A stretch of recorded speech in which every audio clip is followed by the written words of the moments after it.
Yo, what is good, nation? Welcome to day two of the 2026 NFL draft. We about to go ahead and pick our guy at 36. So, without further ado, let's go ahead and kick this pre-draft show off. Here we go.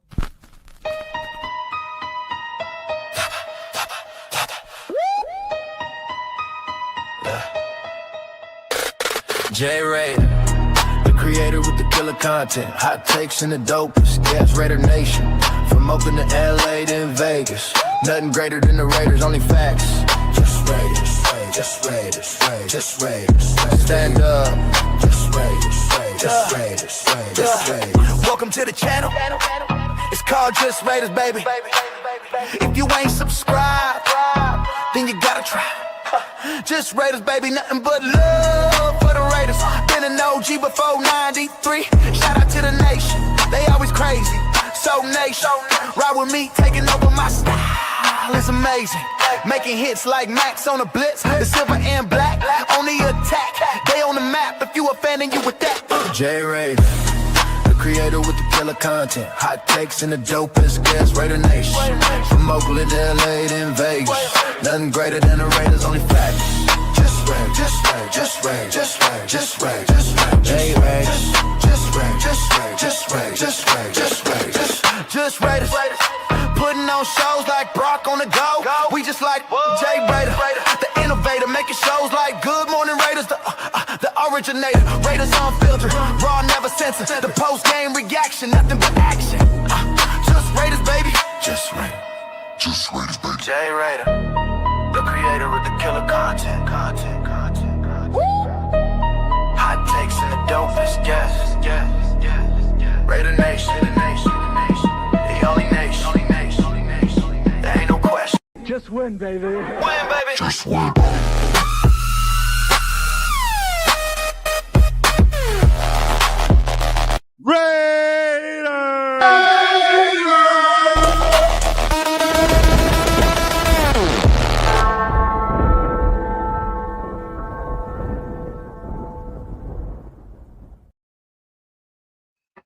What is good, y'all? Welcome to day two of the 2026 NFL Draft here on Just Raiders Baby podcast. Appreciate everyone pulling up and tapping in with me on this special Friday afternoon. Hopefully, you guys are having a great and wonderful day. If you guys haven't done so again, make sure you guys hit that like, hit that subscribe button, share it on all platforms, especially to my peeps on Twitter, aka X. Make sure you guys go ahead and repost this stream as well. Appreciate you guys tapping in. We are gonna be on the clock in a matter of just about an hour from now. We are at pick 36. So we got some decisions to make at pick 36, literally picking third off in the second round. All right, but we got a lot to talk about from now till then. But I'm going to go ahead and bring in one of my guests. He is Jeff's co-host on Saturday nights. Let me go ahead and bring in none other than my guy, Jason Downs, in the building. What is good, my guy? Appreciate you pulling up and rocking with me on day two. It's an important day. Yes, sir. I know it is an important day. This is the day that's going to go ahead and really help shape out our future. As y'all know, we already got our number one pick. So, and we'll talk about him in just a bit. We got our guy, Silver and Black Radio podcast, my guy Raider Will. He's going to be joining us in the studio in just a little bit as well. And then we got our guy Raider Primos is going to be tapping in as well. Possibly my guy, LvRaider 10 Nate, who was with us yesterday, might be able to go ahead and pull up a little bit later on during probably once the draft starts. He might be able to go ahead and tap in and pull up for a bit, or maybe into the third round. All right. But before we go ahead and kick things off, you already know we got to go ahead and do a quick roll call for my peoples in the building. Shout out to our guy Robert Pena in the Sweet. building. My guy already with the hold on, dog. He's already with the fucking Raiders. Raiders.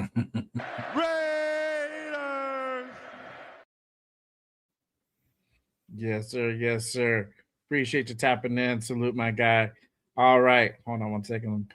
Open up this in a different window. There we go. All right. Shout out to my guy Raider Ryan in the building. Salute, salute. Appreciate you pulling up, my guy. Let's see here. Shout out to my guy Demokes in the building. What is the deal, my guy? Appreciate you pulling up.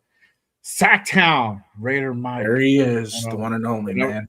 One of the OGs here at JayRaider, and also with Jason as well. Let's see here. My brother CGR in the building. Yes, sir. Salute, salute. With the Raiders. Keep that button handy. I'll be clicking that thing. There you go. Let's see. Shout out to Mason in the building. Appreciate you pulling up. My guy, Rosetown in the building. One of my mods here at JayRaider. Appreciate you pulling up, my guy. Salute, salute. Let's see here. All right.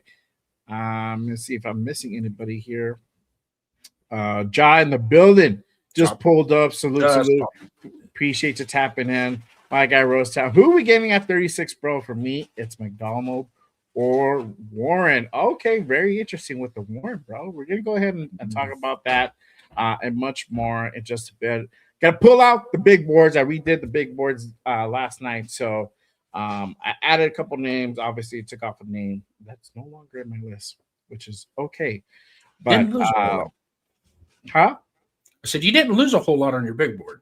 No, I didn't. I actually added some just because of the players that are still available. Yeah. And again, we're going to go ahead and talk about that in just a bit as well. But let's go ahead and kind of recap a little bit from yesterday's day one. Obviously, you already know if you guys were like living under a rock or whatever, if you guys didn't have any internet connection yesterday, Raiders draft Fernando Mendoza as the quarterback for the future. So Raiders got their quarterback for the future.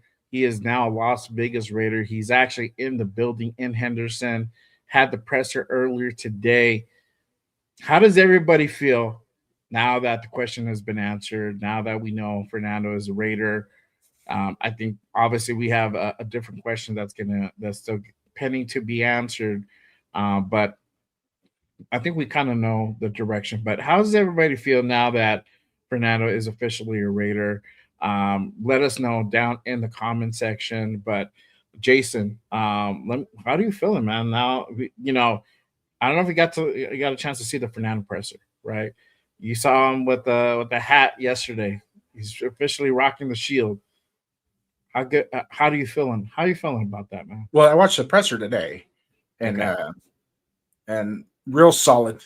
I mean, it's just for one from a quarterback standpoint, he checks a lot of the boxes for me, right? Then number two is just clean. It's almost like a safe pick, and so and just understand, and like you said, I could sit up here and say all these beautiful things because I gotta go do it. Mm-hmm. The one I was concerned about was Kubiak at the presser. Why? Either he was mad at something or he was just beat ass tired because it looked like he was like, and he doesn't have a whole lot of personality when he's just sitting there anyways. But yeah, he literally looked like either he was mad or he was so dang tired. He was just like staring, like he had that 3 mile stare. Yeah. Yeah, I think honestly, bro, I think that's just who he is. Mm-hmm. He's a man of few words. He's a very stoic person. And it's been said about him. This is we haven't seen him a lot. We haven't seen a lot of pressers from him. So we're just starting to now see it, and it looks like he's mad or he's just like very serious or he's just like whatever. And I think that's just his personality. I think it's nothing that doesn't want to be there. It's just the type of dude that he is. But honestly, man, like for me, I it just gave me the feels, bro. Like we got a quarterback, bro. Um, now the next part is to make this really come to fruition, and Mhm.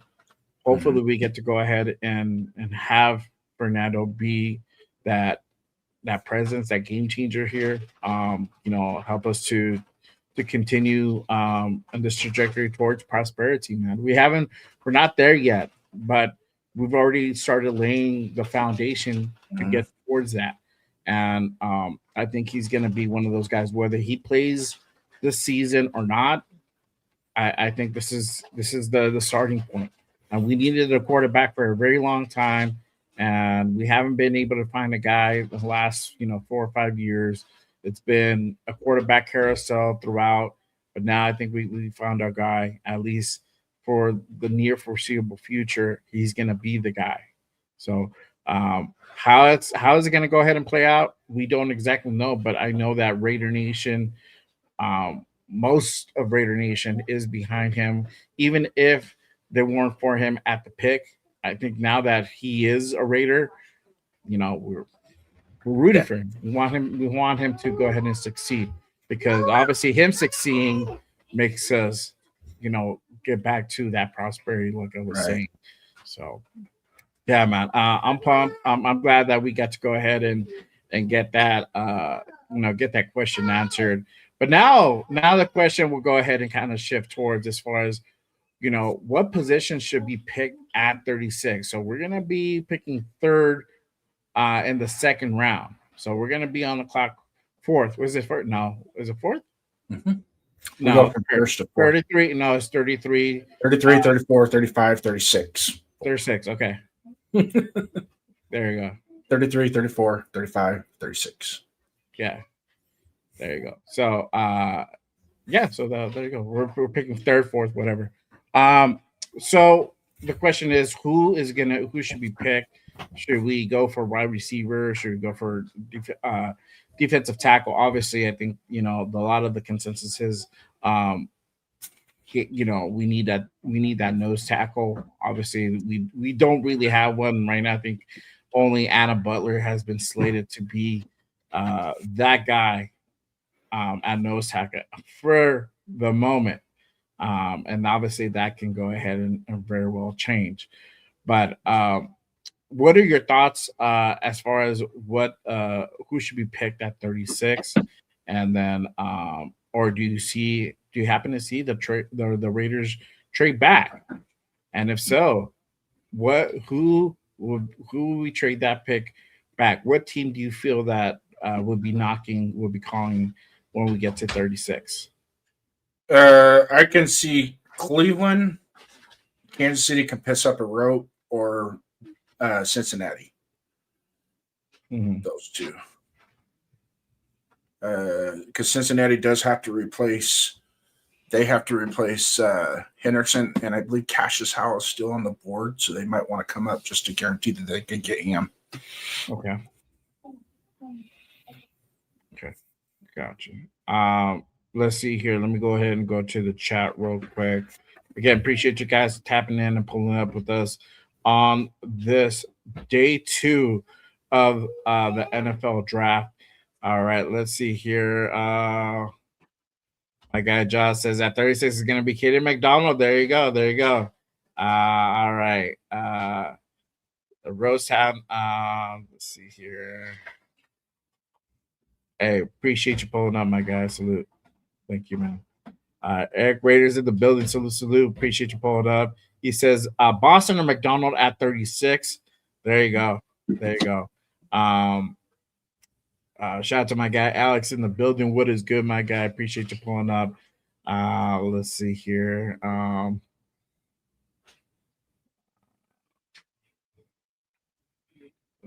Let's see. Get some more guys. Sacktown says, I think Spytek's going to trade back to pick at 36. There you go. All right. Okay. It could definitely happen. Shout out to MB. He says Boston is probably going to be the pick. So there you go. There you go. All right. And all right. So Let us know who you guys feel the pick is going to be at 36. Obviously, there's a big need for that defensive tackle. Really kind of beefing up that defensive line. We did go out and get the Raiders were aggressive this free agency, and they went out and got a linebacker room, and they got an edge in Quiddy Pay. But now, with Max still here, we do need a nose tackle.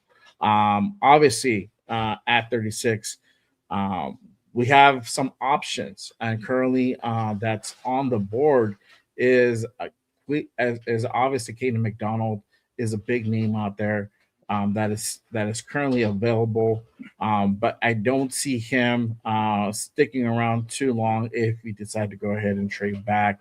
You also have Lee Hunters is obviously still on the board. Christian Miller, Xavier Harris is available as well, and then Grace Halton is also available at defensive tackle. So, but now, not a lot.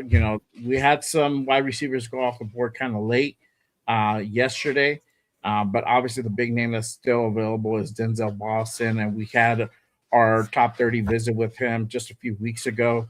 And I really like this kid. He has very serious wide receiver one potential here. Obviously, probably being almost an automatic starter. If not, definitely a rotational piece.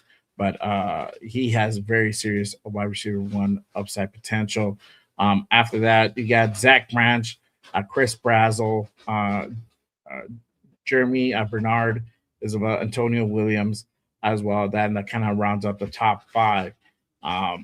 But again, you having that decision whether you're going to go ahead and go defensive tackle, wide receiver, but also don't count out corner. There's quite a bit of corners that are still available. Gerard McCoy, Avian Terrell, Colton Hood, also out of Tennessee, Brandon Sice, to Scott, Malik Muhammad, D'Angelo Ponce is available as well. And that's kind of like the top 5, top 7 for best players available under cornerback. So a lot of options to go ahead and to go ahead and choose from. But for me, I don't know. I'm gonna go off my big board, and I think this is the opportunity where I'm gonna go ahead and pull up that big board real quick, and we can go ahead and go over that. Let me see here. Hang on. Our machine. All right, cool. There we go. Let me go ahead and pull up the big board real quick. All right. So this is my updated big board. I did this yesterday. And so we got defensive tackle being priority number 1 for me. Cornerback, priority 2. Wide receiver 3. Safety 4. Linebacker 5. And then edge after that. But Caden McDonald is number 1 on that list out of Ohio State. After that, if in case he gets nabbed within the 4, between 33 and 35, Lee Hunter is my second option. Obviously, if we happen to go ahead and trade down into a situation where we go back, 5 spots, 10 spots, Christian Miller, Grace Halton would be like the 3rd and the 4th choice.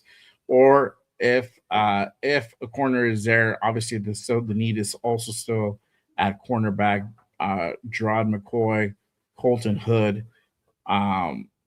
If they're still around at 36, if there's no D tackles, or we happen to go ahead and trade back and these guys are available, that's also another option. Brandon Sice, if he's there, corner out of South Carolina, and obviously D'Angelo Ponce in that 4th, and I also threw in Avian Terrell in that mix as well. And then wide receiver, Denzel Boston, and honestly, I would put Boston ahead of the cornerback room in this scenario, and that would just be for him. And this is how high I think of this dude. And then after that, I got Ted Hurst, Jeremy Bernard, and then Skylar Bell. You don't have Chris Bell on there. Huh? You don't have Chris Bell. No, I'm sorry, Skylar Bell. Skylar Bell. You don't have Chris Bell from Louisville. Chris Bell already got took. Did he? Yeah, as far as I know, because he's not on the list. He got took last night, I think by Arizona. Hang on 1 second. Yeah, because I'm looking at the list. He is not on here. Let me see. Best player level because I'm on wide receiver. But even though I never even had him on the first list, I didn't have him on. Oh, he's still there, but I still didn't have him on yesterday. So he's not on my big board, bro. Your big board. My big board. Yeah, this is not the Raiders' big board, but I don't want. Yeah, that's why. So these are guys that I feel that we should go ahead and kind of go after. And then after that, you got safety, Emmanuel McNeil Warren, A.G. Halsey, Genesis Smith, and then Tradian Stukes in that safety room. And then obviously linebacker, I think, would be the last kind of towards the end of the priorities, priority 5. Obviously, you've got to put in Jacob Rodriguez, C.J. Allen, Anthony Hill, Jay Golday, in case also if we happen to go ahead and trade back into a situation, Anthony Hill, Jay Golday, if nobody else is available. But I feel probably somebody will be available around that mark. Edge, Zion Young, Cassius Howell, and then obviously linebacker, it would be BPA. But you guys, let me know what you guys feel as far as who we should pick at 36. What do you guys think about this big board? If you guys feel pretty confident that Caden McDonald, because we have a lot of people saying Caden McDonald in the chat, do you guys feel he will still be there at 36, or do you feel that there might be a possibility he gets picked up somewhere before that? So again, make sure you guys go ahead and let me know down in the chat below. What do you think about the big board, Jason? It's pretty accurate in comparisons to the what ESPN is presenting best available right now. But the Christopher Bell that I mentioned, the only question I have is how far along is he in his knee repair? Because if he's not far along with his rehab from his knee injury last year, had he not injured his knee, he would have been ahead of Cooper. That's how good he is. He's that good. He made Miller Moss look like a Hall of Fame quarterback. That's how good he is. So overall, the board, it's pretty deadly accurate as to what everybody has. Here's my take on it. If for some reason Caden McDonald falls off the board and Christian Miller is the only defensive tackle, let's say Caden McDonald, Lee Hunter go, Christian Miller is not a consolation prize by any means. No. So let's not be. There's no shame if he ends up in our lap, and that's all we got. Yes, exactly. I would not be mad at that. Yeah. So as far as cornerback, and if you take your priority 1 and your priority 2, your defensive tackle and your cornerback, and then throw Emmanuel Warren into the corner. He's not a cornerback, but I'd put him in that group, and I would actually put him above Avian Terrell. I would actually pick Emmanuel Warren over Avian Terrell, but what you have there, they're pretty interwoven, which is insane of where we're going to be at 36. I'm pretty sure if you were looking at Spytek's cluster right now at 36, if he put this 5, because we're the 4th pick in his draft, and he put his top 5 up on the board, I don't think he really cares who goes in front of him. Because the 5th guy on his board is probably going to be just as good as his first guy on the board today. Yeah, that's just how this draft is playing out now. A lot of guys in the chat, and I hear you guys, Sacktown, Rosetown, all you guys, I hear you. If we go back, I picked 41. I went past the Chiefs are at 40. I picked the Bengals at 41 because that's that 5 spots back. It's kind of that sweet spot where you don't want to go any farther than 5 back. If we do go back to 41 and let's say we get an extra 4th round pick, or let's say we get 2 picks, a 4th and a 7th. Now that's so much draft capital at the end of we have so many draft picks at the end of the draft that we really don't need. We need more quality players at the top of the draft.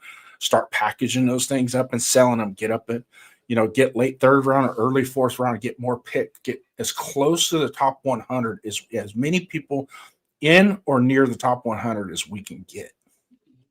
Mm-hmm. Yeah, no, for sure. Let me go to the chat. Again, appreciate everyone pulling up and tapping in. Again, if you guys haven't done so already, make sure you guys hit that like, hit that subscribe button to all the channels you see here. Make sure you guys go ahead and also share it on all platforms as well. Appreciate you guys tapping in and rocking with us this Friday afternoon for this special 2026 NFL Draft Day 2. All right. Let's see here. Shout out to my guy Rosestown. He says, I'm moving back up into the 3rd, giving up one of our 4s and a 7th. Pons, JayRaider, Sarat branch if we get McDonald at 36. I honestly, my guy, the only thing with that, I don't feel JayRaider's gonna be there. I don't think Ponce is gonna be there. There might be a possibility. Yeah, I don't. There might be a possibility for Pons, but JayRaider's gonna go quickly, bro. JayRaider's gonna go quickly for sure, 100%. I don't think Pons gets past Kansas City at 40. Mm-hmm. Let's see here. Big John says we don't need a D tackle. Okay. Yeah, we do. Why? Can you explain that one to me? Your reasoning behind that. And I'll just maybe this will help. We need a 0 technique defensive tackle. We don't have one on the roster. Adam Butler's the closest. Tonka Hemingway can do it sparingly, but we need one that we could plug in and be the man at that point of attack. Yeah. My guy Josh says no need for linebackers. You already have linebackers.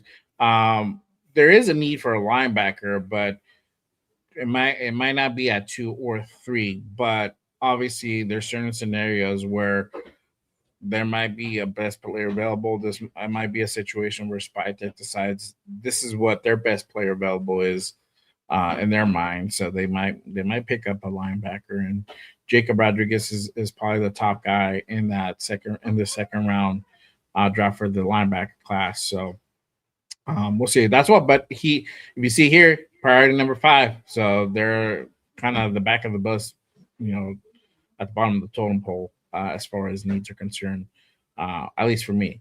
We do need a D tackle. Shout out to my guy Anthony in the building. What is good, my guy? Appreciate you tapping in. Salute. All right. Let's see here. Rosetown says McDonald goes before 36. A team will trade up to get him. Could possibly be that scenario. We'll see what happens. I honestly think at 33. Because Niners are going to be on the clock. I feel they're probably going to go receiver, man. They've had a lot of issues. I lost your audio. Can you hear me?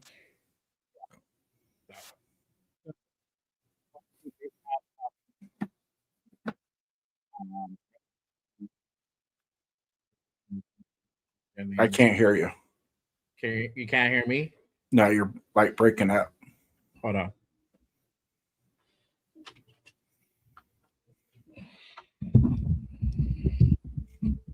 All right.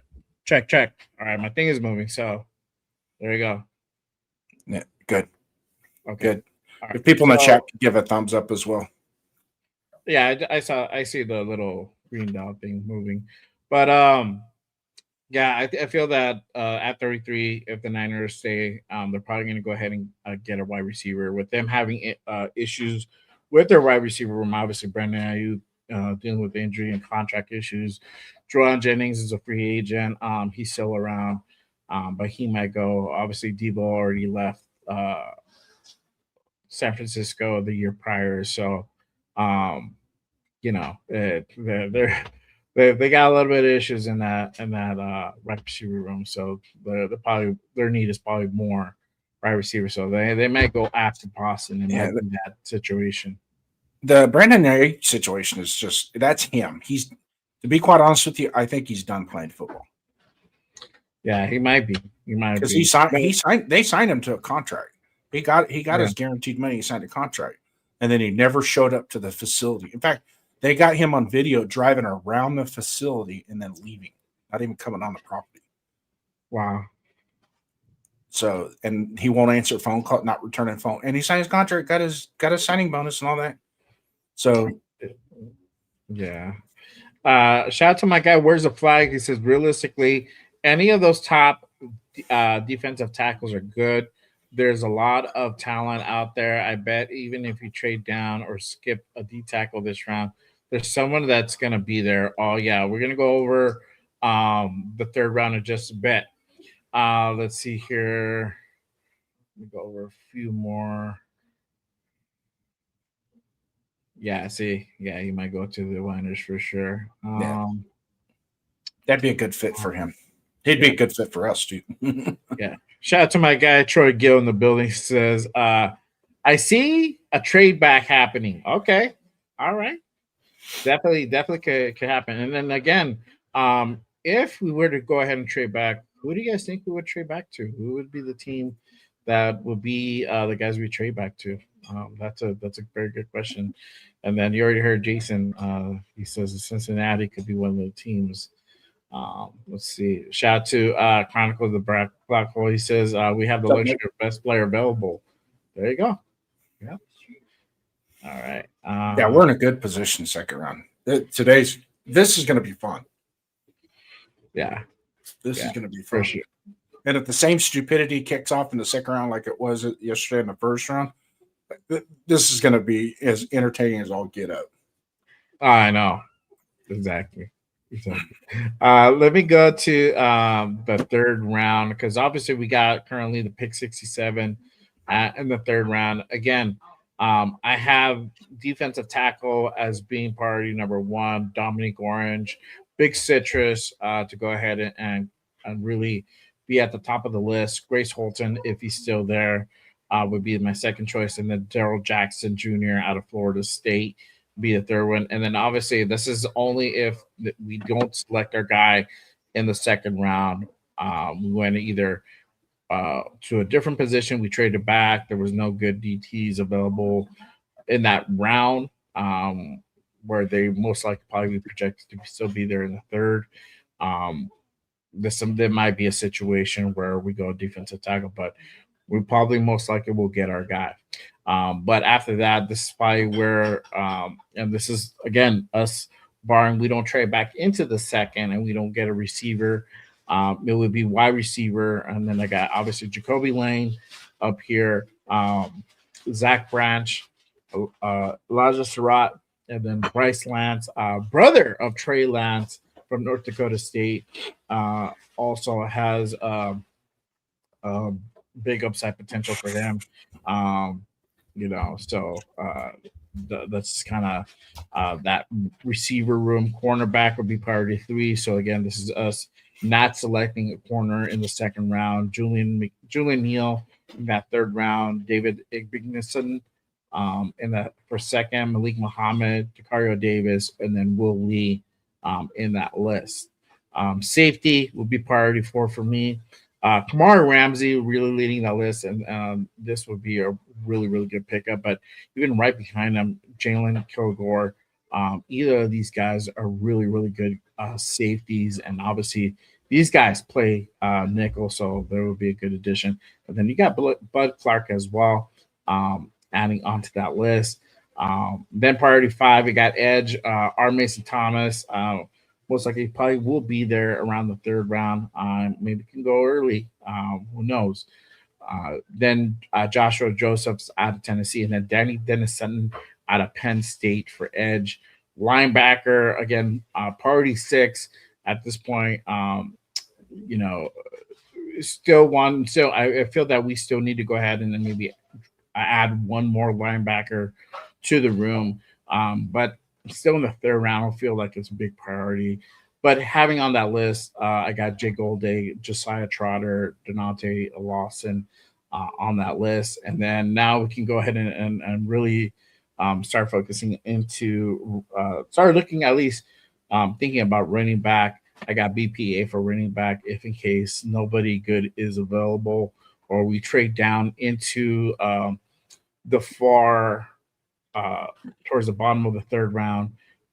It might be a situation where it might be a running back, best player available, offensive lineman as well. Might be a situation where either we pick up a right tackle or maybe pick up the left tackle, obviously for Colton Miller's replacement in a year or two. So, and that's if he decides to go ahead and hang it up. But this is a big board. This is for round 3. Obviously, tomorrow we'll go ahead and go into rounds 4 and 5. Obviously, I didn't put 6 or 7 for it being more of a kind of depth at that point. You're drafting more for depth as opposed for kind of that raw talent. But we'll go over the next 2 rounds probably a little bit later tonight if we have some time, and then I'll definitely go ahead and recap this tomorrow morning for day 3 for sure. My guy Rosetown says 10 minutes until the start of the draft. So day 3. I am pumped, bro. I'm excited. So shout out to my guy Bueno in the building. He says Steelers have a lot of third rounders. There you go. All right. Let's see. All right. But let me ask this. And I wanted to kind of go ahead and recap it. We have a few minutes left before we start off. The winners and losers of the first round. If anybody didn't catch our show yesterday, we kind of did this towards the end of the show. The winners and losers of the round 1. Everybody in the chat, let us know who do you feel the winner was and who do you feel the losers were out of the first round draft. But Jason, let us. What are your thoughts? Who do you feel was the winner? Who do you feel was the loser out of yesterday's first round? I picked Dallas. I think as a winner. There's several teams that did really well in the draft, but I think as far as the core of what you're going to see with immediate impact and long-term impact is going to be Dallas as the winner. And I don't want to say they're a loser, but I think it was a stupid idea to pick where they did, and that was the Vikings taking Caleb Banks at 18. That was it was probably somebody they could have gotten in its third round or second round, right? So I mean, it is what it is. I mean, but other than that, I think the Jets did really good. The Giants did really good. They were solid with the draft capital that they had. They didn't get too crazy with it. They just kind of stick and pick. Well, they stayed with the picks that they had, but they were systematic about it and not just getting BPA, but also filling needs that they have as well, because their roster is a lot similar to ours. There's a lot of good pieces there, but it just needs a little bit more to get it going. Yeah, for sure. For me, I feel that, as far as winners, probably, I would probably agree. Cowboys were probably winners yesterday. And then Chiefs definitely being one of the losers, but also as well, I feel that Minnesota being a loser, they going getting they didn't trade up or anything, but they selected Caleb Banks, which most likely probably would have been there in the second round. There's a lot of issues with he's kind of been injury prone, a lot of issues with his feet. And so a lot of people had his stock really plummeting into the third round, or at least late second. So this could have been a scenario where he probably would have still be there around whatever the pick. I think they picked like 48 or something like that. I'm not sure. I have to go ahead and kind of look real quick, but um, he probably would have still been there. I don't know the probability of they're actually pick 49. There you go, I was one off.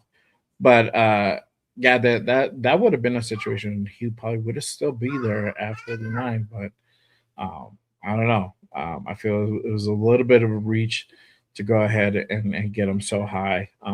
With definitely other guys being available. But as far as talent wise, the talent is there. It's just all about him staying healthy, which was crazy, which was crazy. Um, but yeah, real quick shout out to my guy, Greg in the building. He says Giants was a winner and loser low key is Seahawks at the last pick of the first round. I talked to a Seahawks friend. He said it was a move his team did not need to make at that specific moment. There you go. Well, you know, sometimes that's sometimes that's kind of how it goes. But yeah, I mean, they got Jadarian Price. I mean, there had to be something where they feel like one of their guys is probably gonna be the last year for them. So Well, now they got that guy for the future. the what's his name from UCLA. The kid from UCLA tore his knee at the end of the year last year, and then Walker signed with the Chiefs as a free agent. So they're two stud running backs from last year.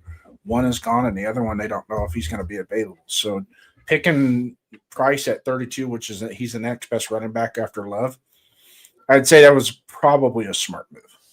Yeah, because you're gonna have him for 4 years, and then the option of the fifth, which is cool. So I think that's kind of the reason behind it. Shout out to my guy Dixon in the building. He says Rams low key lost. Sean McVay didn't want Ty Simpson. I saw that. I saw a clip of the presser that they had, and yeah, Sean McVay's face was kind of like annoyed. So, it looked more than annoyed. And if anybody's ever watched Sean McVay, when he's happy and excited, he's very jovial. But when he's upset like that, especially when he comes out and says, if he wants a spot on this roster, he's going to have to beat out Stetson Bennett. Yeah. So, yeah, it's just funny. But, I mean, they picked him at 13. A guy that probably would have still been there around early second. And probably forced the hand of the Jets. I think the Jets were kind of eyeing that dude low key, if he was still there around their pick. But hey, it is what it is. All right, y'all. We are almost 2 minutes away from the start of day 2, officially about to go ahead and begin. We're gonna go ahead and I'm gonna go ahead and get that get get a little video to go ahead and pump us up. Again, for anybody who didn't tap in yesterday, we're gonna do this little pump up video that the Raiders did, just to go ahead and get us in the mood for pick 36. So let me go ahead and pull that up. All right, guys. So here you go. Without further ado, here we go. Day 2.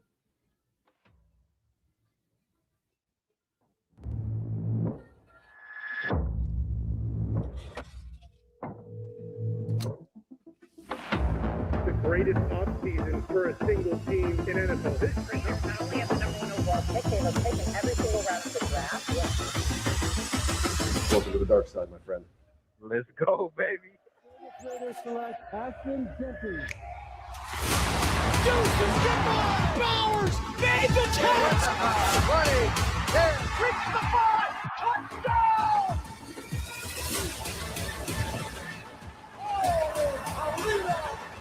Over the middle, plunged up in the air. That's picked off by Barnes.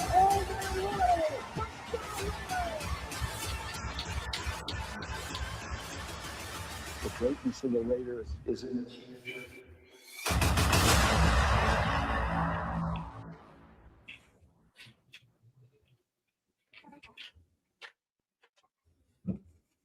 All right, y'all.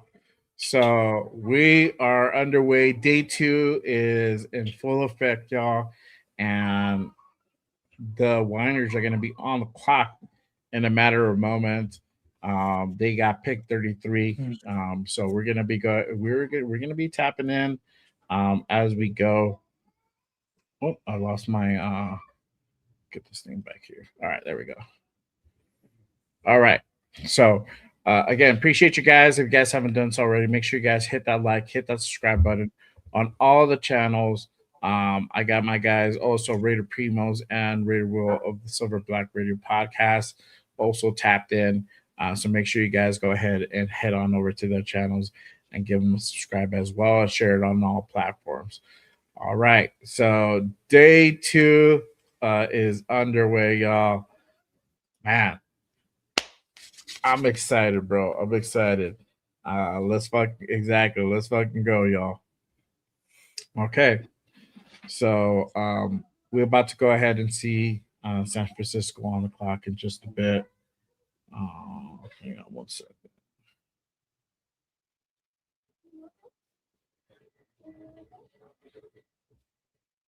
Okay.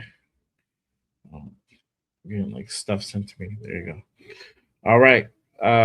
Again, we'll be on the clock in just a bit. We got Godell coming out. About to go ahead and officially kick this thing off.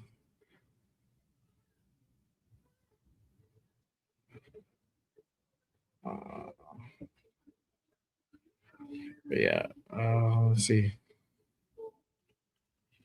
Let's see if there's a if we're gonna go ahead and stick at 36 or we're gonna go ahead and trade back. And again, you guys let me know who you guys think we would go ahead and trade back with if it were to happen. What team do you guys feel would be the pick? Will be the team that we go ahead and trade 36 to? Let me know down in the chat below as well. All right.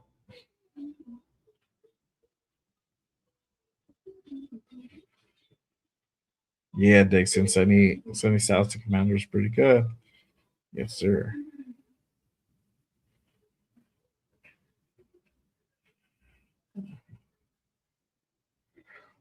Let me see here. I'm gonna go over. So I'm looking at Houston at 38. That was a good trade. That was a good trade partner with us last year, and I believe that's kind of the same position they were in when we traded back. Made our first second round trade back. Mm-hmm.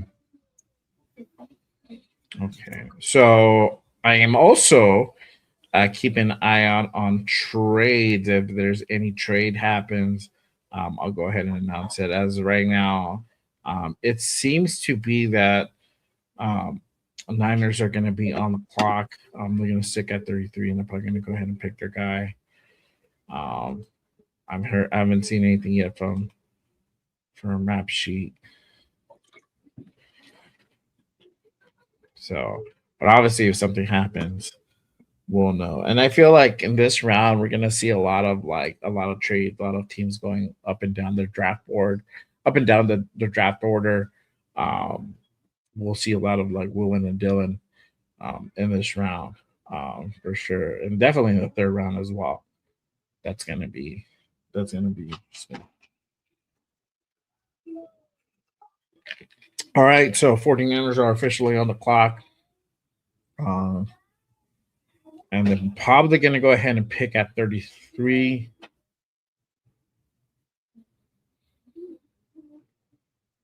Let's see. Okay. Nothing as of yet. So this round is 8 minutes as well? I believe so. Yeah, because I'm already like at 6 something. So I believe they're 8 minutes too. I'm at 5:48. Okay, so you're ahead of me.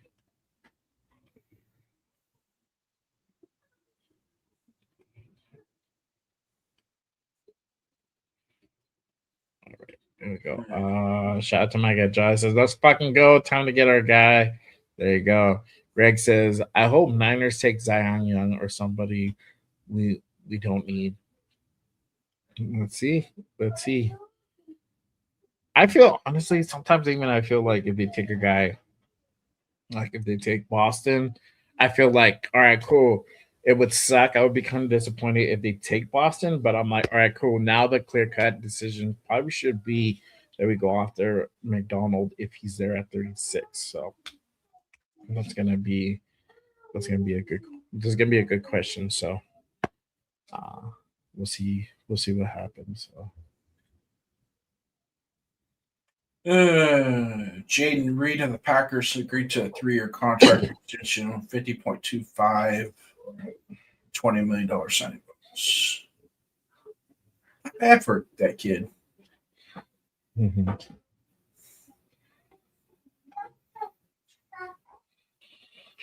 Okay.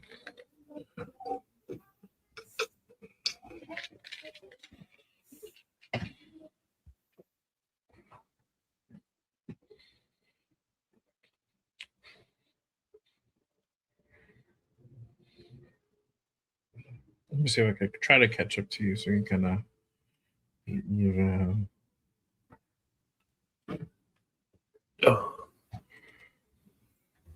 Mahomes. All right.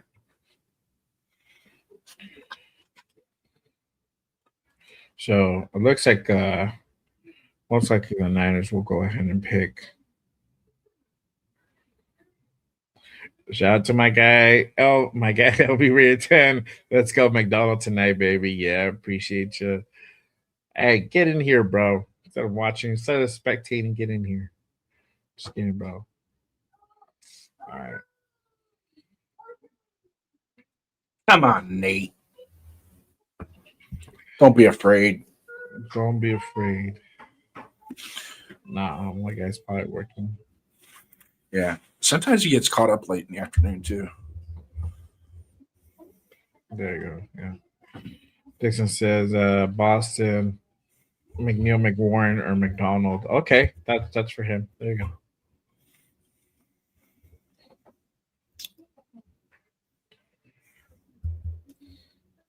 So I guess there was a trade option for the Niners, but I think they're probably gonna pick. I'm at about 3 minutes to go.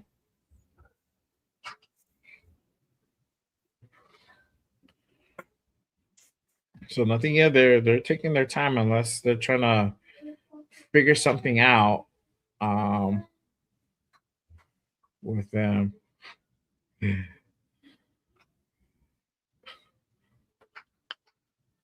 What is this? Well, oh man. Can you even hear me well? Okay, hold on. I'll put you up on screen. All right. Our guy's heading home. He's driving, but he wanted to go ahead and pull up real quick. Hang on. Here you go. There you go. What up, baby? What's crack-a-lacking? Drive safe, bro. Don't crash, dog. Oh, no, Both man. hands- Hey, so both I'm hands on the actually wheel. going to tell you, I was just going to go straight audio for a little bit while I drive home, but I wanted to jump on, man. I'm like, Vegas is getting hot. He's cooking. I cannot wait, bro. Day Yeah, 2. Day 2. The pick is in. bro. The pick is in. So we'll go ahead and have you stick around for the pick. Let's see. All right, bro. Hey, like I said, I'll be on straight audio for a little bit. Yeah. Shout out to my guy, Raider E in the building. What is good, my guy? Appreciate you pulling up. Let's see. Help your Niners, Cards, Bills take somebody else. We don't need that. We need to worry about Cards because they need a defensive line. Okay. All right. But yeah. So what are you guys feeling like we're going to pick today? I think we're going to get a kicker. Oh, absolutely. At 36, there you go. Best At 36, we're going to take a kicker. ever. The Raider way. Mm-hmm.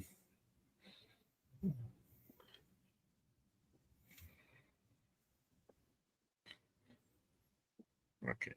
Oh, where's my train? I hope our phone is just buzzing off the hook right now. Right. Yeah, Raider 508. Yeah, We need a long snapper. Long snapper. There you go. Damn. All right. Jason, yeah. Man. That's funny. Yeah, I guess the Niners did have a trade offer. I don't know if you were listening in. But yeah, I guess Niners had a trade offer, but they decided to go ahead and stick at 33.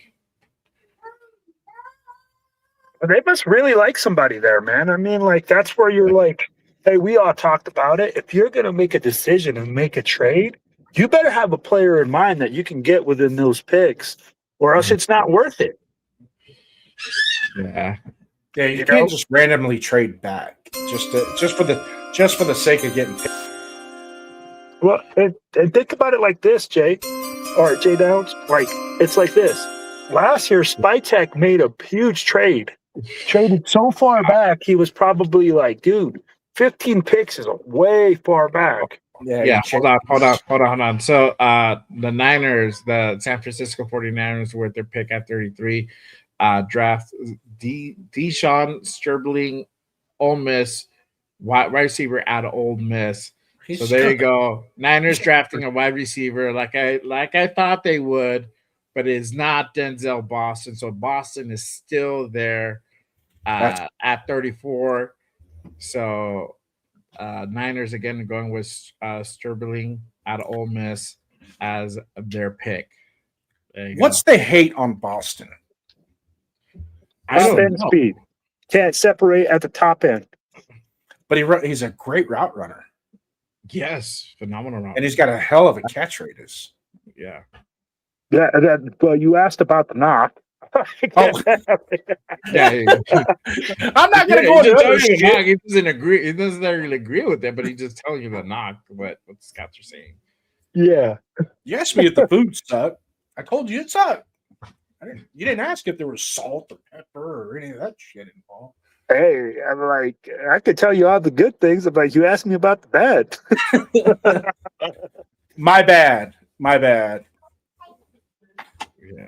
Chalk that one up the wheel. Hey, you know what though? I think his comparable to me right now is almost like a Mike Evans. Yeah. Big bodied guy. They're going to say that he lacks that separation at top end speed, but then you're also going to look at it and say he's a possession guy. He's a possession receiver that uses that big size and that body to create that separation and get those catches. Yeah. Yeah, because he ran like a 4.4, didn't he? Something like that. He's not like a speed burner. Yeah. Nah. All right. He's one of those guys that's always freaking open. Who's next, Jay? Who's on the board next? Cardinals are at 34, so they're on the clock right now. Yeah. And their pick is already in. Wow. He says he stretches the field and has Miss Boston like the city, so he's great. Jaws says hopefully they don't draft McDonald. So we shall see. We will find out in just a matter of moments. So Chase Basantes. There you go. With pick 34, the Arizona Cardinals draft Chase Basantes. He's guard out of Texas A&M. So look at what's coming to us. Hard. It's coming to us. It's coming. 35. All right. We're about to go up on the clock and just literally we're one pick away from being on the clock. It is just that fast. All right. Bro, this thing is there goes his guy. Okay. Yeah. Now we yes we can get Caden. Bill's going to Boston. Bill's going Boston. I don't know. Maybe, man. Yeah. If I'm forced to put 10 toes in my selection, it's McDonald. Cade McDonald. for them. Like I said, if we take Miller, that's not a constant. Like if McDonald goes now, For me, it's Lee, dog. For me, if it's not McDonald, it's Lee. Then it's Miller. I feel like I don't think I'd be mad at all. Any of them. Excuse me. Huh? I wouldn't be mad at any of them. Yeah. Oh, there you go. Hold on. Everybody's trying to go ahead and make it home. Yup. I don't know. Just for the record, I don't condone streaming and driving. Make sure you guys drive responsibly. Stream responsibly. The Raiders are more important. Don't stream and drive. It'd be hazardous for your health. The Raiders I'm talking over my car speakers, bro. That's great. There you go. I saw an all echoey probably. Yeah. Sacktown wanted Chase. I mean, yeah, he wanted Chase Basantes for the Raiders. Yeah. Going guard.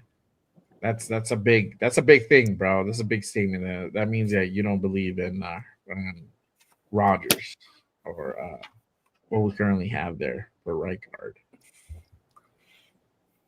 Shout out to my guy Yaya in the building. He says, so far so good. Yes, sir. Is it echoey for y'all because of my car speaker? No. Buffalo better not fuck this up. You guys are good. Okay. You guys seem good. No. Just want to make sure. Yeah. All right. So Bills might go. Linebacker, yep. They might go. Pick is in. I think Bills might go Boston, to be honest. It wouldn't hurt to get a receiver. I wanted to be on here for our second pick, at least. Yeah. All right. So we got the pick is in for Buffalo. We'll see what they're gonna draft. Dun, dun, dun, dun, dun.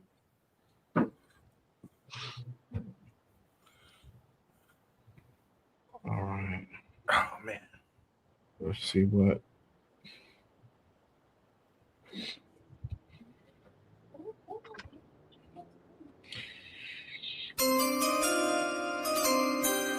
Uh-oh. What do we got here? All right. TJ Parker, man. Holy shit. Look what we got to pick at 36. We got to go. We have the pick of the litter here. All right. So again, for pick 35, the Buffalo Bills draft TJ Parker, edge out of Clemson.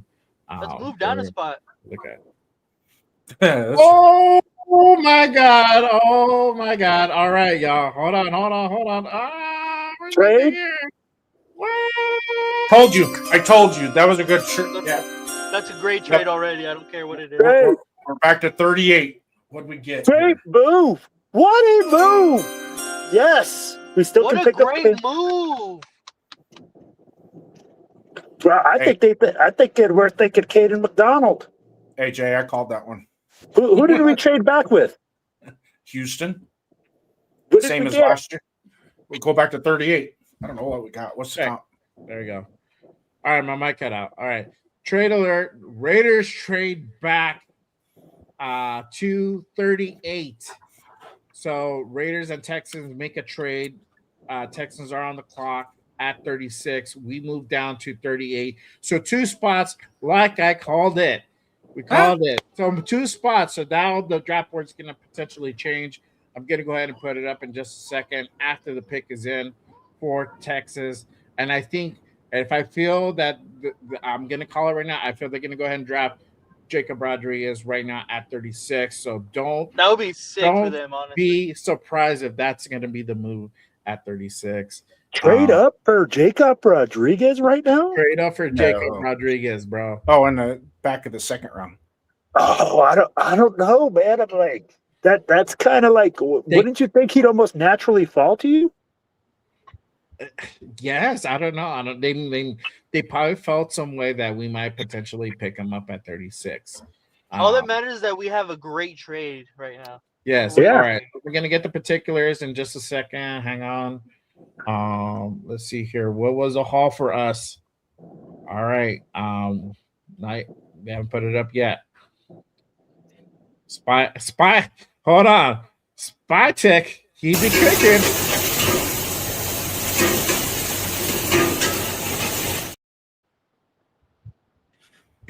All right. Let's see here. Okay. Still waiting on the particulars as far as what we got. For 30 for 38. For giving up 36.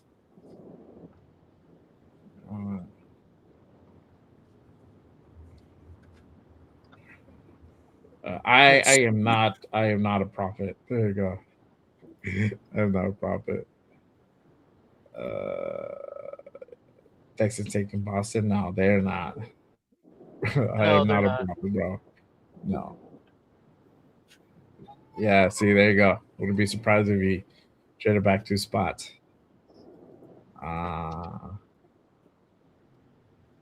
Okay. I'm still waiting on what we got for 36. Nothing yet. All right, so since it's a commercial break, I'm gonna go ahead and pull up this big board, and since y'all driving, I think it's a good time while we wait for the Texas pick. Um, so this might change. We got 2 picks. We have 2 picks away from our pick, and so right now, what I feel that's gonna happen. What I feel that's gonna happen is that I think that Houston's going to go ahead and go linebacker and draft Jacob Rodriguez. If that happens, after that is the Giants will be on the clock. Um, Not sure how they can go ahead and go. They probably could go ahead and draft a D tackle after they lost Dexter Lawrence just about a week ago. So that might put us in a position where we might draft Lee Hunter, if in case Caden McDonald gets picked up by the Giants. So just keep that in mind. Um, even if Texas doesn't draft Caden McDonald, you still have the Giants that pick ahead of us, and they might pick up Caden McDonald with them literally trading away Dexter Lawrence just the other day. So we'll see what happens. But this is currently kind of going back to the draft board, and then we still have options. 38 is still a pretty good position, and I'm waiting to see what the haul was for the trade that we did earlier. Let's see here. The particular sale hasn't been put up yet, but the pick is in for Texas. Oh my God. It's not bad. Wow. So for the 36th pick and the 2026 NFL draft, the Houston Texas draft, Caden McDonald out of Ohio Oh, State. damn. What? There you go. Caden McDonald is now off the board. Oh man, what the fuck?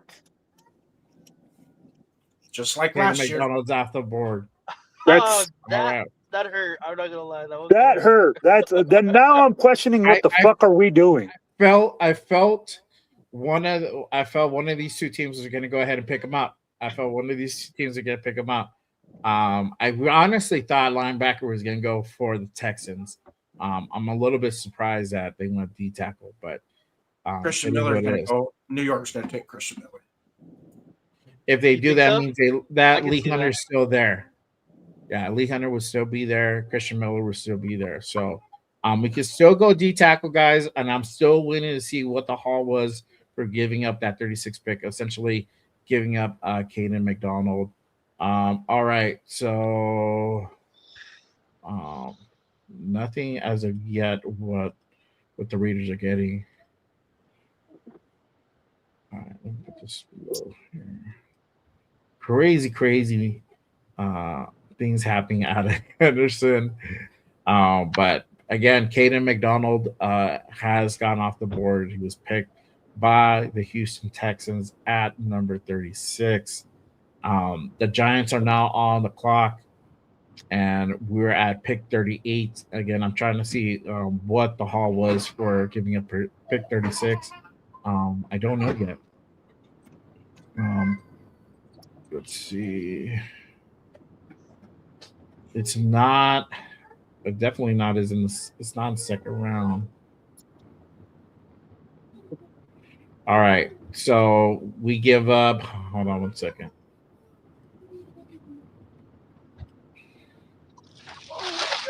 So Josh says we pick up. We give up. We get pick 91, and then we give up 117. So we picked up a third, an extra third, and then we give up 117. So that was in that early fourth round for tomorrow. So Okay. I'm just trying to go ahead and verify. Let me go to That's 26. We moved up 26 spots from 117 to 91. Gave up 2, moved up 26 on the back. Yeah, Yeah, but in so, the third round. Yeah, That's pretty good, honestly. yeah, they give up that's- to. Yeah, so we get 91. We give up 117 for that. I mean, that's good. We want the second, third round pick. That would help us out a lot. That would help us out a lot. So we get. How do you guys feel? All right, so I'm gonna go ahead and put it up to the chat real quick first, and then I'll ask you guys. So how do you guys feel about us trading back in the second round? We moved down 2 spots. Currently, it's the Giants on the clock, and we got pick 38. And then we ended up getting pick 91. We did give up pick 117, so that's the second pick in the fourth round. Let us know how you guys feel down below. You guys are in the studio with me. How do you guys feeling about the trade back? Are you guys with it, or are you guys against it? I heard Will saying that he wasn't with that. So Will, I'll start you off. How do you feel about the trade? Well, I mean, I want to see who we get first, right? Like, let's be honest. We got to see who we draft.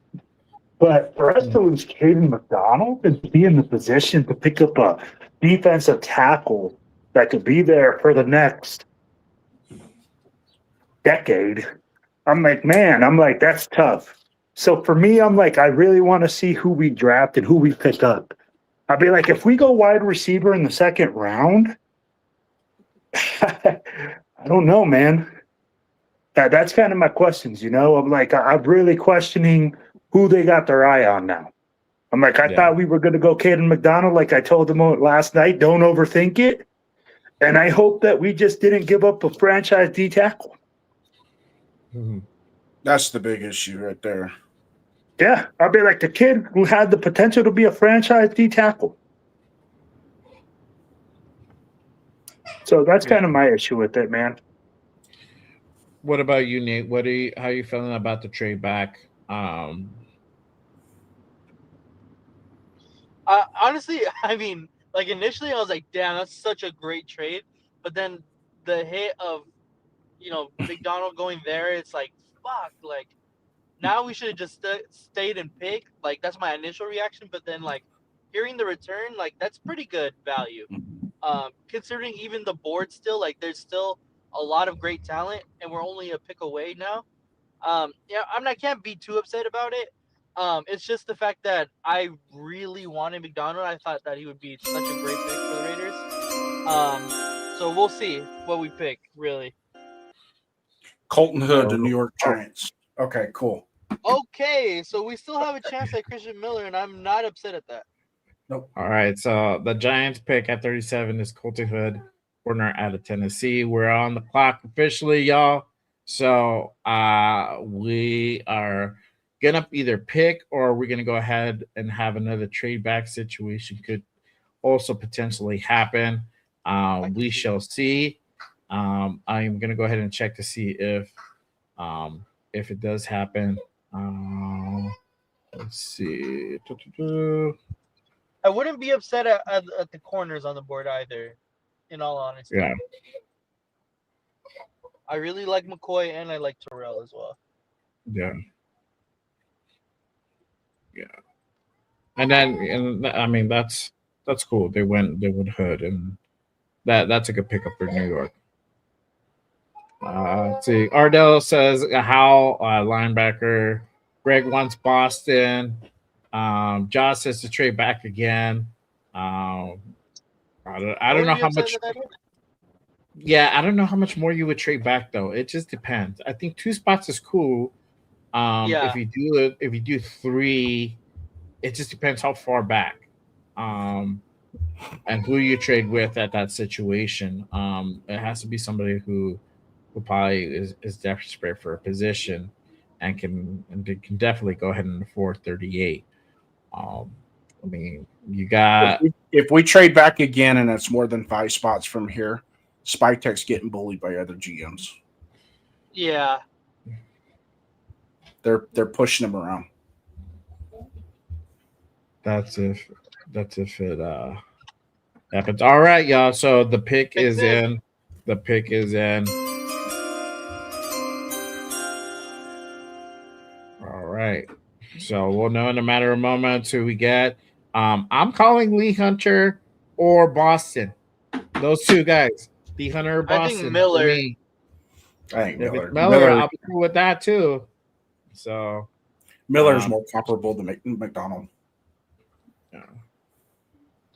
All right. So at least we know we're picking. We're not trading back. 2 spots is cool. I'm cool with that.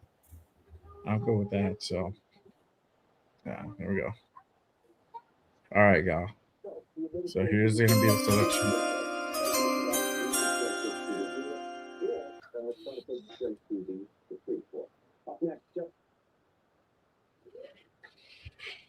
All right. So for pick 38, the Raiders select Tradian Stukes, safety out of Arizona.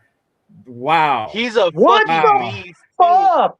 He's a beast. I'm not gonna lie. He's a Yes, beast. I like him. I like him, but wow. They I know choose it's Stukes completely over off of our McNeil board. McWarren, over a D tackle, Oh, over Denzel Boston. That is insane, bro. this is stupid. Well, we need a nickel. On paper, it's stupid until you see this kid fucking play.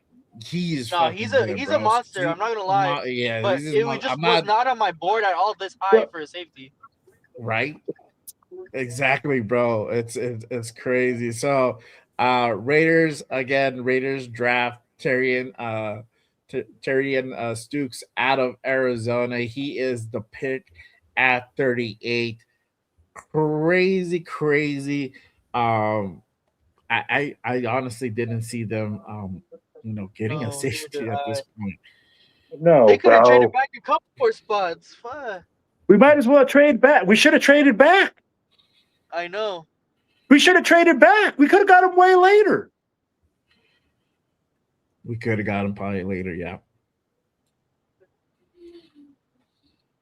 That's I'm a little bit shocked. I'm not saying he's a bad player at all, but it definitely we could have got him probably a little bit later. But I don't know if we would have gotten him in the 3rd round though. I think he's gone by the 3rd round. He's definitely gone by the 3rd round, but I think Ramsey could still be there, but Clark is gonna be there. Like, there's other safeties. I mean, he's really good. He's a monster. I'm not gonna lie, but like, I feel like there was other positional needs, and I don't think. Okay, let me ask you this, Nate: who's a better player, Kate or McDonald or this guy? McDonald. Yeah, McDonald for what we need. Yeah. So So that just proves a fucking point that I've been trying to say all along. Is whenever you start doing this, we need more picks. We need more picks. Bullshit. You pick where you're at, and you earned it. So if you stay where you pick, especially in the first 3 rounds, just don't over fucking think it. Just pick. And I guarantee you at 36, Cade McDonald, we're picking Cade McDonald at 36. Yeah. I think they happened. And that's why they drafted for the future. That's what happened. They drafted for the future. So they drafted a safety. They know that they can't keep Chin for much longer. Well, the back end of our defense sucks anyway. So yeah, at least take a gamble that Butler and Tonka Hemingway can fill the need if necessary, and just get back after, work on the back end, get that secondary locked down. Yeah. Yeah. Dixon says, I don't know how he feels. Silver's like, you were tripping. And again, for me, it's just, he's on my board. You guys can see him on there. Yeah. But I had safety as priority 4. I didn't have it as that important. I feel that D tackle is more important than safety. But I don't know. Yeah. My only knock on him is he can be a little over aggressive when he doesn't have to be. And he can get himself in bad positions. Other than that, he's a football monster. Yeah. He's a hitter. He's got great football instincts, but sometimes he does that ad-libbing, I guess you can say. He ad-libs a little bit and gets himself out of position because he thinks he's gonna undercut an out route, and all of a sudden it's a double move, and it's like, shit. Yeah, that's what happens. Though. Greg says that was a reach. Yaga says or Big Citrus. And Big Citrus could still be on the plate, bro. Like, I think we can get Big Citrus at 67 and then maybe get Branch at 91. That could definitely be the way that we're probably gonna go. Why not package 67 in a 4th round and come back up to 50 or something? You could, and there's a couple other teams that have extra picks.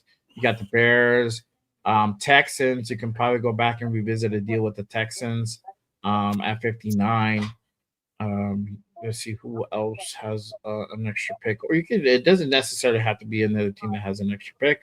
You can go ahead and make a deal with almost any other team as well. So we shall see. We shall see. Troy says, who said this Spud pick? I watch him at Arizona. He great football player and second best safety in the draft. He's good. Yeah, bro. I'm thinking what we're saying is that he probably would have been there, probably farther down. And if we could have traded back, that could have been the guy we probably got later on.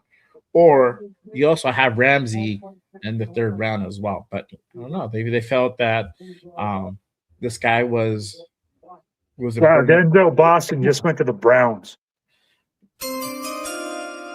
So the Cleveland Browns draft Denzel Boston, wide receiver out of Washington, so he's gone. All right, so McDonald, Boston are gone. They're out. They're officially off the board. We got Tradian Stukes, safety out of Arizona for our guys. So let's see here. All right.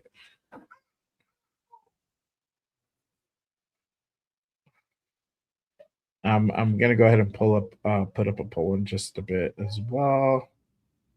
But let me go ahead and take some comments from the chat. Money Check says A.G. Halsey is a better player. Silver Smoke says McDonald's only good against the run. Let's see. He says he's a slot. We don't have a true corner.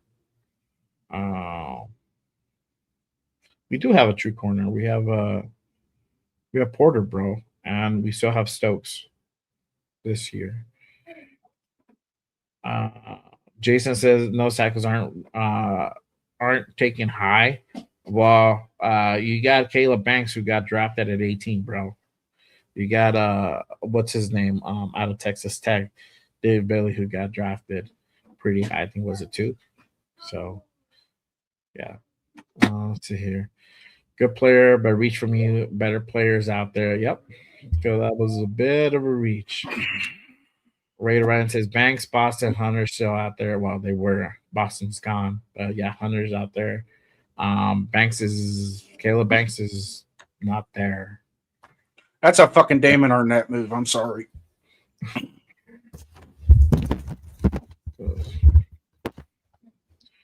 All right. Josh says it's not a reach. Look at the position we're in. Palomalo is our only safety. Who else do we have? We have Chin, but I think Chin's on his last year of his contract, so I don't know if he's going to be back. Probably we could have got that kid from Kansas State. in the next 2 rounds, and it's still been better than Polamalu. All right. So for pick 40, the Chiefs draft R. Mason Thomas, edge out of Oklahoma. I like that kid. Yeah, let's see. But yeah, Boston went to Cleveland, a little bit behind. Jason says Ball Mouse sucks, but Stooks should have been available later, being 25 in my opinion. Never know. I don't think Ball Mouse sucks. I think last year he just got played out of position. He's not a free safety guy. He's a strong safety type of dude. So I don't know. Which is Josh says to trade up 67 to 44. Okay. Definitely wouldn't mind that, bro. That'd be dope. Was this a DC decision to draft Stooks? I think we're gonna always go defense, but yeah, I don't know. Maybe could have. Honestly, I feel if it was Robbie Leonard's decision, he probably would have gotten those, bro, because that's more of his specialty. Like he's more of a line guy, and linebacker. But I don't know. Dixon says we should have got McNeil McWarren. Yep. Ardell said they want to play more nickel, so pick is good. Stooks can play corner in the nickel. He was size swap ball hawking history. Yep. Yeah, that's what I'm saying. Like that's a good thing about Stooks. He can play nickel really, really, really good. So I mean, the guy is good. The thing is, like, he probably would have been available later on. And you also have Kamari Ramsey out of USC can also do the same thing. It's probably almost near on that level of Stooks. But I don't know. For me, nose tackle is more of the priority. But hey, I'll be happy we draft Big Citrus. So there you go. I'm eyeing Chris McClellan right around with 34. Yeah. All right, so with pick 41, the Cincinnati Bengals draft Cassius Howell, edge out of Texas A&M. So there you go. Howell off the board, and New Orleans is on the clock. So let's see here. I need that too. Hope he does. Yeah, he's probably gonna play nickel, bro. Let's see. Yeah. I don't know. You're home. Yo. You're home. Yo. You're home. Hey. Let's back up the train here. I mean, like, I get it. We get a safety that can play nickel, guys. But come on, man. Come on.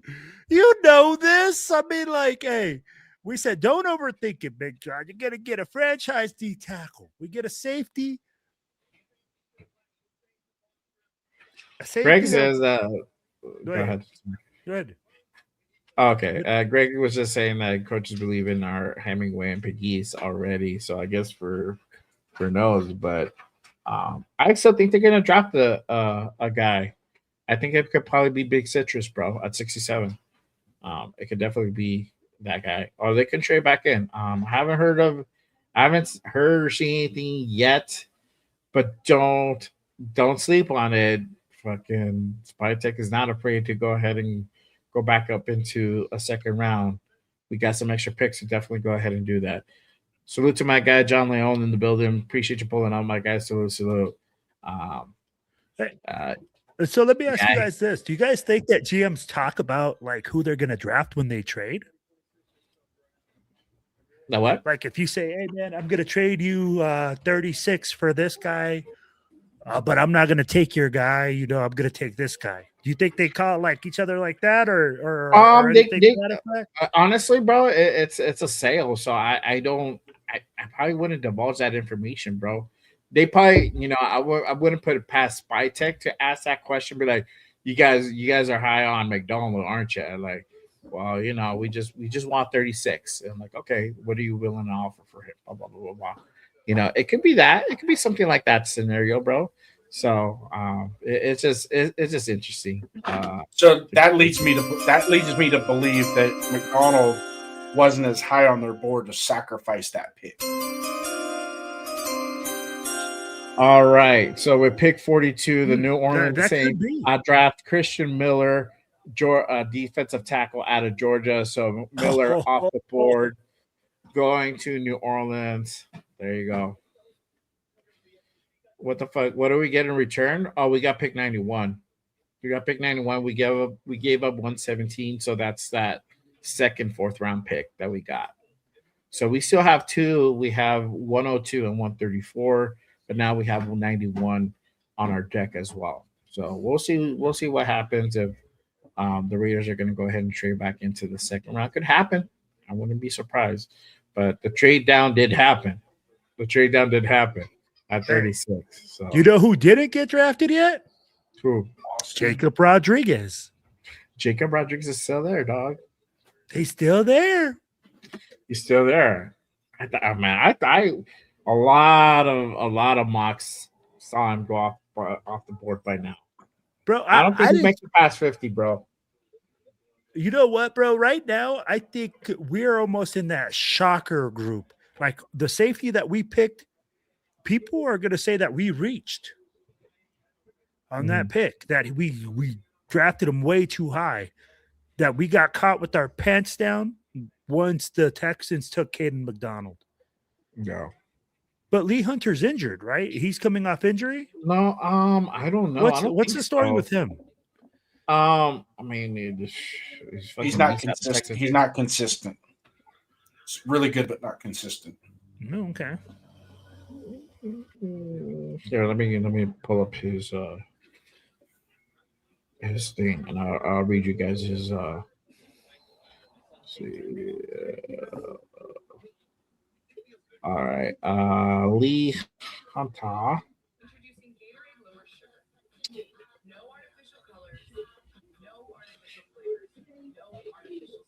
His strengths. He wins at the point of attack, violent hands, a natural anchor against combo blocks, thick, powerful base with a 6'9" wingspan. Let's see. Fires low off of his stance with bursting burst, gaining ground before blockers can set. Run defense tape is consistent, impressive. 58 run stops over 2 UCF seasons confirms it. Gap integrity forces opponents to devote extra resources, opening clean lanes for linebackers and edges. Wraps up finishes near the line of scrimmage, playing through contact with his chest plate. 3 years of meaningful power for production across 51 games. Weakness, gets tall when fatigue sets in, losing pad level and letting linemen getting underneath him. Pass rush, essentially one move deep. Bull rush only with no counters or hand variety. Lacks lateral quickness, long speed, which limits pursuit, makes him liability escaping quarterbacks. Effort visibility drops on plays away from his gap, needs more snap count rotation to stay effective. Stiff hips limit bend, make him vulnerable to online games and twist packages. So he's just a power guy, basically. Yeah, but he can play the nose position. You know. As far as level, he's better than Big Citrus. Let's see here.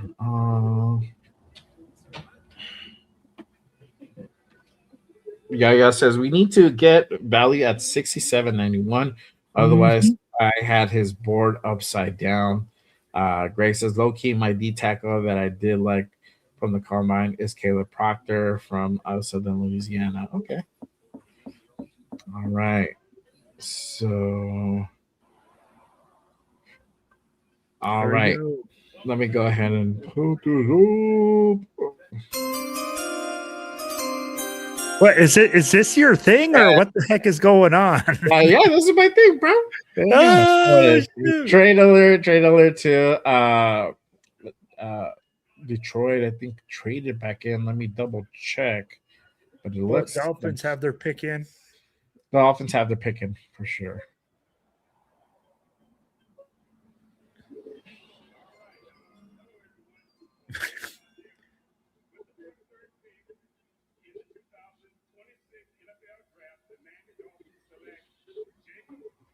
Bro, Jacob Rodriguez. There you go. So at pick 43, Dolphins select Jacob Rodriguez, linebacker out of Texas Tech. My guy going to the Dolphins. Damn. Good pick. Damn. Bro, I'd be like, they're changing their culture. I'd be like, if you're talking about a culture guy, that's him. All right. So the trade alert is the Cowboys are trading for Niners linebacker D Winters. It's a 5th round pick for D Winters. That is a trade alert that just happened. So I guess Detroit was already there at that spot at 44.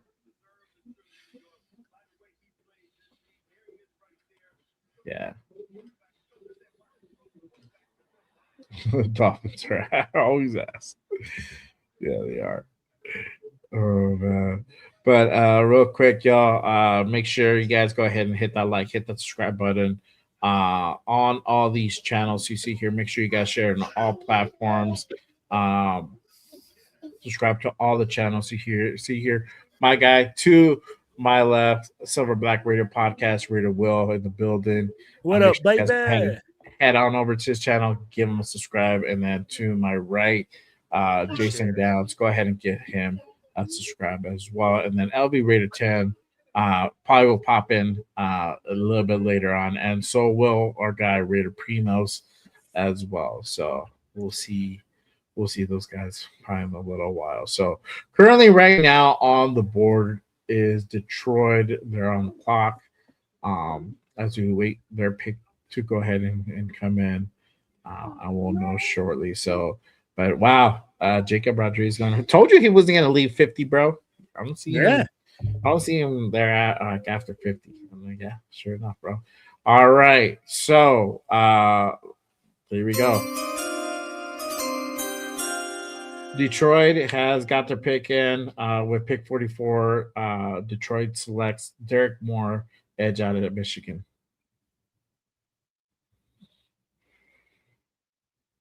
Salute Daniel Berry.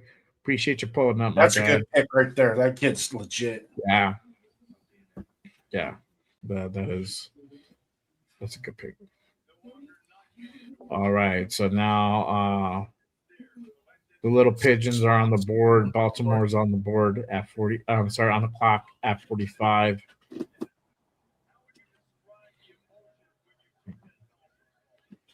That's a good pick. I like that.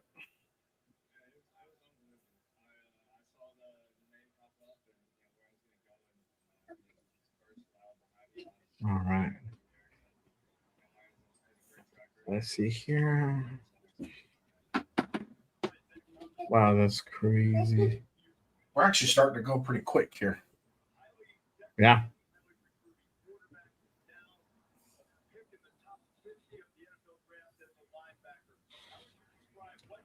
Bam, 44. We could have had Jacob Rodriguez. Yeah, but we don't need Jacob Rodriguez. I love the dude, but I don't feel like we need the dude. You know what I mean?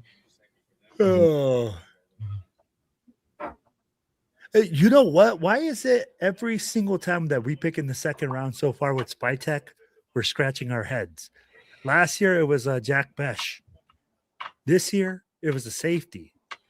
Yeah. I don't know, bro. I mean, I don't like the trade back. I'm okay with. The problem is that with Stooks getting him at 38, I feel it is a little bit of a reach for him. You know, I feel like he's a lower second round guy, and I feel that having a safety class, we could have gotten somebody at 67. But hey, it is what it is. What happens is a lot of times they overthink their trade back. That's what happens. They overthink it. Hey, what did I tell Johnny Spytek yesterday? Don't overthink it. Don't overthink it. Don't overthink it. Let the and a lot of the GMs will say, I'm gonna let the draft come to me. Well, that's not letting the draft come to look at what Josh said. Josh said a GM reported Stooks is a top 43 pick. Do you have a source there, Josh? I'm like, that would be nice. Like, that's pretty dope. No.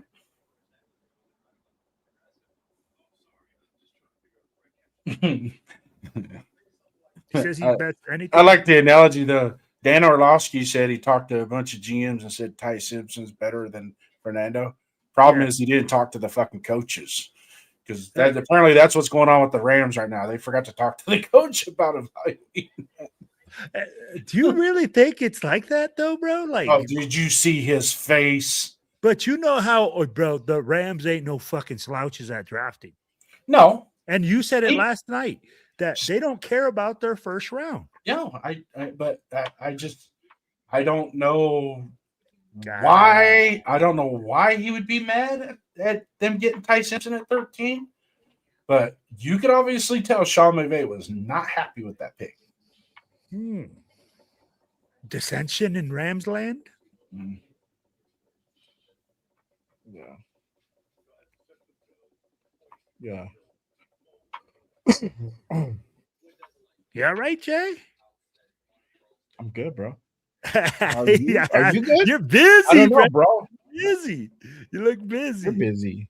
I'm always busy, bro. I'm waiting for these damn commercials to get through. Yeah. Yeah. Signed Trey Hendrickson, a 4-year, $112 million contract. Traded Max Crosby to the Raiders for the 14th pick. Fucking dicks.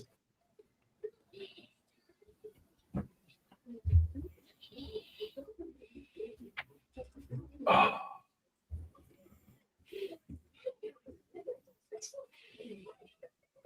Yeah, Ardell, the Niners and Cowboys trading. That's kind of weird. Right. There's a couple of in-division trades.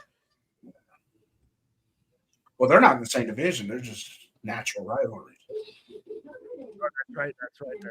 They're both in the city.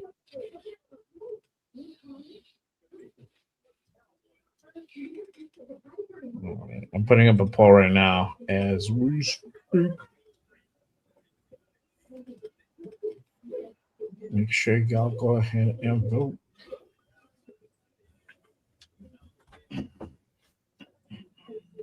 Three options. All right, y'all. So I put up a poll. You guys go ahead and head on over. If you guys are on my channel, how do you guys feel about drafting Trading Stooks at pick 38? Yes, I like it. I'm okay with it. Or no, we reach. Let me know you guys' thoughts. How you guys feel about that? At again, pick 38. All right, so looks like the Ravens have got their pick in. We're gonna go ahead and go to that. Let's see, it's about to go ahead and be announced. Barking and talking to shit.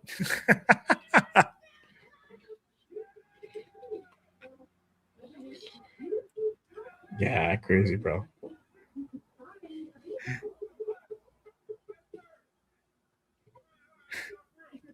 I'm just gonna drop the wide receiver at 38. Okay.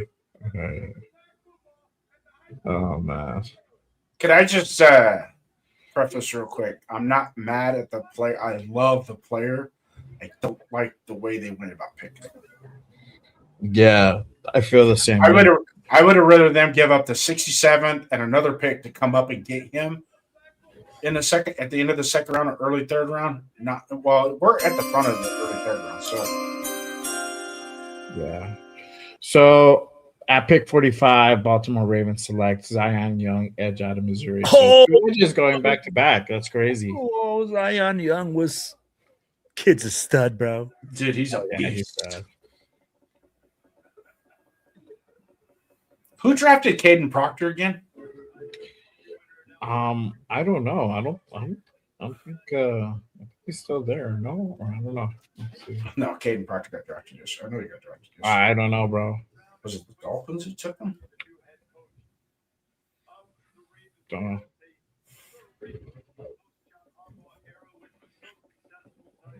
Yep, the Dolphins took him with the 12th pick.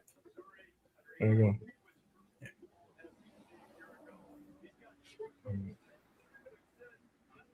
go. Brad Kid has pictures of Baltimore. Exactly, bro. Bro. Alex, shout out to my guy Alex. He says Bing has us taking Surratt at 67. Well, I hope not, dog. I hope not. I really don't. That would be a tragedy, bro. That would be a fucking tragedy, bro. Jacoby Lane, you're drafting Surratt over Jacoby Lane. So I'm glad Nathan's not on. He probably fucking have a fucking 26 years old kid fucking having a stroke and shit. Trying to kill Nate. What? Yes, I know. Y'all trying to kill Nate. Yeah, that's exactly right. Oh man. I was like, Josh says this job would be okay if Lee Hunter success. Bro, that would be a fucking steal at 67. I mean, I would. I think I would feel better if he did. Yes, it's a lot, bro. It's a lot of picks to go down and shit. Let's see. All right, so with pick 46, Tampa Bay Buccaneers drafts Josiah Trotter, linebacker out of Missouri. Ooh, Missouri back to back. Hey, yeah. So there you go. Linebacker, my boy. It's a linebacker. Josiah Trotter is a stud too, bro. Yeah, so as we see it, this second round is a lot of defense heavy. Outside of Stribling and Boston, everybody else has been defensive heavy, defensive minded, which is crazy. Charles says, I thought Caleb Banks would go day 2 because of foot injury. Me too. Us too, bro. That's why we say Minnesota is a loser in this draft, bro. And especially for us and 31 other NFL teams. Exactly. And the Rams. And the Rams. He's a really good player, but the thing is that foot is a big thing. Like I don't know, man. Like, and on a big guy, bro, big feet are a huge thing. We talked about that, man. Feet injury on a big guy, they're so sensitive. That's not even his first injury, too, either. This is like his second, third.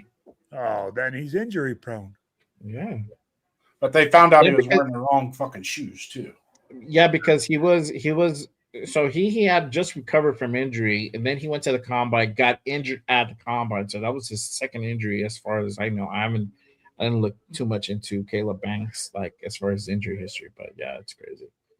My guy Greg says, I looked at Denver Broncos secondary. Stooks does not match their system type. Oh, okay. So now I'm understanding more Stooks more on what he can be. I mean, yeah, bro. I mean, he's a good player, bro. He's a really good player. I think we could have gotten him lower. He could have probably still been there at 67. I don't know. But they feel that they can either get somebody who really have probably the same caliber at 67, or you never know, they might decide to trade back into the second round. Nothing has happened as of yet, but you just never know. Obviously, it's crazy. All right. Hopefully, the wide receiver right now that goes right now to the Pittsburgh Steelers is Surratt, so we get this out of the way. Yeah. Surratt. Damn. Wow, that'd be crazy. Right? Pick 91. Yeah, I mean, at that point, yeah, no, I wouldn't be mad at Surratt at 91. That's child abuse. All right. Here we go. So, with the 47 pick, the Pittsburgh Steelers draft Jeremy Bernard, receiver out of Alabama. Cool. Oh, we knew. At least I knew it was a receiver. Wrong. This guy wasn't up there either. Bernard, I had him on my back big board, but I had him at the bottom. Yeah, towards the bottom. Maybe we just are not seeing the same things people are seeing as well. Because I agree with you. I was like, I thought he was being later on in this round, like maybe early third, but to be like mid second. I mean, I had him like late second. So I had him like in the third. Okay, yeah, I have him late second, under Ted Hurst, because I feel Hurst is just slightly better than Bernard, but you know. Maybe Hurst falls to us to 67. Maybe.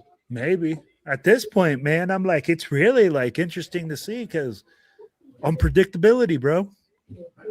Yeah. Dixon said we reached. Okay. I'm with I'm you not there, going to argue Dixon. that. Yeah, I'm with Dixon on that one. Yeah. But then again, I like the player. Don't get me wrong. But I just think we could have went back, like we could have moved back. But at the same time, it is what it is. We move forward with it.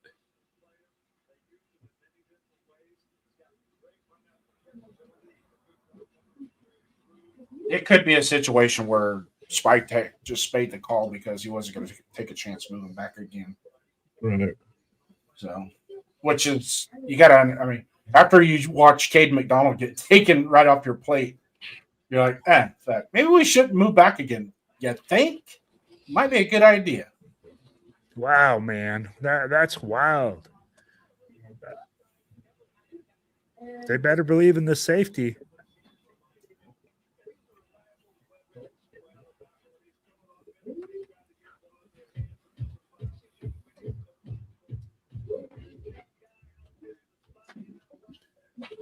Man.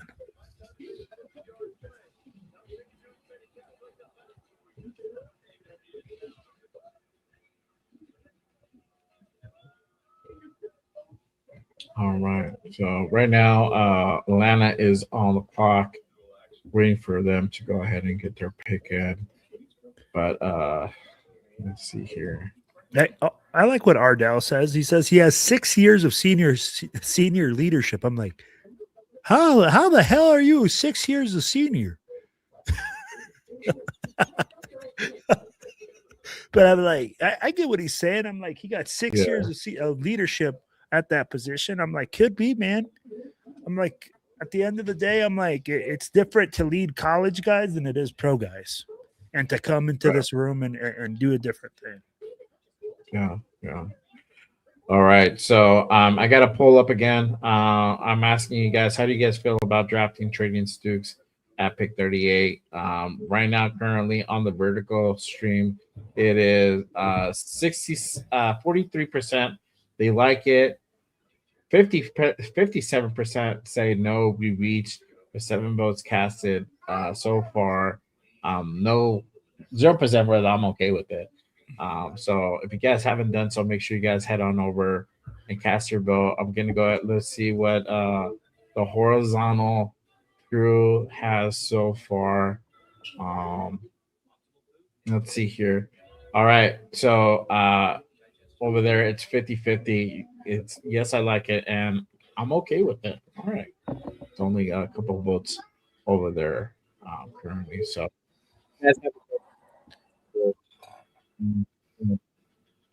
what is it you heard? Okay.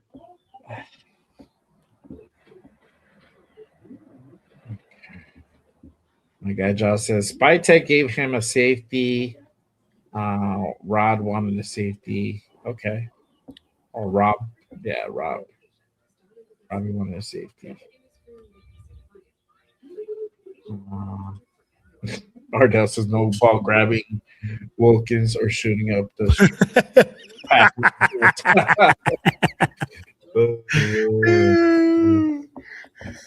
Dixon Satter says Spytek Script is a second round. Yeah, that's what it feels like. I don't know, bro. Well, you know, the thing is, how much of last year was Pete, bro? Like, in the sense where we didn't get to see Besh take a lot of targets, bro. I was screaming at one point for them to really utilize Besh more. I mean, we especially once Jacoby left, I was like, fucking feed that dude. This is an opportunity. You drafted a replacement for Jacoby Myers, which that's what he was. And so like utilize the dude. But and I'm there with you. I get what you're saying. I'm just like, for me, I'm like, lots to be proven still, right? Like, hey, he can come in and like tear it up this year.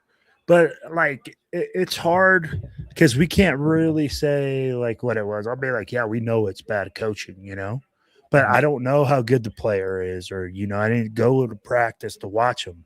So this year is really going to be a year that we're going to see what Jack Besh can do. But for right now, everybody's going to be like, he's a bust, right? Because you know how Raider Nation is. Shit, we're calling Ashton Jeanty a bust because he didn't get 1,000 yards last season. Mm-hmm. They're like, oh, he's a bust. I'm like, are you kidding me, bro? Right. Oh man. All right. So with pick 48, the Atlanta Falcons draft Avion Terrell, corner out of Clemson. There you go. Interesting. Terrell off the board. And it's like he said, man, but defense heavy. I don't know about this Auburn sports dude. I feel like he's more of a like parody type of account, but yeah, I mean, it make in a sense it makes sense to go ahead and pair him with Paul Amal as a safety. So he'll be there for a long term. The second round as a safety, that speaks volumes, bro.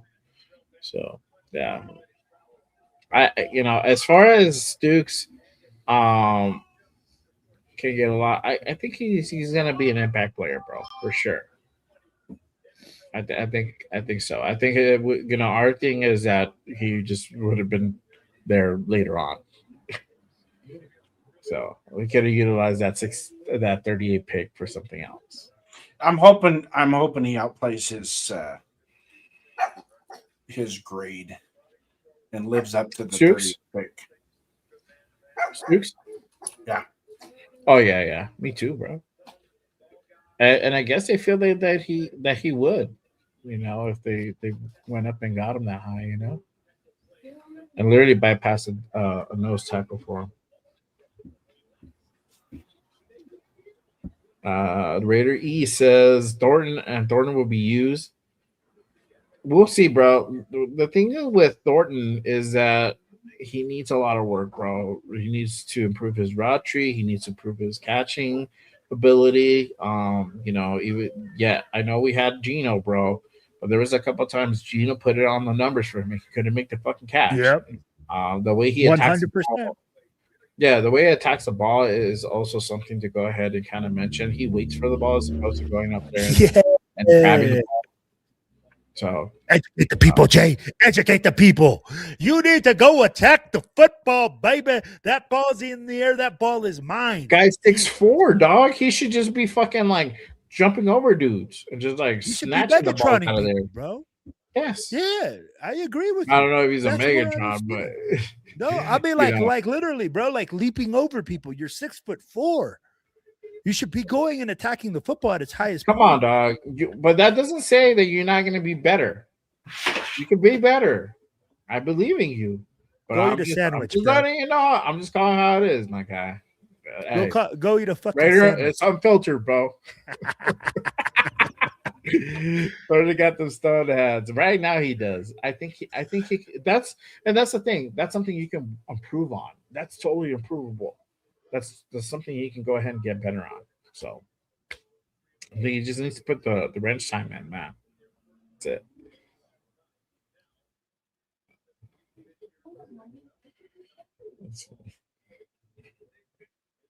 Who do we take in the second round? We ended up drafting trading Stukes, corner out of Arizona. That's who we took at 38. So just pulling up, that's who we ended up drafting at 30. We traded back from 36 with the Texans to 38 and picked up pick 91, give up 117 for that one, and drafted trading Stukes, safety out of Arizona. So yeah. Panthers all right. There we go. All right, y'all. So with pick 49, the Carolina Panthers draft Lee Hunter, Yep. Oh. defensive tackle, Texas. Oh, come on. Hold on. Hold on. Yep. Exactly. I feel. Yeah.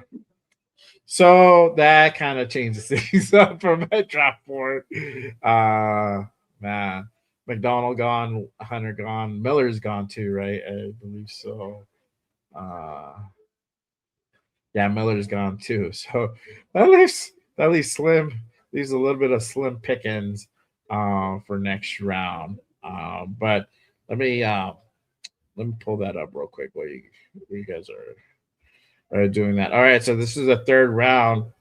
So if no D tackle, I got Dominic Orange, top of the list. Grace Holton right after him, and then Daryl Jackson out of Florida State for D tackle. So 67, we still can pick up D tackle. These guys are still available. So we'll see what happens with that. And then priority 2 would be wide receiver. So now we got pick 91. Either wide receiver, corner could be the guys. Jacoby Lane, Zach Branch, Elijah Sherratt, Bryce Lance as the bottom of that list for wide receiver has potential to outlive his draft stock, but he needs work for sure. But obviously, Jacoby Lane, potential for a wide receiver 1 there. Zach Branch, speedster and special teams guy. So return kicker. So that could definitely be a possibility. And obviously, I already know Elijah Surratt, got to put in that continuity, right? Not my first choice. I got him on number 3, but I wouldn't be mad if it did happen at 91. So could go corner as well. We still need a corner. Julian Neal, David Ignason, Malik Muhammad, Jacario Davis, Will Lee, the third for corner. And then obviously we're good on safety, so we're going to go ahead and cancel that. But this is why I feel that also too, Trainer Stuk is a little bit of a reach. Having Kamari Ramsey also can play that position very similar to Trading Stukes. I think I was almost on that level as him. Probably just a little bit, just slightly under Stukes, but would be a really good addition if you were looking at safety. Kilgore is another guy as well, but that is not meant to be. So I put the safeties off, and then I would probably go to edge. Mason Thomas is already off. I believe Joshua Josephs. I think he's still there. He's still there. And then Danny Dennison out of Penn State could be a pickup as well. Trotter's gone for linebackers. Golday's still there, and then Deontay Lawson as well. So we'll see what happens in the third round. We can still pick up a DT tackle at 67. Dominic Orange, Grace Holton, Daryl Jackson still there available. So we shall see. All right. Let's see here. Again, appreciate you guys pulling up and tapping in on the Friday afternoon special 2026 NFL Draft Day 2. Let's see. Ardell says he did have Gino throwing to him. Thorin could ball out with Church Crew, Mendoza, Mr. Like that. Yeah. He just needs to improve that thing, bro. So he needs to be able to go ahead and create separation. That's the biggest thing. That's improving your route tree. Shout out to my guy Alec M in the building. Appreciate you pulling up. Says Stukes, a good player, but we passed on a ton of good player D tackles and such. Yeah. Stings a bit. It wasn't expect. Yeah, you weren't expecting that. That's crazy. We were expecting. A lot of us thought that a trade back could definitely be in the works, but to pick up a safety that far high up with other positions being more important, we believe, in our opinion, safety was kind of a thing. But I guess they feel that they can pick up somebody really good in the third round, picking pretty early as well. Josh says, "Do we believe in free agents we took that would be good defense?" I don't know now. Uh, no, I mean linebackers are so good, bro. They're so solid. I mean, you got Quiddy Pay, bro. Quiddy Pay is fucking good. So, don't sleep on it. So, all right. So with the 50th pick, the New York Jets draft D'Angelo Pons, corner out of Indiana. So Pons is off the board. Good for him, man. There you go. Yeah, good player. Good player. Mhm. All right. So, I don't know if you were listening. Well, Ja asked, "Do we believe in the free agents we took that will be good defense?" I don't know now. Well, huh? Go ahead. He says that if we believe that the free agents that we got would it make a good defense. He says he doesn't know now. I still feel really confident. I just feel that probably the biggest position was that nose tackle. Um, and I mean we can still pick a guy up in the next round. That's if we don't trade back in, um, which could definitely happen. But um, yeah, I mean not too. What? So with the free agents that we got, right, and we look at this defense right now, currently, of course, we understand that there's a lot of holes in this defense. We talked about it at the beginning of the draft. We had more holes than probably anything than we had positions to fill positions, players to fill positions. Sorry about that. But when you talk about like bringing in a safety, right? And I get what you guys are saying. We need a nickel guy.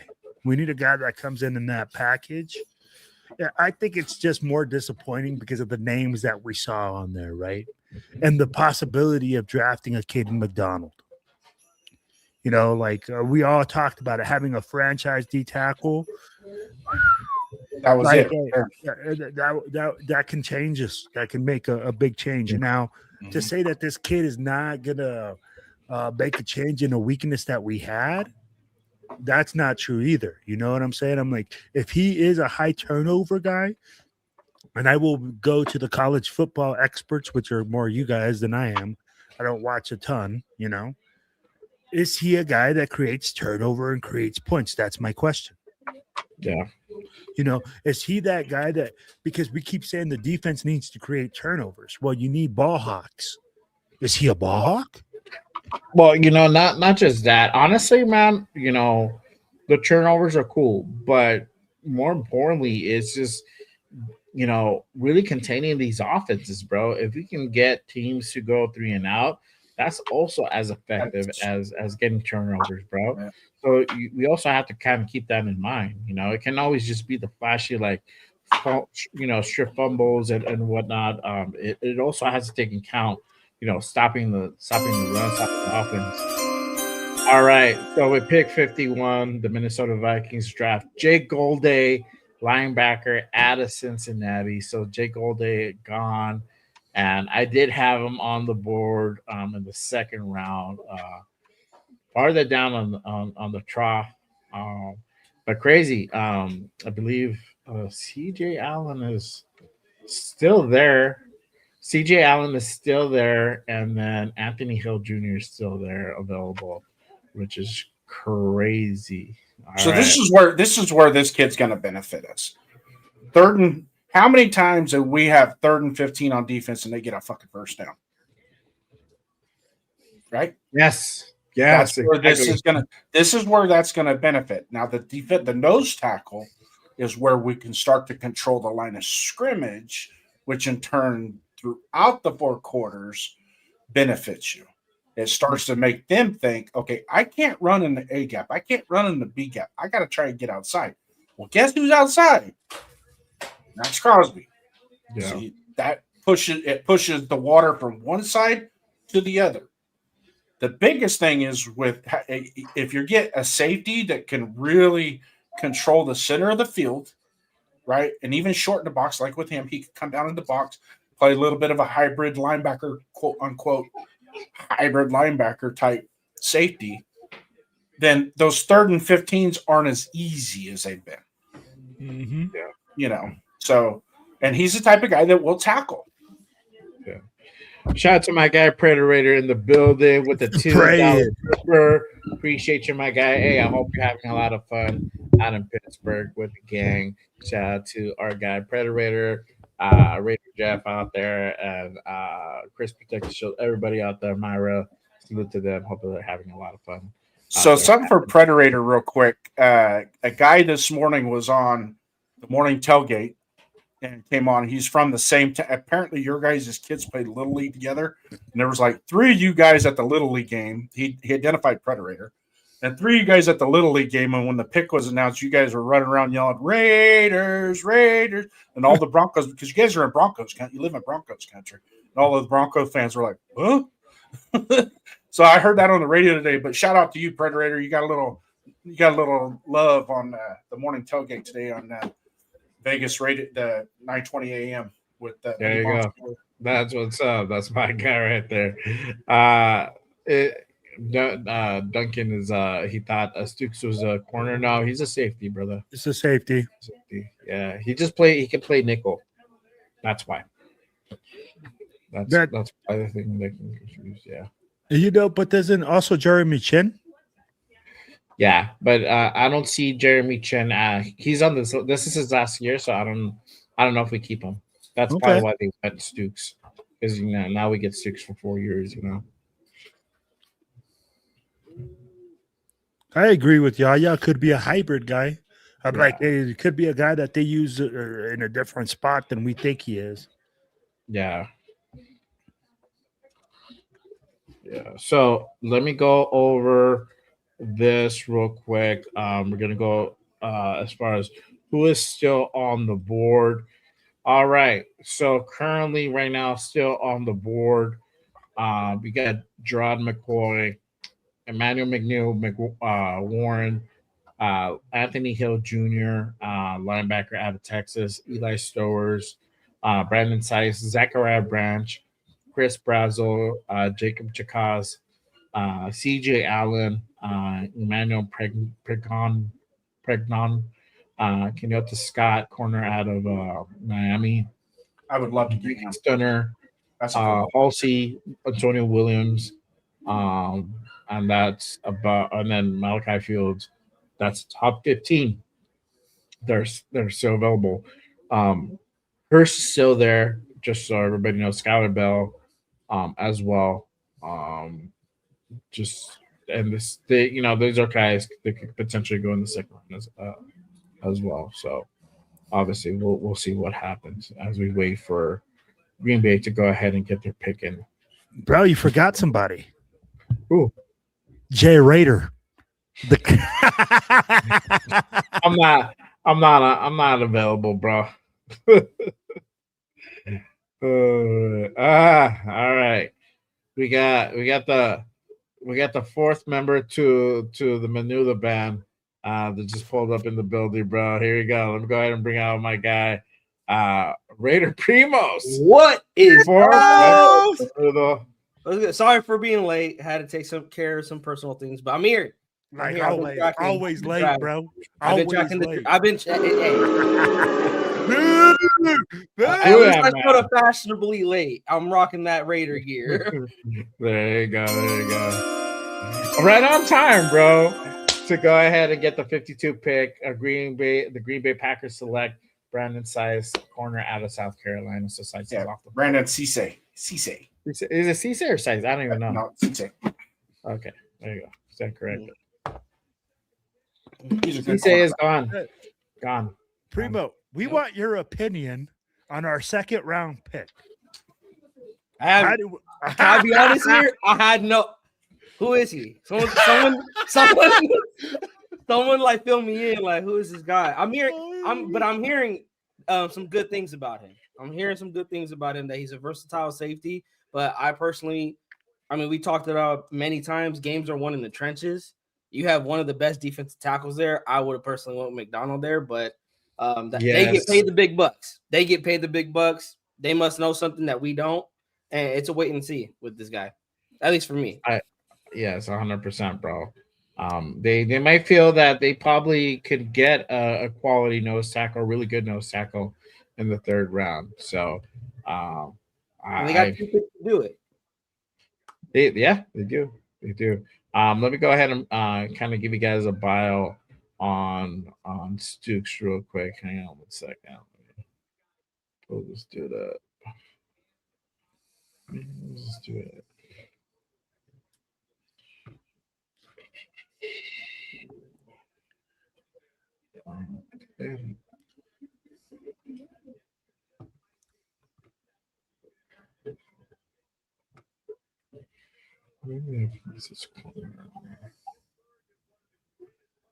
So I'm trying to find Stooks' thing. I think that was this.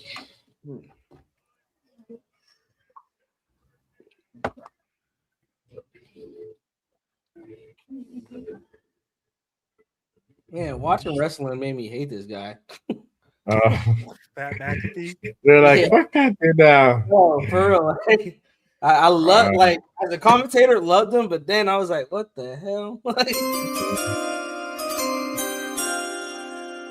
All right. So with pick 53, you got Pat McAfee coming in and try to go ahead and give the pick, tell the pick. Hold on. I thought I would get it by now. Let's see. I'm taking my sweet time. So he just came out to say their first round draft pick was Sauce Gardner.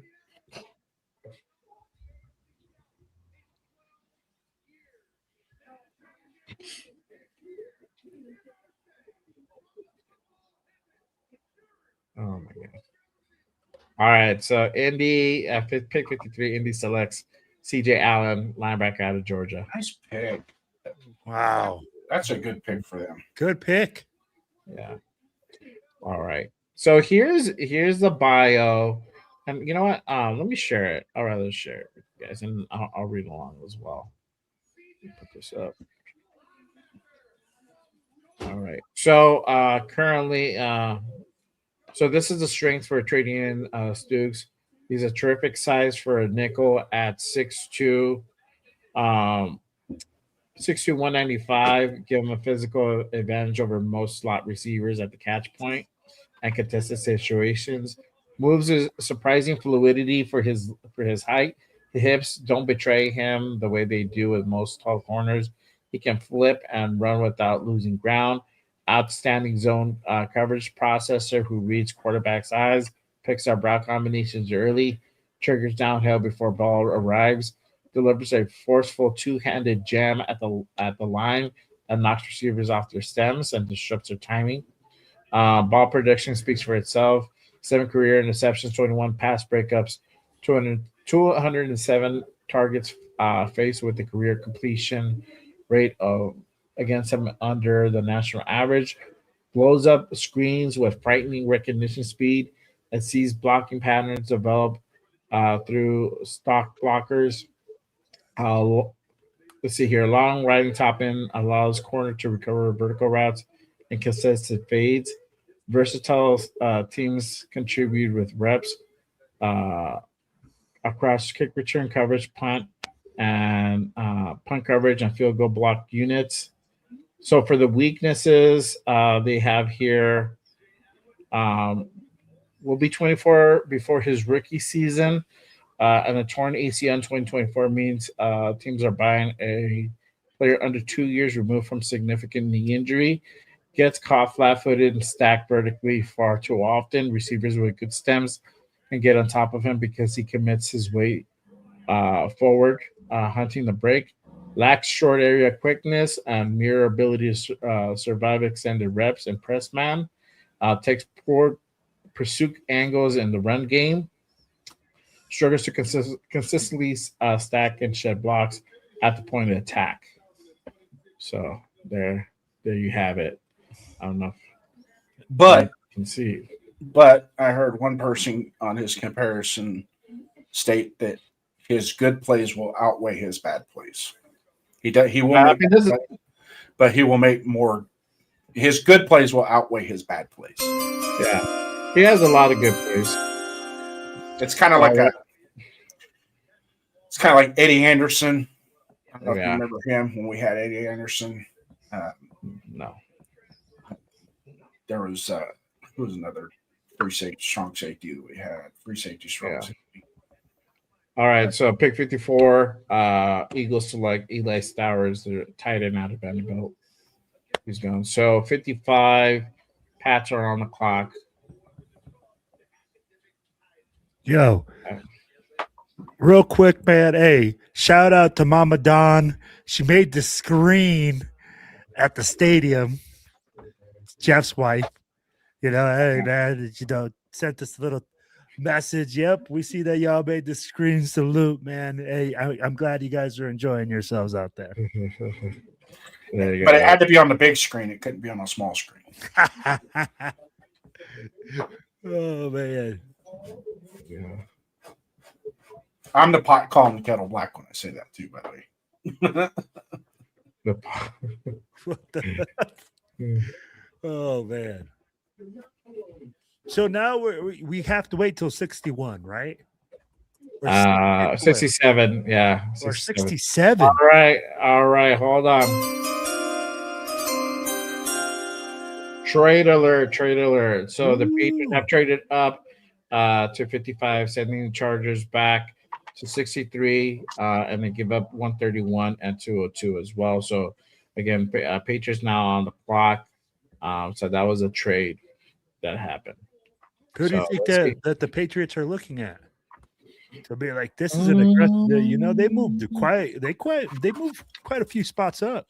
I think they're gonna pick a new insider on this one. They picked up an insider for the last one, right? For the last round, for first round. Yeah. No, a new insider. What do you mean, new insider? The NFL insider Diana Rossini. They cut Diana Rossini. She's working full time for Mike Bravo, bro. We already know. She's putting in that overtime. Personal insider, dog. Yeah, so they got a low move last 55th pick. The Patriots select Jamel Hill.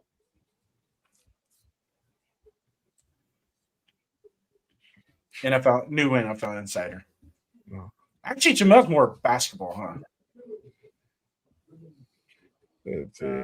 Alex says they have several needs for Pat still. Like a bunch of silent people up there on the board. John, you just missed it. I just read the bio of Stooks. Essentially, I mean, this kid, he's good. He's not. It's not a back. The reason why we say like we feel it's a reach because he probably would have been there a little bit lower. Mm-hmm. So I don't know if he would have been there at 67, but you probably could have traded back in that situation. He probably would have still been there and got more draft capital. And we traded back from 36, and at 36, Caden McDonald was drafted. Yeah. Oh, Jesus. But for Stooks, I mean, he can play safe. He can play nickel. He's a really solid nickel. The guy he's a ball hawk. He's very versatile. So it's a good. I mean, we needed a safety essentially. I mean, barring aside from Paul Mao, the chin's on this last year. But I feel like we could have gotten, if we wanted a safety, we could have gotten one in the third. Kamara Ramsey, I believe, would have still been there in the third round. So, Jay, those big old sexy war daddies up front don't grow on trees, baby. You don't find animals like that just growing on this. Bro, that's why when you see one of those sexy beasts as a coach, you go like, oh my goodness. I mean, like, come on, man. We got plenty of safeties, wide receivers, and special guys. I need those big war daddies up front, baby. Oh. Eli Stowers going to the Eagles. That's a good fucking pick, man.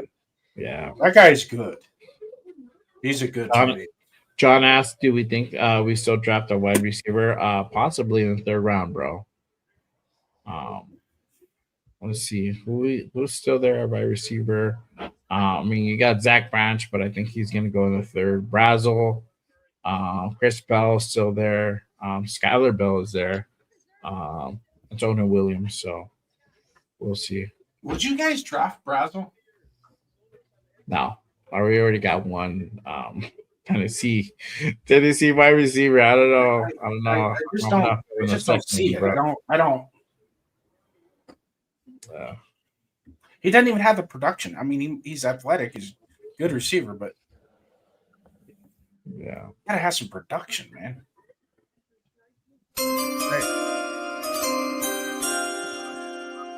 All right. So we're gonna hear New England's pick in just a second.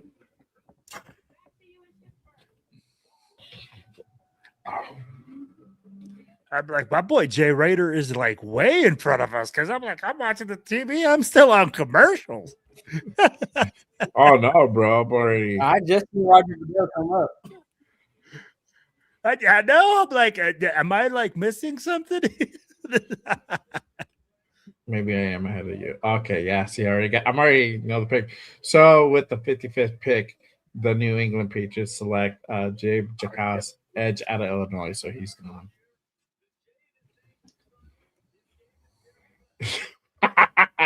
Ardell says you're running rabbit ears, dog. We're gonna have to do with the coat hanger, dog. Hey, right now, bro, I'm about to SOS. Not like this. Not like this. Hold on, wait, you're fuzzy. I don't know how to do that shit, dog. Tape that shit. Good pick. Yeah, that's a cool pick for them. Yeah. New England is starting to bring their defense back. They're still trying to build that defense up. Essentially, that's really what got them to the Super Bowl, if you think about it. Yeah. Yeah, and you're right, bro. What helps a young quarterback? A really good running game and a really good defense. He's an edge rusher in Illinois. I had him lower in the third round, or third round, maybe late second. So I don't know if it would be a necessary reach because we're getting towards that end of the second round. So 56. Go ahead. I want to know who the Vikings selected. Maybe they selected somebody that was supposed to be picked in the 6th and the 2nd. It's like because Caleb Banks, bro. They took 19. They took Caleb Banks at 19. Caleb Banks was ranked to be in the third round. They got Golday.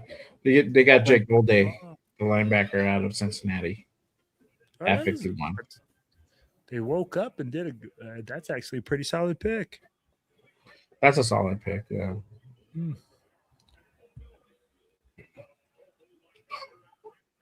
Yeah. So, yeah, Duncan. Yeah, Duncan's right. So with pick 98 going to Minnesota, and the Jonathan Greenard trade, was a comp pick the Eagles received for losing their free agent Milton Williams and free agency to the Patriots. So, yeah, there you go. All right. So with the 56th pick, Jacksonville Jaguars select Nate Botreacher, Texas, out of Texas. Nate Botreacher. He's a good football player. Yeah. Nate yeah, Botreacher. tight end. So they go tight end. Tight end. All right. So looks like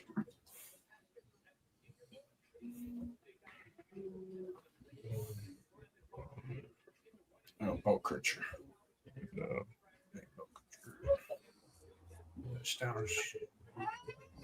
Good Lord. I'm wondering why Jamad McCoy keeps sliding. Oh no.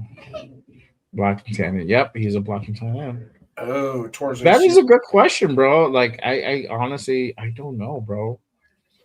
But he missed the entirety of last season because of a torn ACL in 2024. Led the Volunteers with 13 passes. So he didn't even play last year. That's why. Okay. Yeah, I mean, like if you didn't play the whole last season, I'd be like, what really are you evaluating? A year ago's tape, and then you don't even know if the guy's good to go, bro. Why would you even take a risk on a player like that?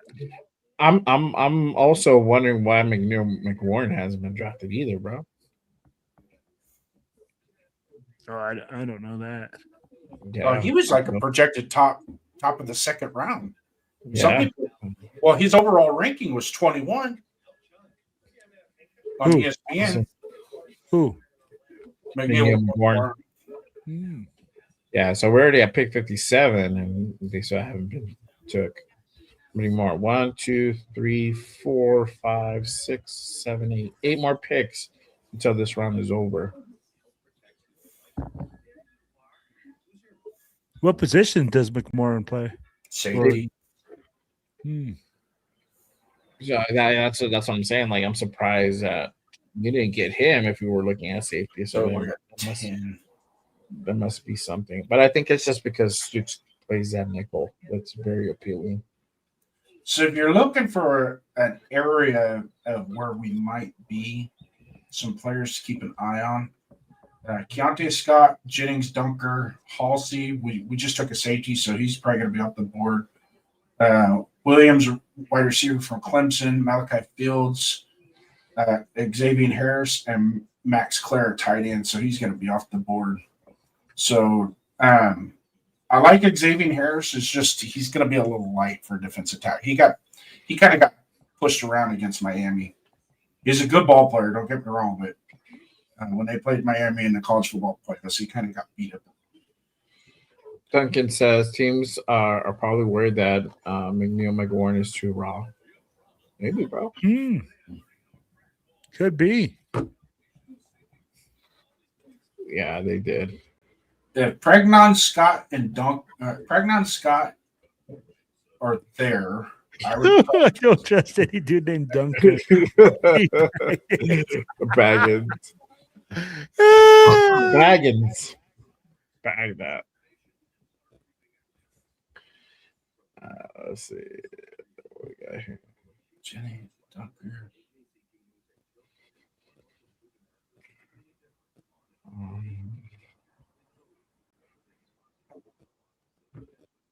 All right, so we're at a 57. We're ready for the pick to come in. I am gonna go ahead and take a quick break. I'll be right back, y'all. So that you guys kind of. I know we did a lot of work on Ted Hurst. A lot of work up on Ted Hurst. So don't be surprised at 67. That's that who we take. What the?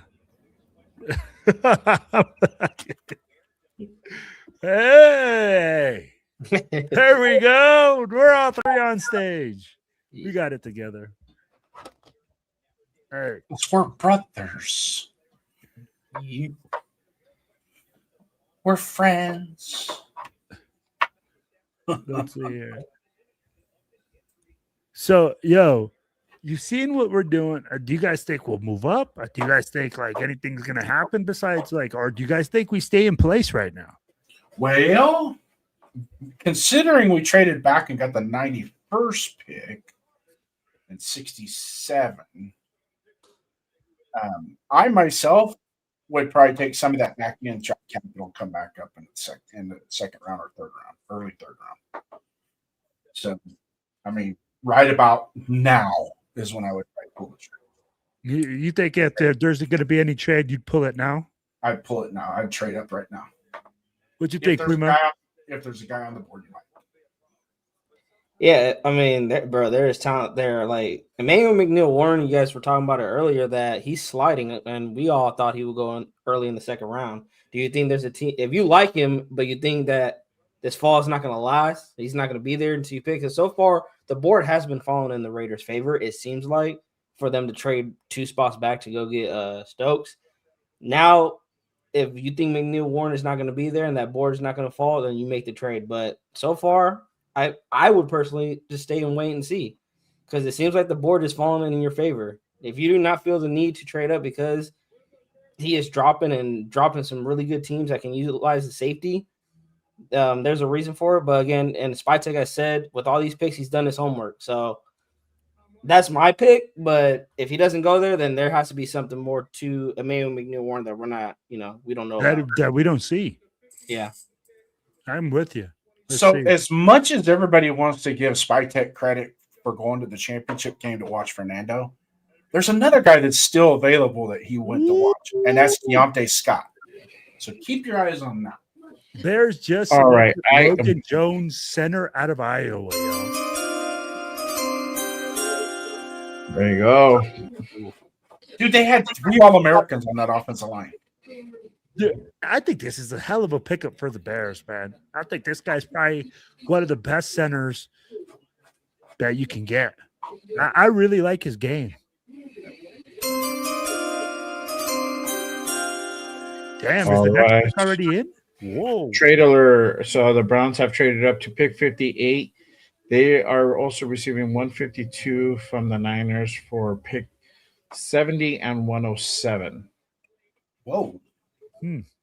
Yeah, so Cleveland is on the clock. Ooh. Cleveland is on the clock again. Traded up to 58 from the Niners for picks. They give a pick for pick 70 and 107. Yeah, they give a pick 70 and 107, and they got 152 and 58. So we'll see. Josh says they might go Chris Bell. We'll see. Didn't they just take a receipt? They took Boston in the second round. Huh? Didn't they take Boston in the second round, the Browns? Hold on, let me double check. Yeah, they did. They took him in the second. Yeah, so they'd probably be corner. Let's see. That Josh said that before the trade came in. All right, here we go. Nice. So there you go with the Emmanuel McNeil Warren, safety out of Toledo. So he's gone. So McNeil McWarren does not escape the second round. He gets drafted at 58. He did fall pretty good down, pretty well down towards the bottom half of the second round, which is interesting. So currently right now, the Texans are on the clock at 59. So we'll see what happens. If there's any other grades that come along the way. Very interesting. But yeah. I was listening to you guys. Well, yeah. We didn't talk too much about you. Where you going? I heard you. I heard everything you said, bro. I'm gonna call you out. No, I'm just kidding. I agree with Primos, bro. I think we're gonna go ahead and kind of chill and see what happens, bro. We can go ahead and stay put, man, and we'll see what falls to us, bro. I don't think at this point we're in a bad position. I think that Spy feels he can go ahead and pick up a D tackle in the third round. I think it might be Big Citrus. I don't know.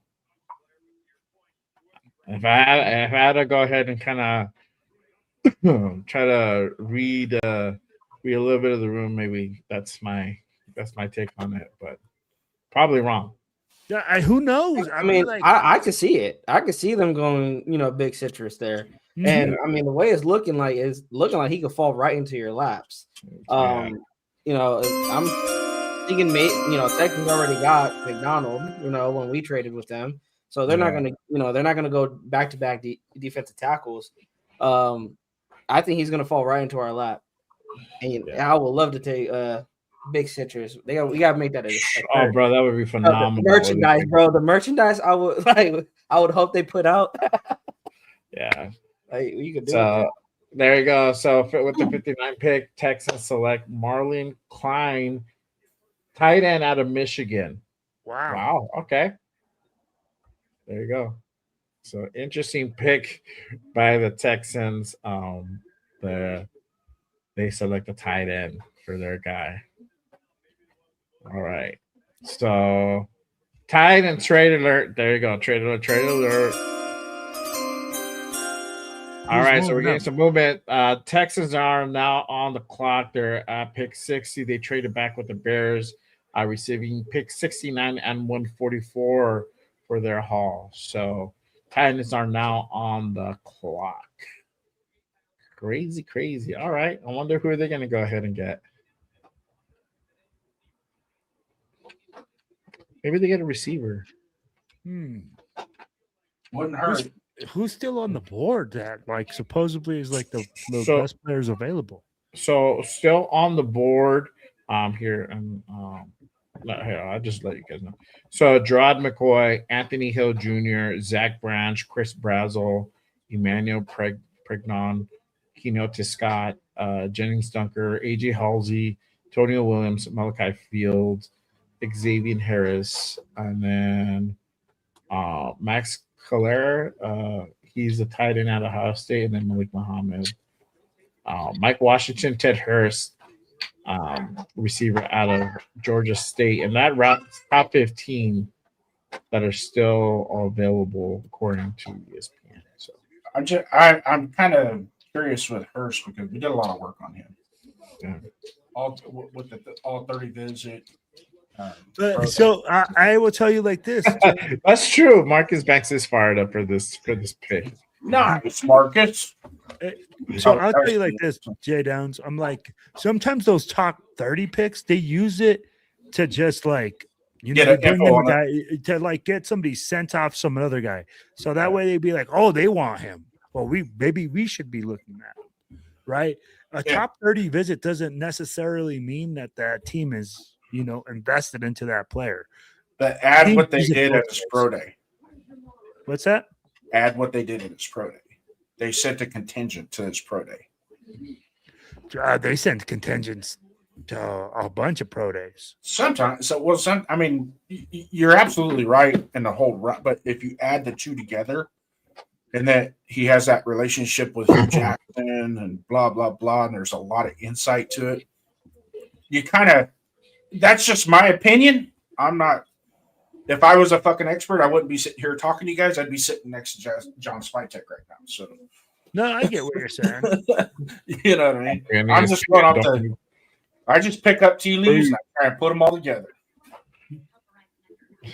Gray says, "Keep reaching until the Raiders are back on." There you go, bro. I know who. I didn't think the Texans were gonna fucking select the tight end at 59, but okay. Carson Beck, Gary Newmiser, Cole Payton. Damn, like best QB still left. Drew Alar still left on the board too. That's who we should take. We should take Drew Alar with the 60. Hey, Mike Washington Jr. out of Arkansas is still left. You know, we talked about a 1-2 package at running back, but not in the third, bro. We get him in the fourth. Zachariah Brown. I like Kaytron Allen, bro. Kaytron Allen out of was he out of Michigan? Got phenomenal, bro. Ooh. Out of Penn State, my bad. Penn State, yeah. Oh, I was about to say, it's like I don't see. Kaytron would be a good like day 3 pickup, bro, because you don't need the running back to do a whole lot.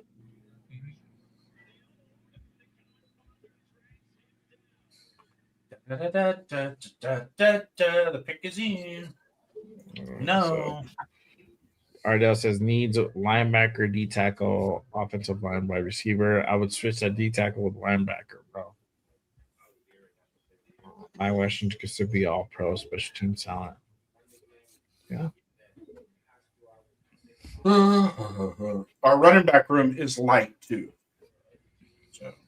Every room is light in the at the Raiders. I'm talking about volume, not quality. Well, I'm talking both. I'm like, you can't say that about the linebacker room. I would probably. No, I mean, like, there's yeah. I mean, like, you got starters, but do you have anything after that? Bueno says Schefter, one GM said that he dropped safety Trajan Stukes ahead of Caleb Downs, one of the best safeties I've seen in my lifetime. My time as a GM, okay.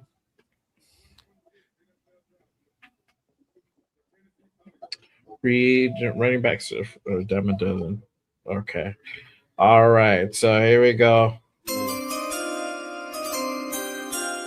With pick 60, the Tennessee Titans select Anthony Hill Jr., linebacker out of Texas. There you go. So congratulations to our guy, Marcus Banks. See, they picked up a linebacker.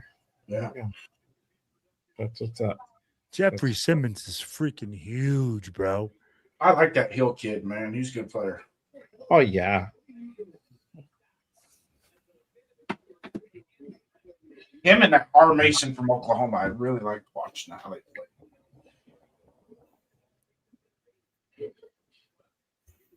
play. Alex says, congrats to the Titans getting better this offseason. Yeah. All right. All right. So Rams are on the clock. And then you got Broncos at 62, Chokers at 63, and then you got Seattle at 64 for the second round. Yeah, he's really good, bro. Huh? Oh man, how many picks do we got in the third, Jay? 2. So we got pick 67 and 91 for a third. So, could there be a possibility we trade back into the second round? There could. I think two teams who could be the guys. So, yeah, we'll see. I'm with you guys. I'm team stay right now. Stay where we're at, motherfucker. All right, there you go. Pick 61, the Los Angeles Rams select a Max Clare, a tight end at Ohio State. There you go. Hits Boy says, I'm fine with Stuke's pick, and we get another third, and we're getting a top 100 player. Yeah. Can we still get a top player at 6? Oh, we definitely can, bro. We get a nose tackle at 67. A really good nose tackle at 67. Who's best nose tackles left, Jay? Best nose tackles. Hold on one second. Well, for me, my list is different, but you have Xavier Harris out of Ole Miss, and then you got Big Citrus right behind him, Brace Holton, which was already on my list, and same thing for Daryl Jackson. You got Chris McCullen, D tackle out of Missouri, and then Tyler Oledem out of Texas A&M, and that's kind of the top 6 there. Some of these guys that I see on this list, they can go farther down in day 3 and probably in the 5th and 6th round guys, maybe even 4th. You can put them probably 4th round guys, but yeah, Citrus is definitely a guy that I would definitely keep my eye out on. And yes, Bueno, he did get selected. Lee Hunter went to the Panthers, so Panthers drafted him at 49. So he was off the board. Stay away from that mullet. Oh man, that's funny. All right, let's see what we got here. All right, here we go.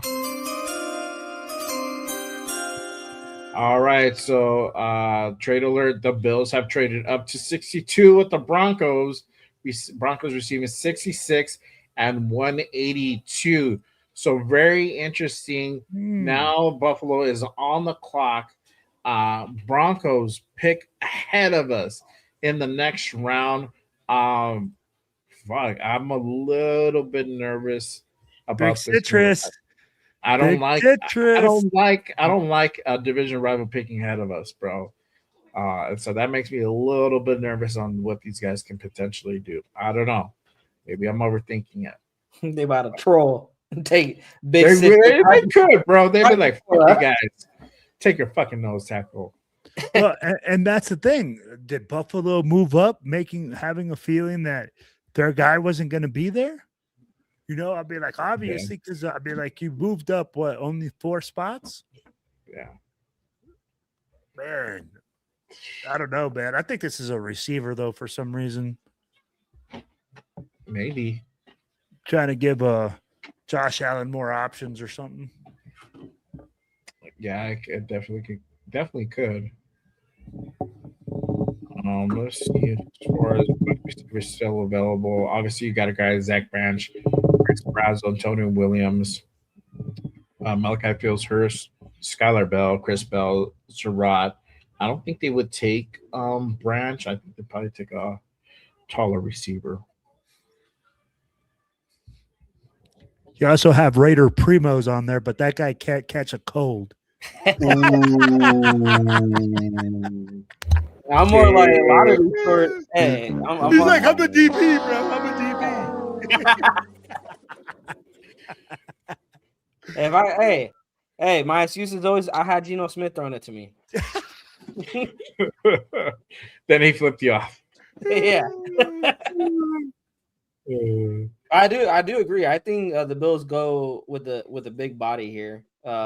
They got playmakers.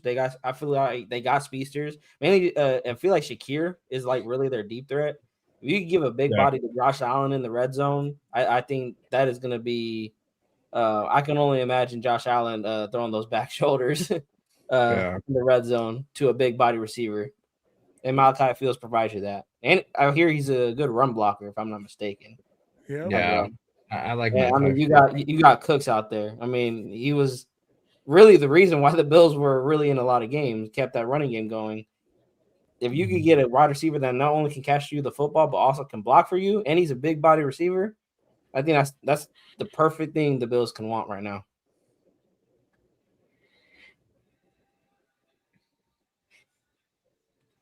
All right. Triggers. The pick is not in for San Diego. I don't know if everybody caught me yesterday when it said San Diego. I don't consider them. I don't give them the right to say LA, bro. It's just fucking San Diego. No, yeah. Santiago. It's like every true like veteran like my dad. He was like, I cannot say Los Angeles Chargers. Every time we talk about Chargers, he's like San Diego. San Diego. Yeah. I'm like, Dad, it's Los Angeles. He's like, nah, San Diego. They'll always be San Diego. Right. All right, let's see what the Bills do here. Zachariah Branch. Nah.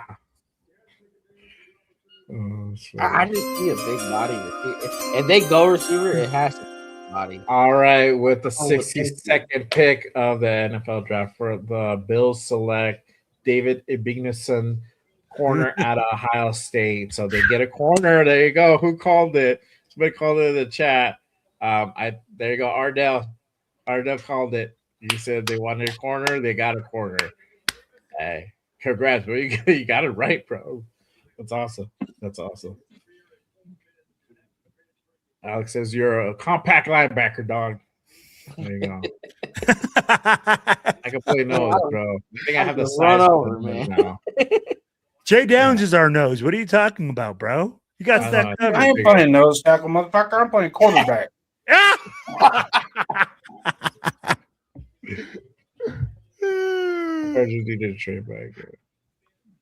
I'm the old guy. You guys go out for a pass. I'll throw it to you. I'm sort of old, bro. I'm like right behind you. I'm like the second oldest. How old are you, Jay? I'm 41. Oh, you're quite a bit younger than me. Yeah. You're younger than me. I'm 50. I'm 50. No, I'm older than you. You said you're about to turn 40 or some shit. Shit. I'm getting ready to turn 54. No, Will. No, bro. No. How old are you? I'm 43. Okay, all right. So maybe then I'm third. Primos is barely starting out, bro. Yeah. Oh, Nate's the baby. Well, I don't know. Actually, 27. I'll be 28 this October. Nate's the baby. Yeah. Nate's 26 or going to be 26 or he's 26. I'm retired with a 30-year-old daughter. Yeah, I got a 23-year-old son. I was about to say, I was like, holy cow, Nate. I was like, my son's Nate's age.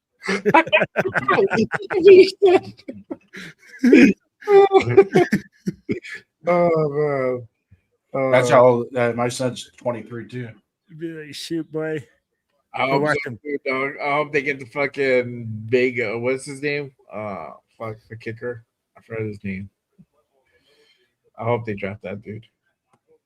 Bro, the Chargers, I don't, as much as I hate them, bro, I know they're gonna make a solid pick. They fucking, gosh, with fucking Harbaugh there, bro, that dude turned shit into gold.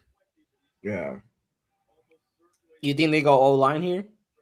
Bro, and he might, he's notorious for doing that shit. Yeah. He goes offensive line, defensive line, super heavy. They I was like to about run to the bring ball. that up though. That on NFL Network it says Justin Herbert sacked 54 times, third in the NFL. Yeah, then they probably will go linebacker. I mean, sorry, lineman. Because as much as I hate it to admit it, Will, you give Herbert time in the pocket. Oh, dude, that dude is a fucking. Oh, he's a menace waiting to happen, bro. I'm pretty sure they go Emmanuel Pignon, or maybe they go Dunker, bro. Maybe they go Dunker. I can see Dunker. I can see Yeah. Dunker. I could, yeah. Oh, Jeff is gonna freaking die if Dunker goes. Oh yeah. All right, here we go. All right, so we picked 63. The San Diego Chokers select Jake Slaughter, center out of Florida. Ooh.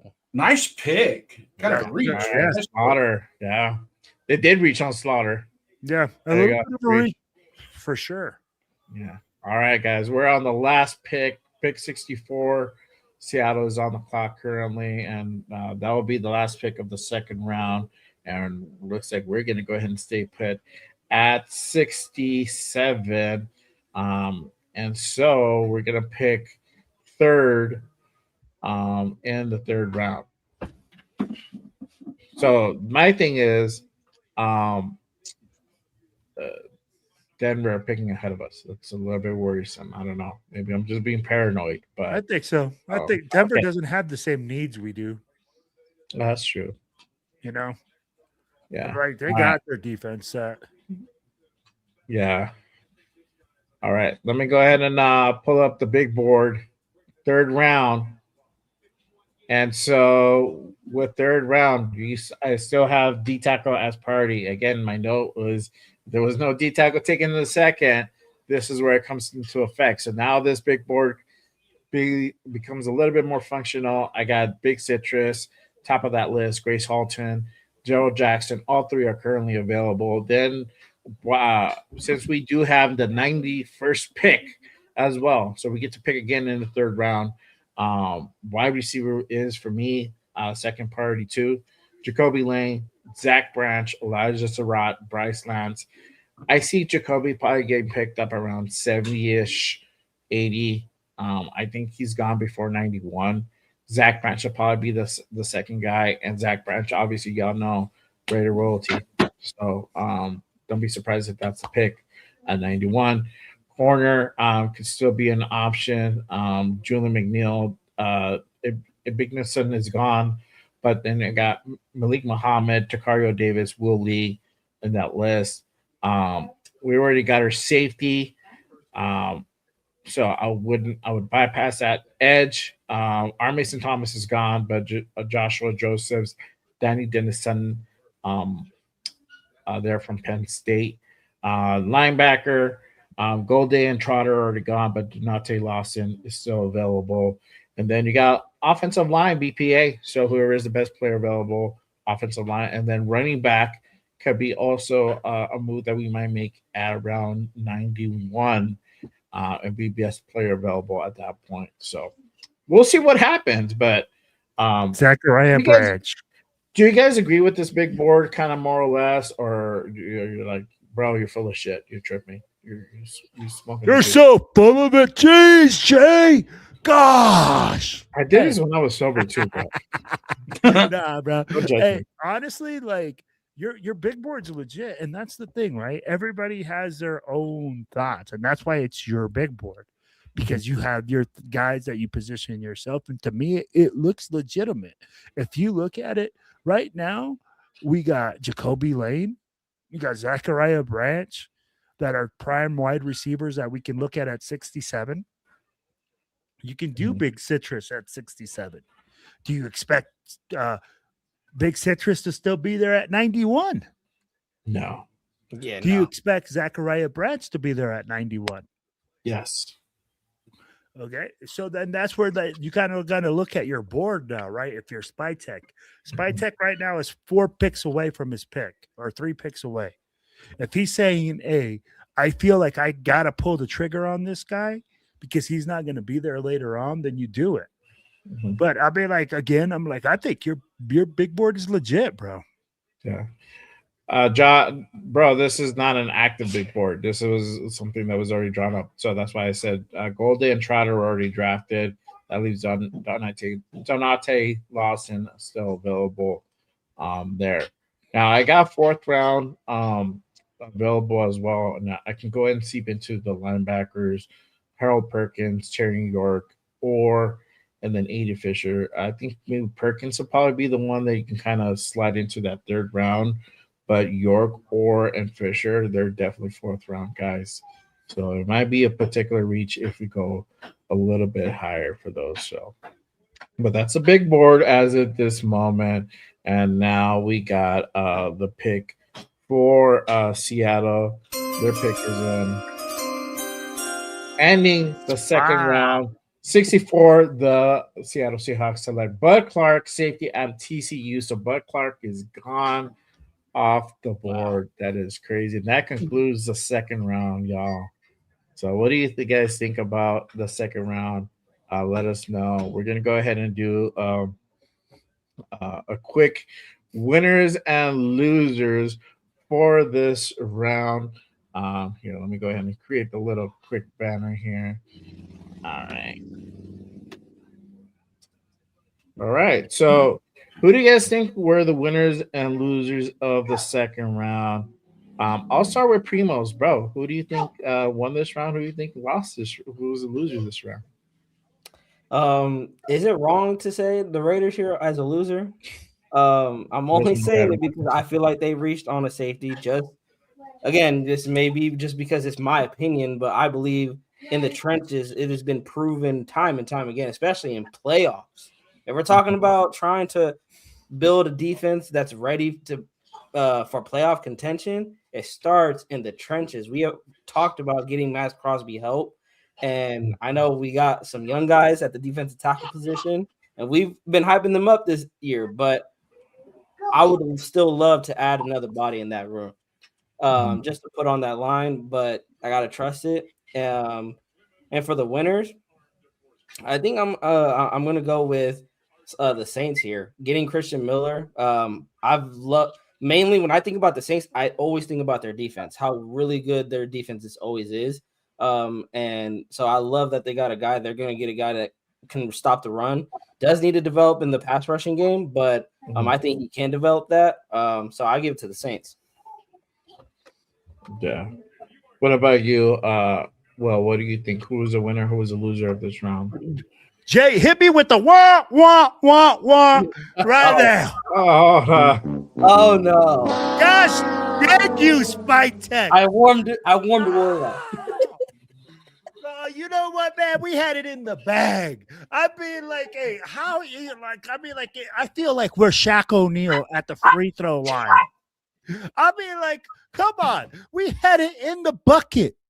Caden McDonald, big sexy beast, big daddy, big war daddy to linchpin the defense. But no, what do we do? We say, hey, Texans, we got you, bro. We're going to take, you're going to take our guy and then just leave us holding the bag. Winners to me are the Texans. Bro, you just got Caden McDonald to go with Will Anderson and the rest of that Texans defense. This defense just improved, and it's fucking filthy. It's disgusting. Oh. Hey, you know the AFC South is not happy. Bro, are you kidding me? How do you plan for that now? That defense is insane. Last year, they sacked the quarterback more than any other defense in the league. And they just upgraded at defense that people were thinking that could carry the Texans to the Super Bowl. Possibly. Bro, and we talked about it all year long. Let's get a guy that's going to take pressure off Max Crosby, off the outside pass rushers. And what do? Oh, let's go get a safety. Come on, man. This is me with you with your rant.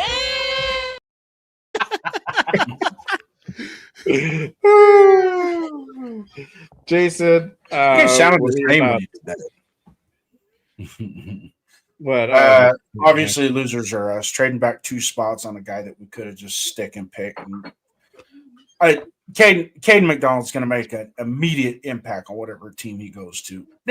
So Houston kind of won that deal. But I myself think the overall winner, because if you look how they're doing it systematically on their defense, the Texans with Anthony Hill, adding him with Jeffrey Simmons, and they did good. Oh, you're talking Titans. Yeah, the Titans. Did I say Texans, Titans? Yeah. I did say Texans. I thought I switched over to the Titans. I gotcha. Because I wanted to say, because you already picked the Texans, right? Yeah. Let me add a little different flavor to it. But I think the Titans actually they'll be my winners. That Anthony Hill's a good football player. Make this a little spicy there, JayRaider. I need some spiciness added to the menudo. I don't know, bro. Look, so the winners, I do think it was the Texans. They went up and traded with us for McDonald. McDonald is an immediate impact player for sure. I know everybody wanted Caden McDonald. I wanted Caden McDonald. And so for them to go ahead and make that's, I get that move. And, and partly I was always okay with McDonald going there because as much as I wanted him, it was just hard for me to think that we were actually going to be able to get him. It just happened to go ahead and play out this way. Do I see us as a loser? Partly. And the reason being is that we did trade back 2 spots. We did get an extra 3rd round pick. That's the upside. The downside is that I feel that Stooks was kind of a reach. Not too much of a reach, but a little bit of a reach because most likely he probably would have still been there. Cardinals just took Carson back. He probably would have still been lower in the round. So yeah. But I don't know. I don't give it. Don't put us complete losers in this one because that is Stooks is really good, and we do need a nickel, and we do need help in that position. So who's the loser? Partly loser for JayRaider. Yeah, that's why I said partly us. If I had to go put somebody else on there, bro, I don't know. I don't know about well, I don't know. The thing is that I don't know about these tight ends, bro. Since we don't need tight ends, I don't really push upon them, But I mean, for Texans getting Klein, I don't know. Maybe that's a little bit of a loser, but yeah. Everybody else's picks have been really pretty solid, man, this round. So, I don't really see like an overreacher so much. Probably, I guess the Chokers probably be a loser on that one. Selecting Slaughter, they overreached on that one. So there you go. Okay. Us and the Chokers being the losers of this again. Losers. All right, so it looks like the pick is in for Denver. They're about to go ahead and announce their pick at 66, and we're about to be on the clock. So with the 66 pick, the Denver Broncos select Tyler O'Dagenham, D tackle out of Texas A&M. So they went D tackle, but just wasn't the D tackle that we wanted. Well, I don't know. Maybe Spytek did want him. He wasn't on my board. To be honest with you. So I don't know if I feel like this is an overreach by Denver.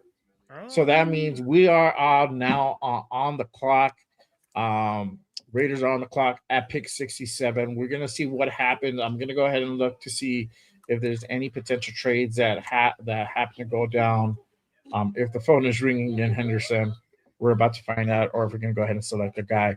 Everybody in the chat, let us know, who do you think the Raiders are gonna go ahead and draft right now at 67? Is it gonna be D tackle? Is it gonna be a wide receiver?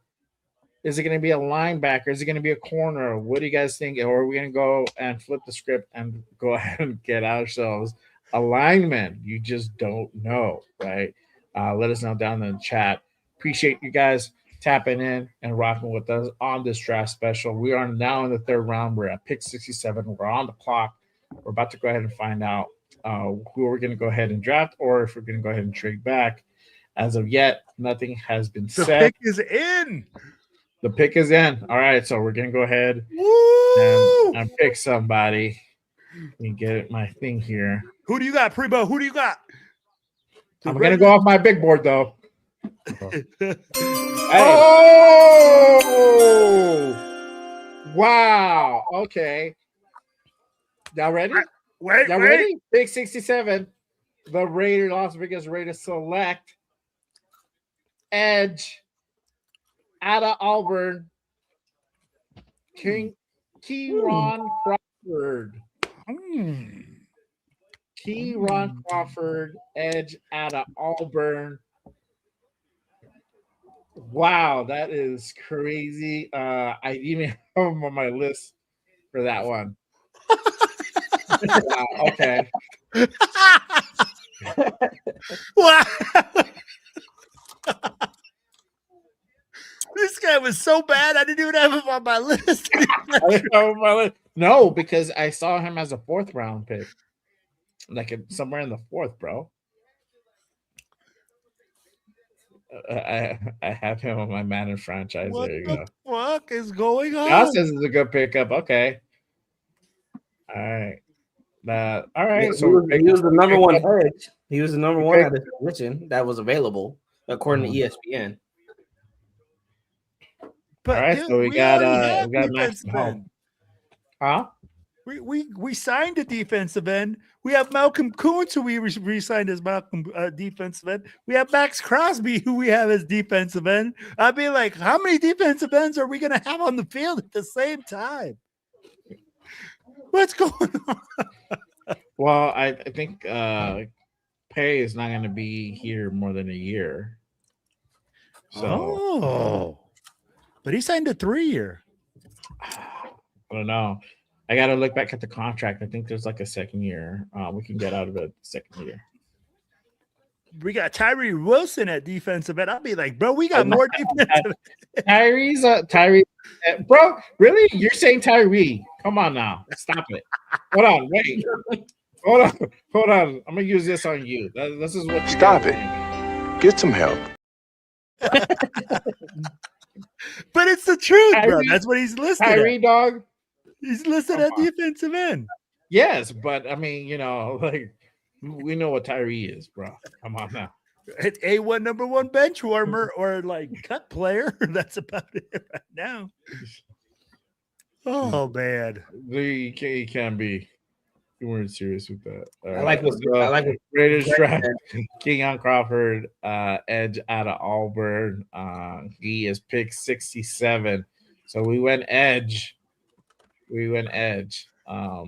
Interesting. But we're not done yet. We still have one more pick left in this round, pick 91. So we'll see what happens. We could still potentially draft a nose tackle in this round. Make sure you bring up that 5th round big board, because that's what we're. I know, dog. Looks like we're fucking or my shit's like completely off then. Okay, appreciate you guys pulling up and tapping in with us on this draft special, day 2 of the 2026 NFL draft. We're in round 3 right now. Make sure you guys go ahead and head on over, hit that subscribe, hit that like on all the channels you see here, all the way to my far left, my guy Raider Primos, at Raider Primos. Next to him, Raider Will from the Silver Black Raider podcast, and then on to my right, Jason Downs. Make sure you guys go ahead and head on over, hit that subscribe button on my guys. You know what this draft was telling me the last 2 rounds? And it's not just us. I don't really think GMs give a shit what the media says about draft picks. They're just doing their own thing. Yeah, that's 100%. They shouldn't. Yeah, well, that's what they always do. Yeah. Yeah, they shouldn't care what the media says. I mean, like if you're evaluating off what the media says, Well, you're no, because a lot of people go on YouTube and say that it's all the media, the media. No, I don't think so. I mean, they have, obviously media has influence. We have influence on some of these things, right? Obviously the last few years was a lot of fan base driven, but I think with this guy with Spytech, I think he just runs a different way, man. I think he's more calculated. He's more like, I have a system. I'm gonna go ahead and implement that. We're gonna really rely on my scout's eyes to really guide me on the picks that I need to go ahead and go with. Hey, right now those scouts are like the blind people. I know, bro. They must be hung over from the Fernando pick, bro. From the Fernando party. Yeah, dog. All right. So with the 68 pick, Philadelphia Eagles select Markel Bell, offensive tackle. Oh man, that dude is a mammoth. That's a big boy. Dude, holy cow. He's got concrete feet though, man. Yep. Yeah. He's a left, right? He say his comp is Trent Brown. Well, I'll tell you what. At the Eagles, right there. At the Eagles, he can sit a year or two. They're deeping us on offensive line to go and like take him on. Hey, but they always like those big offensive linemen too. Yeah, well, they got one. That dude's massive. 6'9", 6'9", bro. Shaquille O'Neal in a football uniform. 324. Holy smokes!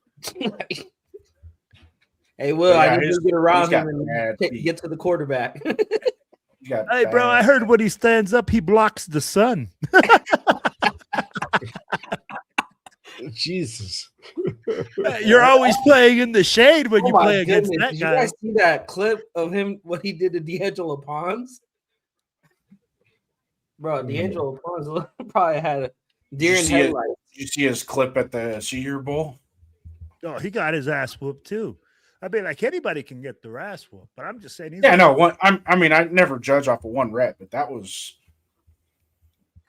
an ass whooping. That was that's one where your mom says, "Don't even fucking come home."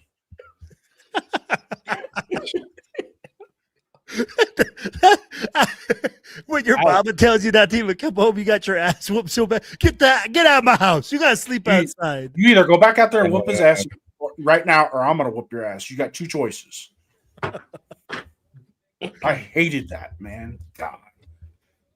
It's like, man.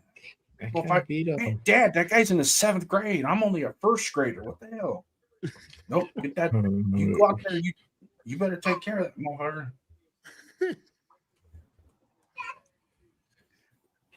Okay, I don't know how we got to that money check. Sometimes I wonder if my dad started more fights in the neighborhood than what I did.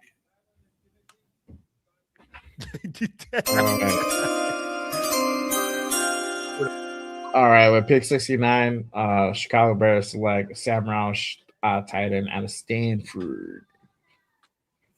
Does that mean Cole Kmet is out? Bro, they're just adding weapons for Caleb Williams, bro. This draft, they've added some pieces for him.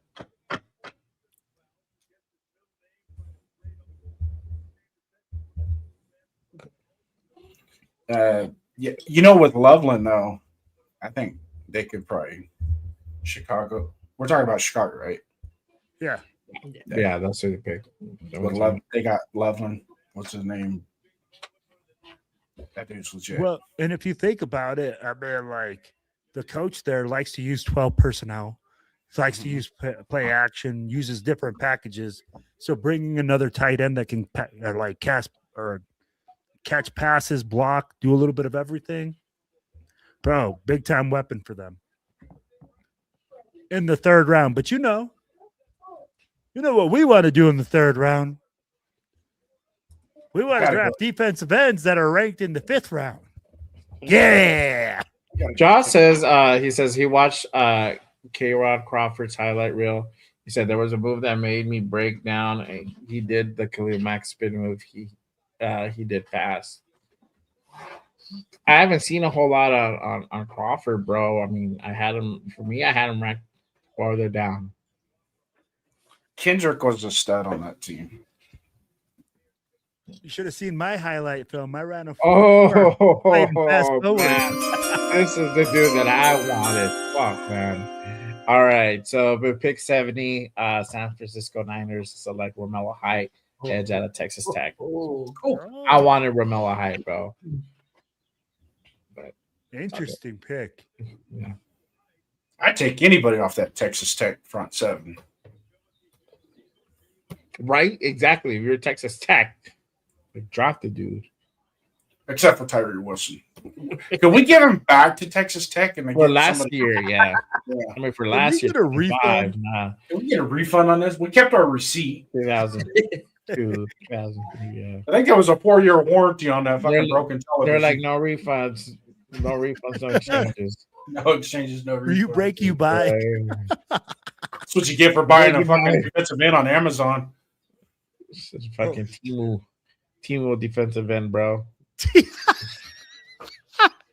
said Timo defensive end. He's like fucking bootleg. Yeah, Hunter was good, bro. I wish we drafted Hunter. It's fucking not. So Big Citrus is still available. That's all we can hope for in 91, bro. And I don't know. I feel like I feel like a long way. You go 74. Yes, it's a very long way. That's 20 picks from now. I'm gonna just give up the idea that we're gonna draft Big Citrus.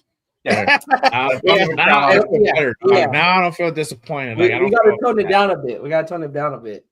Yeah, like now I don't feel upset, bro.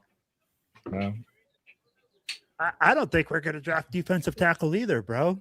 I'm literally looking at it right now because they're gonna have to make the decision on this next pick, whether they go with the lineage pick for Zachariah Branch if he's still available. And if it's Zachariah Branch and Big Citrus, I think they're going to lean more towards the lineage pick. Fat boy says we're screwed. I'm upset. I know, dog. Why is Jamon McCoy fall? Because of the injury, bro. The injury. That's why he's falling.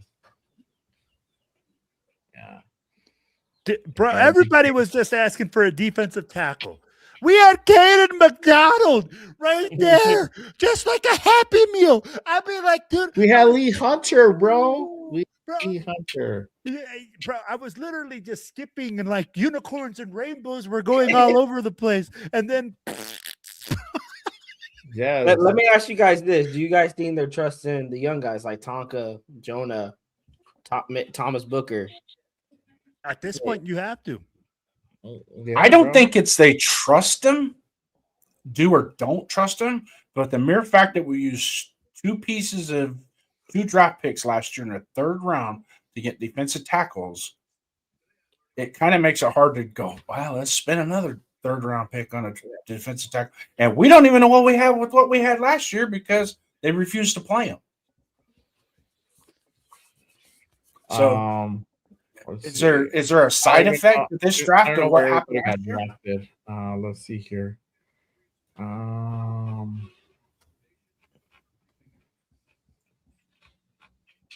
So actually, I think Tonka went in the fourth.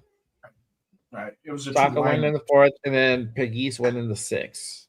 Yeah, that's right. It was Grant and Rob. So Tonka. So they might feel something for Tonka, that Tonka might have something. He showed flashes last year. The little bit of run he got, he showed flashes. I think he had 5 sacks. So Tonka, let me read his kind of bio. So he played 61 games. He made 28 starts, recorded 17.5 tackles for loss, when 9.5 sacks, 11 pass breakups, 19 quarterback hurries, and 6 fumble recoveries. And that was that year that he played. So that was 2024. In 2022, he led South Carolina with 4.4 sacks, and ranked second in the team with 8 tackles for losses. I'm gonna put it like this, baby. If I'm gonna get a straight out sexy war daddy that is a 2-gap, A-gap plugger, okay, I'm good with it. But is he a 2-gap plugger? That's what we got to look at. Can he do that, man? At the point of attack, take up 2 gaps and be able to stop the run. And that's where everybody was like, oh, well, Caden McDonald's just a run stuffer. No, you don't find too many dudes that can do that shit. That can plug up 2 A gaps at the same time. That's why they're so rare, and that's why you like them so much. So I'm with you, man. I think we need to hit on big citrus. We need to find a big sugar daddy up front that we just plant. I mean, like I don't know right now. That's where I'm at. So yeah, Tonka plays primarily 3 and 5 technique. So I mean, like if he's a 3 tech, that means he's lighter in the ass. That means he's a more movable guy. Unless we're running a move scheme with that 3-4 or a 3-3 stack, then I'd be like, he's not a straight up 2-gap plugger. Vince Wilfork is a 2-gap plugger. That's why they're 6'4", 300 pounds, and you can't move them. Mm-hmm. You know. Fat Boy says Dominic Orange and apparently we high on Corleone. Corleone's not bad either, bro. Corleone. I like Corleone. Yeah. So maybe we don't draft one today. We don't draft the D tackle today. I don't know. Then we go Zachariah Branch, I think. I'd be like, that's the only other pick that makes any sense to me. Who else do you guys think? Let me see who's still there for what, a receiver or just in general. Let's see who's still there. McCoy, Branch, Brazel, Pregnon, Kenyatta Scott, Dunker is still there. Halsey, Williams, Malachi Fields, Xavier Harris, Malik Muhammad, Mike Washington, Ted Hurst, Kilgore. But we already got safety, so Skylar Bell and then Surratt are still there. All right, let's see where we're at. All right, so the Commanders with the 71st pick of the NFL draft select Antonio Williams, receiver out of Clemson. There you go. So they went receiver. Yeah, they got another weapon for JD5.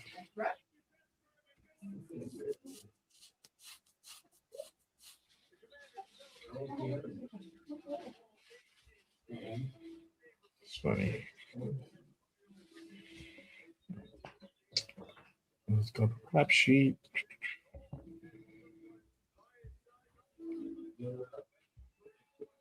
You know, I would say this is all spy tech, but other GMs are doing the same stuff too. So No, but I mean, like we're not fans of those teams. Yeah, that is true. They got their own teams that are talking shit right now. I guarantee you. I mean, like every single fan base right now. Who are we drafting? What the fuck? Yeah, exactly. 100%. You know what this draft tells me though? Was last year really all Pete Carroll? I think so, bro. A lot of similarities in the last two rounds to last year. I'm gonna say this, okay? So even though this draft has been really irregular from a lot of teams, right? I think what this proves is that people don't know as much as they think they know. Wow, right? I agree. Yeah, I'm gonna agree with them, including myself. Yeah, including myself. Like especially like the media and all that. But go ahead, Jay. Pick 72. Takario Davis, What? corner at Washington. Yeah. That's a great fucking pick. Why couldn't we pick up Mario Davis? But I feel like I feel he's too high, bro. I feel that's a little bit of a reach. Yeah, well, we picked the safety in the second. I feel like it's a reach for them, but whatever. I mean, it's not my team. 6'3", he's 6'4", bro. I mean, like size and speed. Quality. There you go. Oh man, there you go. I was fucking. They're showing the for Antonio Williams highlights, and you see one of my kids from Antigua High that plays at Florida State tackling him. Way to go, Blake! Nice tackle. Yeah. Shout out to my guy James in the building with the Ray. Hold on, Don. Let me do it right. Raiders! Yes, sir. Oh man, I mean, like these next picks are freaking killing me. I mean, like I really want to see what we do at 91. At 91, guys, this is really for me going to be the pick that shows us where we're going. Like, bro, or what we're doing.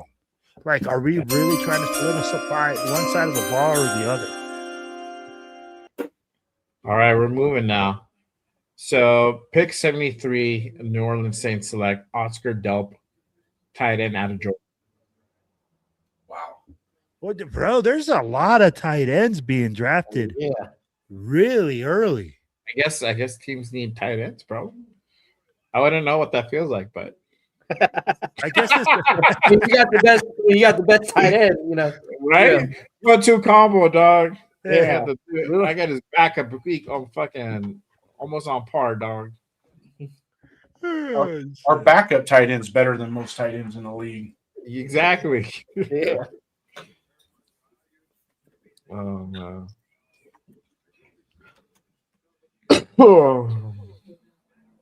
All right, so Giants are on the clock now.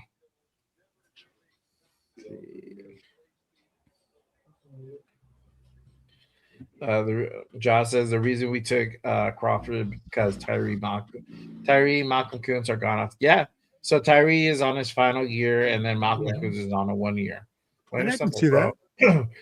Barring that Kuntz literally just like we like just literally does the second year ACL turnaround. Barring that, I don't see him here next year. So we'll see. I don't see Tyree here either.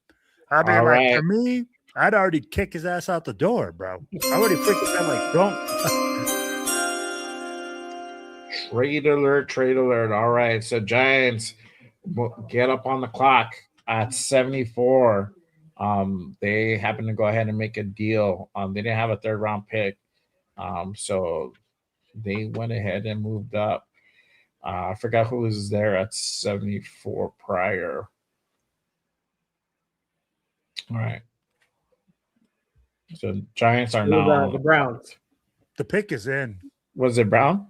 They traded with the Browns. Okay. Ooh. All right, here we go. So the pick is in. All right. So at 74, after trading with the Browns, the Giants select Malachi Fields, wide receiver out of Notre Dame. Wow, that is crazy. Wow, bro. I like Jackson I Dart. kind of like it a little bit. I'm like, oh, I'm fucking so snaky. Okay, I see you. I mean, that's a big body wide receiver. Yeah, bro. I mean, he has upside potential for sure. Could that be a little bit of a reach? I feel like it's kind of a little bit of a reach, but I mean, if it's only a reach if it doesn't pay out. Dude, I think for me it's a reach. It's a reach.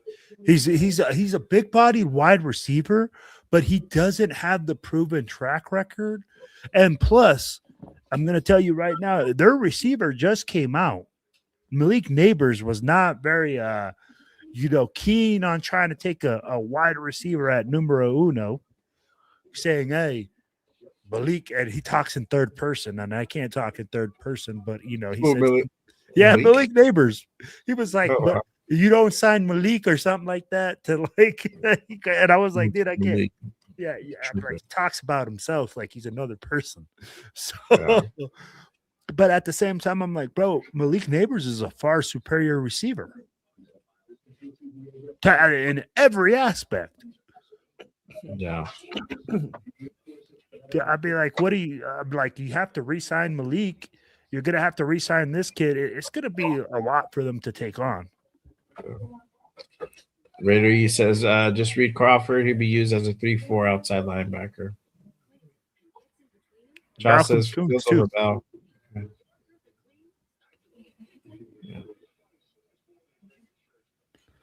So Malcolm Kuntz is going to be an outside linebacker. Max Crosby's going to be an outside linebacker. Tyree Wilson will play defensive end because he's a defensive tackle. That's where I'm like, bro, where are all these players going to play? Because we got Snowden. I'd be like, I'm kind of like perplexed that we're super loaded at outside linebacker. I think we got like 8 guys that play outside linebacker right now.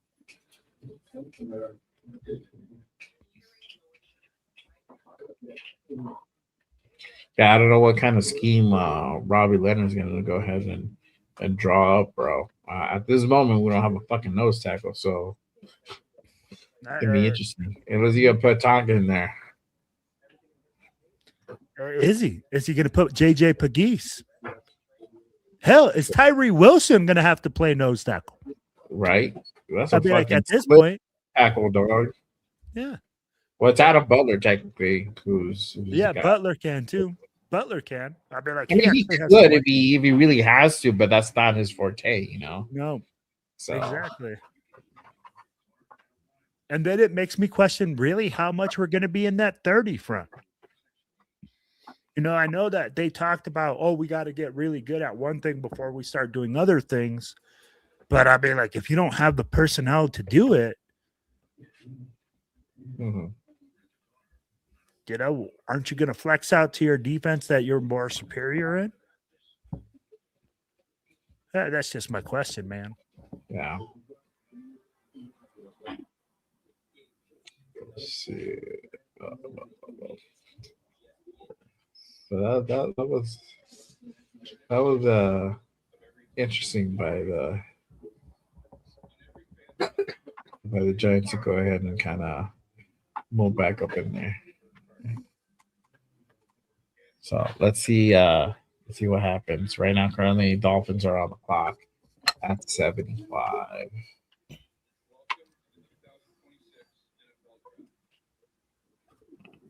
All right. So again, appreciate everyone pulling up and tapping in. Make sure you guys go ahead and head on over, hit that like, hit that subscribe on all the channels you see here. My guy, Raider Primos, all the way to the far end at Raider Primos, Raider Will from the Silver and Black Raider podcast. I know what it is. All right, Jason Downs. Make sure you guys go ahead and give them a subscribe. And then obviously this channel, make sure you guys go ahead and share it on all social media platforms. Salute to everybody on Twitter, aka X. Got about 50 strong there. Appreciate you guys tapping in and rocking with me on this day 2 of the NFL draft. All right, we're waiting for Miami to go ahead and get their pick in. We'll go ahead and know momentarily what they went ahead and selected, which is now. All right, for the 75th pick, the Miami Dolphins select Caleb Douglas, wide receiver out of Texas Tech. Ooh. Hey, this is what? What the hell going on, man?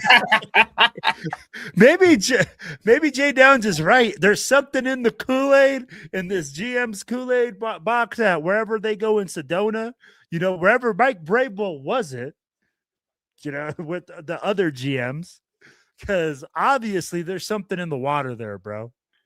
This is a head scratcher to me.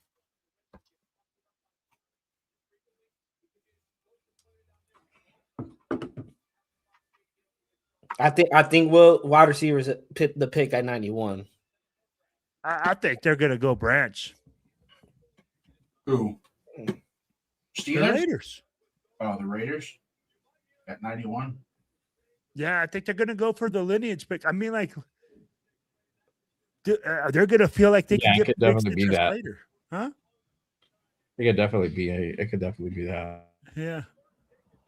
I mean, like Jay said it, it's not going to be an overreach. If you get them at 91, people are not going to say, "Oh my gosh, no." They're going to say, "Oh, you know what? We probably could have got him a little bit.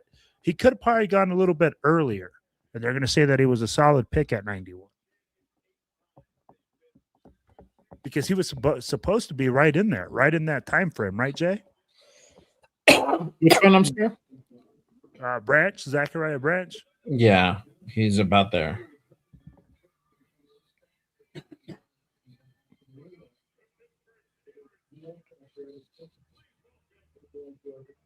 Don't fucking say big citrus. I don't know. Bro, I'm still holding out. Probably not. I'm already with the foregone conclusion that we're not gonna get the guy. So just like, fuck it, whatever, bro. You know what I mean? I need DT, bro. He wants one of those big daddies. Bro, we need bro. We need a big sexy up there, bro. Ooh. Oh, all right. All right. So for the 76 pick, the Pittsburgh Steelers select quarterback Drew Allar, Penn State. Damn, they needed a quarterback, dog. Hey, dog. Hey, you remember we talked about sleeper picks, and I told you that he might be a sleeper. Wow. There you go. Interesting, man. That's fucking interesting. Yeah. There you go. It makes sense to me. I mean, like, I don't know why, but I'm like, hometown kid.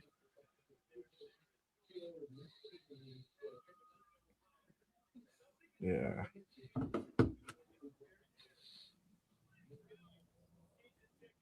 You got to give the Steelers credit. At least they try and draft quarterbacks. They might not hit on them, but they keep fucking trying. But they're a good enough team around that they can do that, man. I mean, like that team, the Steelers are not freaking like a sucky franchise, bro. No. They don't really suck for very long. Well, yeah, they're always 8-8. It seems like they're always 8-8. Yeah, 8-9. And always. That's a terrible season for them. And we're sitting here at 8-8. We're like, woo! We had a fabulous season, man. We're on the up and up. We're going places. We're going to the Super Bowl next year at 8-8.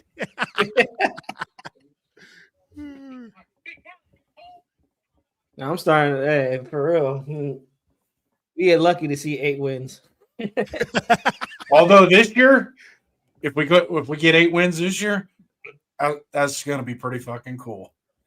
Yeah, that'd be an overachievement for me. Yeah, absolutely. If my aunt had nuts, she'd be my uncle too. What the fuck? Oh my God. You must have a pretty hairy aunt there, bud.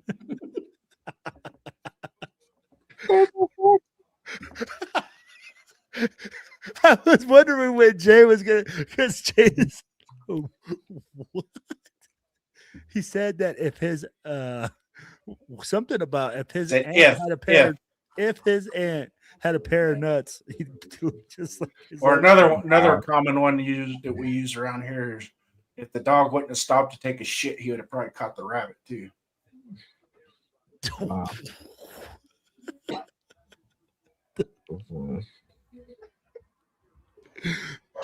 Jay Down sayings. I got more. Hang around. Yeah. Make sure that you guys hit that click, like, and subscribe button if you guys want some of those Jay Down sayings. Bam. There you go. I don't charge for euphemisms. Yeah. They're free. I hand them out free. Shout out to Patriot with the Yes, sir. Hits Boy says DT Max, nose tackle pay, linebacker Quiddy, Quay, edge. I can't even fucking make this out, bro. So it says defensive tackle, no nothing. It says Max, Defensive tackle is Max. Nose tackle is question mark. Unknown. Unknown. You may I can decipher it for you. So decipher it, bro, because I don't know what his intention is that we're kicking Max into D tackle, hand in the dirt. What? How would that make sense, bro? Hold on. Let me decipher what he said. We'll go from there. That doesn't Nose tackle is a question mark. Defensive tackle pay. So you got Max and Pay at defensive tackle. Edge is Quay, which I would flip. But Max. he said but Quay is an interior linebacker. Quay's out. He could play the 5 or he could play outside linebacker. He's going to be a more down than Max is. Down lineman. Edge linebacker Kieran, Mike linebacker Nakobe. Strong side linebacker unknown. Is this our defense? So from there, he's wanting. Yeah, I would have probably broke it down just by the defensive line so we can decipher it. So let's going off of Hits Boy's question. Let's just decipher what the defensive line would look like based on what we have now.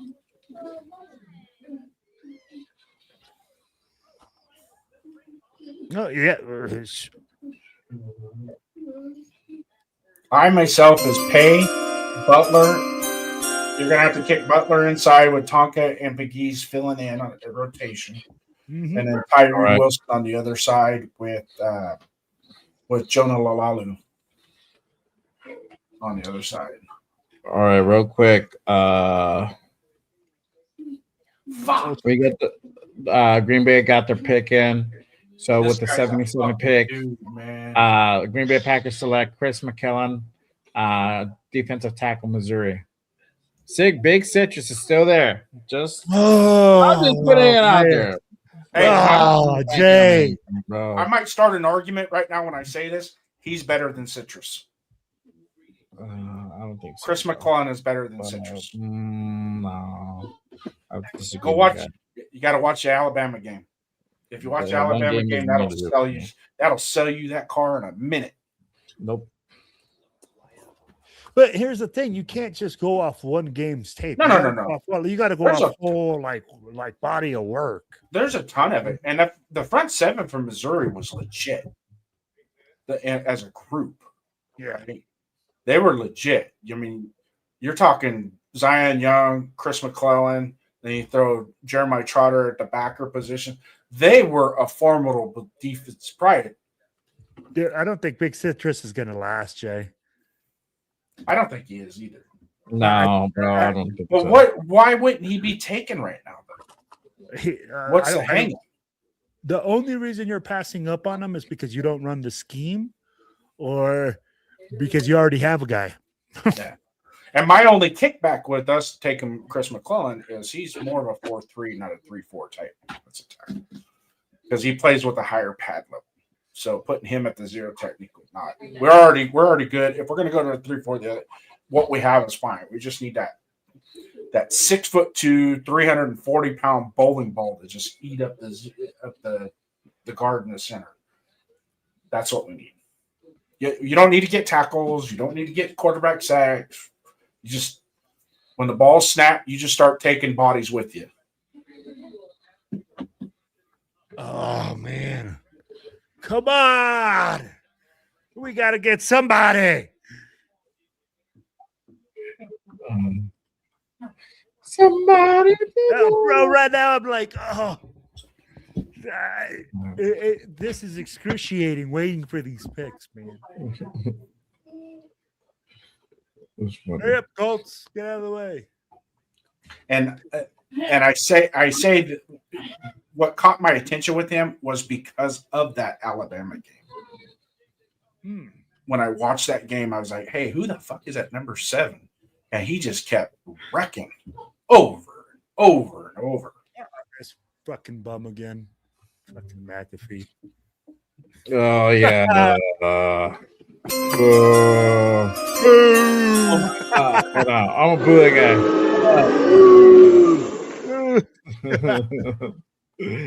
All right, y'all. So Indy picking at 78. They are selecting. And McAfee ends up shutting up. I liked McAfee before. Now I find him annoying. He's feeling his own hype now, bro. Yes. I think he got too into the WWE character. Mm-hmm.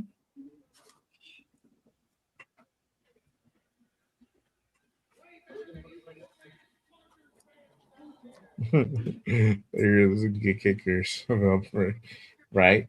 All right. So for the 78th pick, the Indianapolis Colts select AJ Halsey, safety out of LSU. That's not that's Ooh, look what JayRaider just posted. Breaking news: drama in Big Apple. Kavion Thibodeau wants out of Giants. John Harbaugh's carrying players away. Okay, Go figure. Thibodeau. Maybe we trade a third. I don't know, bro. I feel D tackle is not in our cards this round for whatever reason, dog. Don't you rain on my parade, JayRaider. Don't you rain on my parade. You let me have my. I'm gonna go ahead and shit in your cereal, bro. Sorry. Oh man. What are you eating today? Cacas.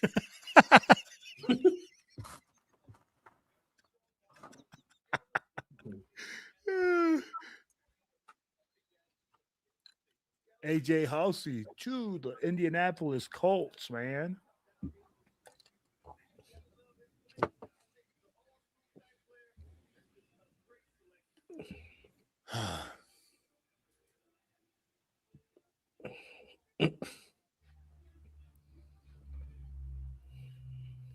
The only thing I like about Pat McAfee's new show is they don't edit him.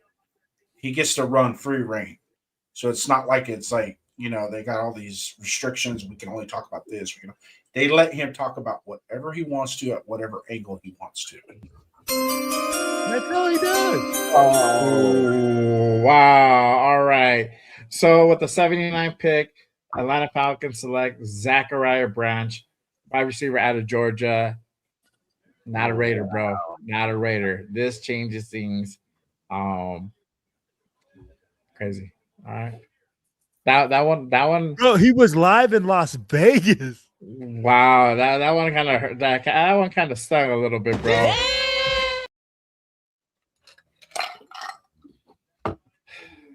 Man, Falcons always taking people from us, bro. But it's all good. There's still some wide receivers out there that I think they can get.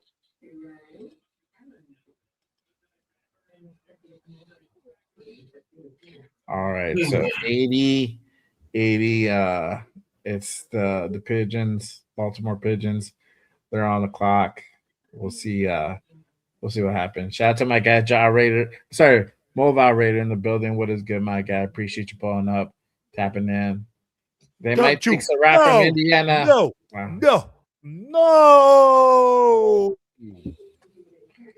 I would say no on Sarad, but I wouldn't be completely mad at it.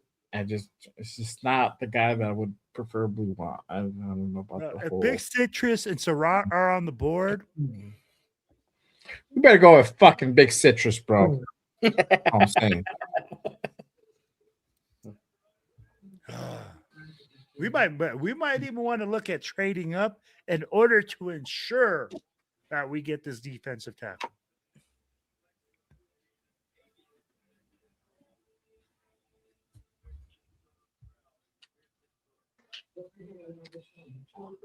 Fuck these guys. Fuck those guys.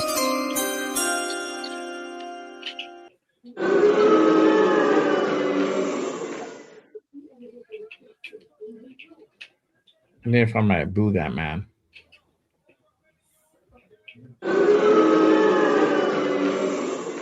Oh man. So at pick 80, the Baltimore Ravens select Jacoby Lane, receiver out of USC. All right, Wow. bro. That's a hell of a good pick. Wow. I'm gonna boo that. Just as we're getting All right, Jacoby Des. Lane. Yeah, just Hey. I mean, it's a smart pick, but I just hate that it went to fucking them out of all the teams. I know Nate's probably like hating it. Slap in the face, bro. Slap in the face.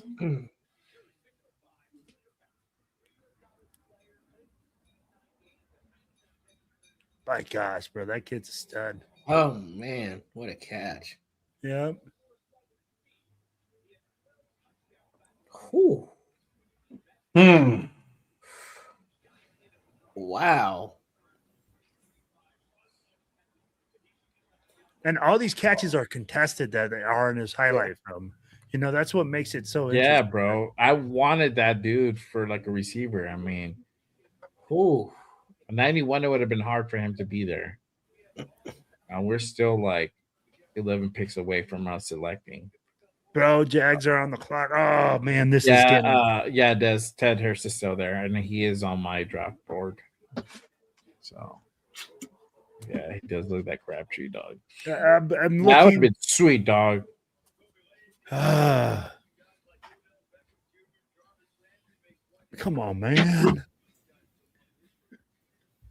Hey, do we know what the status is with Tank Dell? Is he just done with football? I mean, that was a pretty catastrophic knee injury. You guys know who I'm talking about? Wide receiver for Texans. I don't know the status. I was asking about him to a friend, and I was like, he got injured like 2 years ago. I'm like, is he gonna come back? Did you see his injury though? It was bad. Yeah, it was it. Yeah, it was horrific. If it's like that, then I mean, like, not very many teams are going to want to take a chance on you, anyways. He was CJ Stroud's like when him and Nico were on the field together. That's when CJ Stroud did his best. Mm-hmm.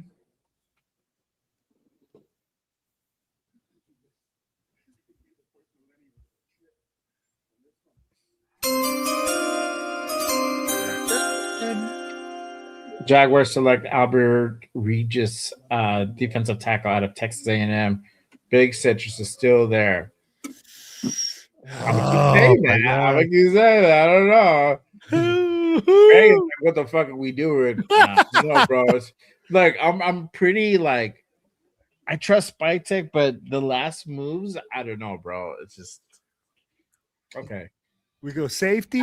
We're seeing something that we just don't know what the fuck is going on behind the scenes to explain like all these moves. Unless they feel you won, they can get Big Citrus and like they're like, all right, cool. Like we good, bro. You know what, Jay? I'm with you. I think if we get Big Citrus, I'm gonna feel a little bit better. Yes, I feel I'll feel better about day 2. Yeah. Right. That's a makeup pick, right? It'll make the last two not so bad. Well, it makes it make more sense. Yes. The value's there. There's no doubt about it. The value's there at 91. Mm-hmm. And that's the thing. There's so no it doubt makes it about make that. more sense. It's like Jay said. Right now, we have so many questions because we don't have all the pieces to the puzzle, right? So as fans, right now, we're all like thinking like, oh my gosh, like, hey, how does this all going to fit and go together? They have their thoughts in mind. But if you solidify certain picks, then it starts making more sense to us. And you can say like, oh, hey, you know what? We really worked on our defense. We added a safety. We added a defensive tackle. You know, we added this. It starts making more sense. Mm-hmm. I like Mike Washington too, man. Yeah. I like and I mean, like, he's a freaking stud too. Still a lot of quality players. Primos, you're quiet over there. I know, bro. What are You your look like you're thoughts? about to die.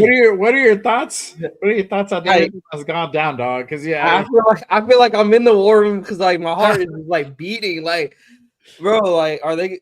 is your heart breaking? Is that why? I'm seeing because I'm seeing there could be a run on D tackles and wide receivers. So now, like, it's like if I'm Spy Tech, am I thinking about trading up and taking taking Big Citrus there? Like, you still got a long ways until it's your pick. How much can you bet on Big Citrus being there still? We need a true nose tackle that can plug up the middle. You put him next to Max Crosby. If you put a good enough defensive tackle with Max Crosby, think what he could. He's done such amazing things without help with a true defensive tackle. We may seen a little bit with Christian Wilkins while he was here. Max was getting freed up and causing chaos. You gotta address that defensive tackle position. So I'm hoping they trade up for him. But if they feel that he can fall to 291, then I'm not mad at it. But I'm getting nervous that there could be a run on defensive tackles here. Oh my God! Don't you say that, bro. Grace Hush your mouth. Chris Holton is still, I think, available. I haven't seen him off the board. And you know what? If Big Citrus goes and it's Grace Holton, I'm cool with that. I'm not gonna be like, oh fuck, or Daryl Jackson. As long as we fucking do some type of tackle move. Unless this is gonna be a move for the mañana, so I don't know. Yeah. That's really what the question is right now. So yeah. Jay, what are you doing over there? I'm trying to get a no Jay Downs. Like I got like he's like bro, like he's like looking at a whole No, my TV's moved back over into the original spot than it was yesterday. So I'm I was like, plus it's a Row.com commercial, man. Old folks need to fucking pay attention to this shit. It's on Row.com, so we gotta keep up. We gotta keep in tune with what's necessary, right? Got you, big dog. The card is up there, Ja. All right, let's see what we got here. Fuck! God damn it! With the 82nd pick, the Vikings select Dominique Orange. Oh, come on, man! That's to make up for the Caleb. No! We suck again! Oh, man! God damn it, bro! I'm upset. I'm upset.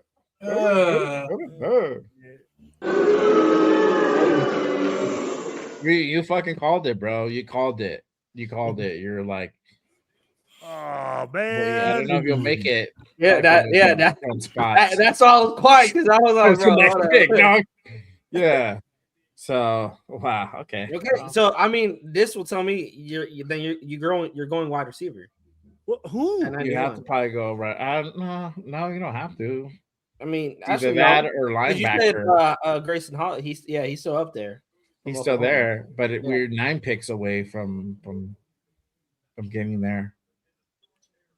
All right, let's see. Let me go ahead and pull up. I was trying to look for this damn clip, but it's all right. Right now, currently still on the board is Jared McCoy, Jermod McCoy, Chris Brazel, Emmanuel Pregnon, guard out of Oregon, Kenyatta Scott, corner out of Miami. Jennings Dunker's still there.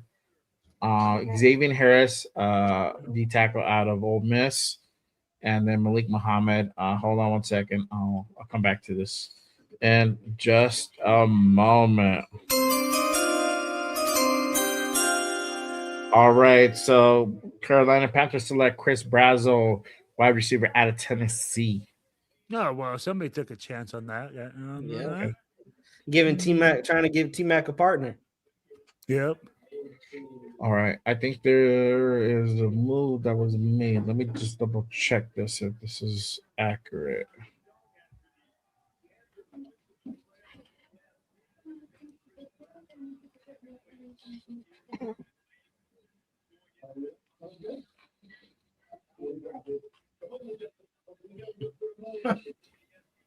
The Vikings war room looks like a fucking funeral.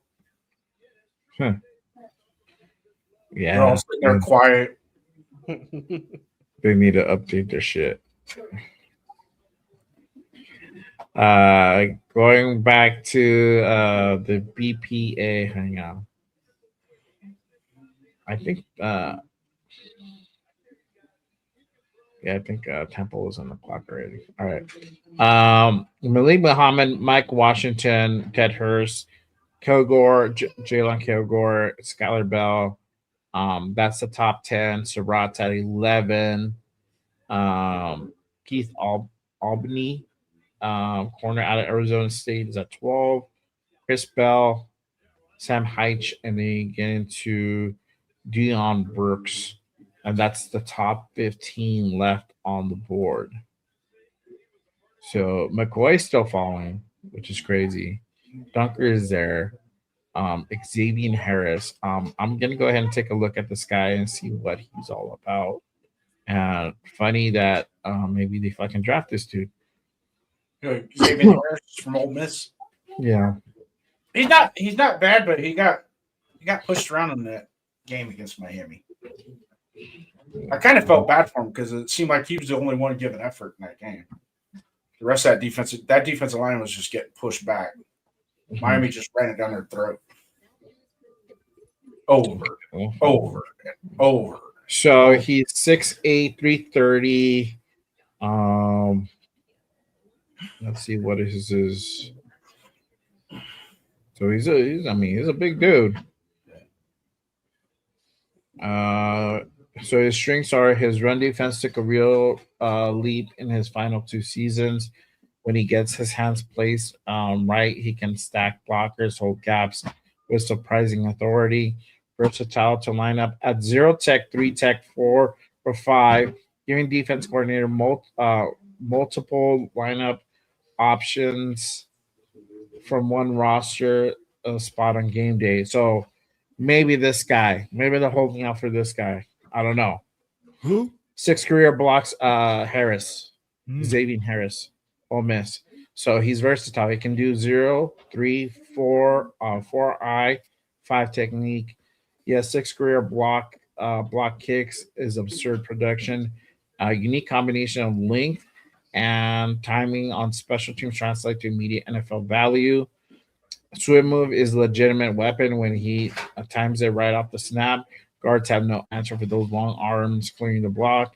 Late arriving power is real on film. He builds momentum going downhill and generates knockback that can collapse the pocket and blowing up schemes. Show clear year-over-year growth over his career, cutting missed tackles. Rate nearly half from junior to safety while nearly doubling his snap count. Long lateral stride allows him to chase down, seal blocks, and reach plays from the backside, covering the ground you would not expect from a man his size. His weaknesses: bottom of the barrel time speed, noticeable lack of first step quickness off the snap, leave him vulnerable to reach blocks and scoop combos at the line. Plays too tall often. That high pad level invites double teams to walk him off the line. That's what Jason said.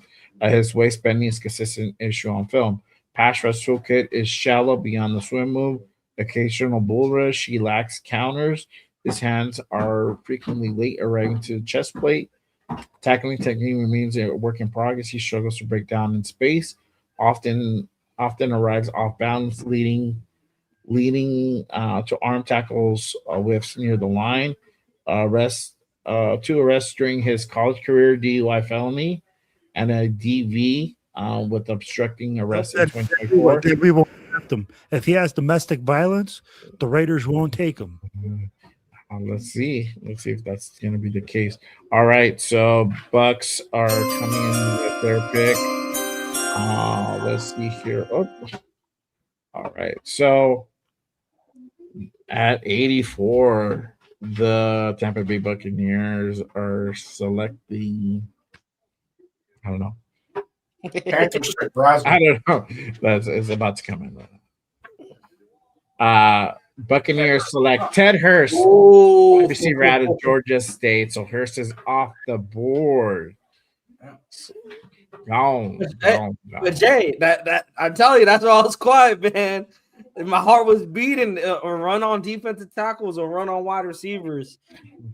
Spy Tech, he. What is he gonna do here? Yeah, man. What is he gonna do here? Are you wait? Who you? Watch we fucking draft Chris Bell, dog. I want to know, like, if they are waiting out, like, who's gonna be, like, who is that gonna be if they're waiting out and gonna sit at and stay at 91? Somebody that you expected in the 5th round.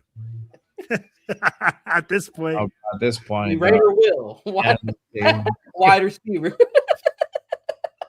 He probably would be a steal, but this is the thing, John. We don't need a guard. We got Caleb Rogers. We just spent a fucking 3rd round pick last year on that dude. You know, so we need to see kind of what he's able to do. To me, that pick wouldn't make a lot of sense, but I mean, stranger shit has happened all day long. So, all right. Hey, John, it wouldn't surprise me if the Chokers did that. You got to protect Justin Herbert.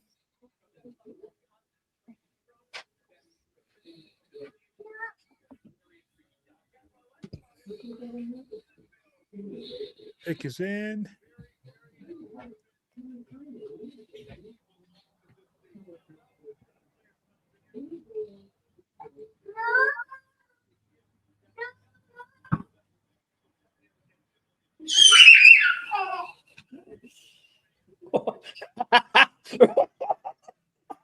I thought that was like right in my ear.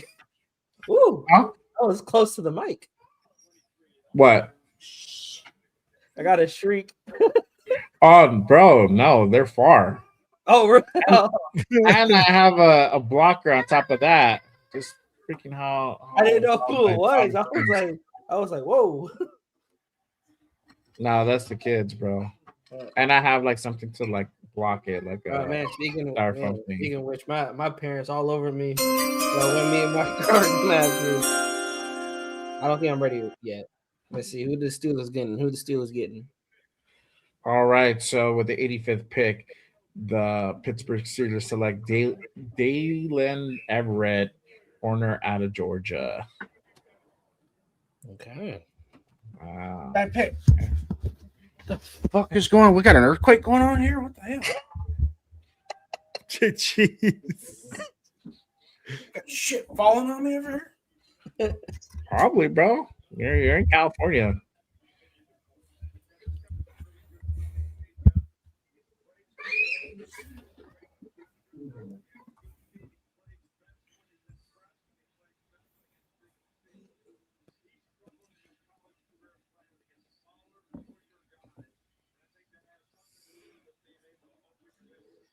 Fuck, man.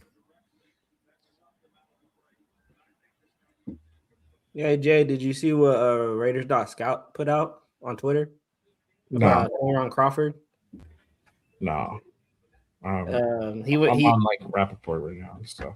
He went on to say, I want to share this with the nation, is Keon Crawford is pretty similar to Malcolm Kuntz, better run defender, bigger frame, worked a lot of at 5 and 7 tech, electric first step, good ability to turn and run the hoop, plays pretty twitched up, can stunt/twist well, use speed to power frequently, good swipe and swim move, able to set the edge well, very violent hands, has raw technique, needs more pass rush moves, average strength and lower half to anchor, needs to add some strength, but just at 22 years old, sat 78th on consensus boards, career 24 tackles for loss, 11.5 sacks, 17% pass rush win rate, which was 3rd highest in the class, and his win rates improved year by year. So he was ranked 78 on other people's on like most boards, and we pick him at 67. Reach. Duh. Right. You know, you can never have enough edge rushers. Facts. All right, for the 86th pick, the Cleveland Browns select Austin Barber, offensive tackle, Florida. All right, guys, we are about 1, 2, 3, 4, 5, 6 picks away from us being back on the clock. 6? I thought we were at 91. We are, but it's 86 right now. Oh, yeah. Yeah. Or 87 now. 87. 87 now. Oh, there's a trade. Raiders? Right.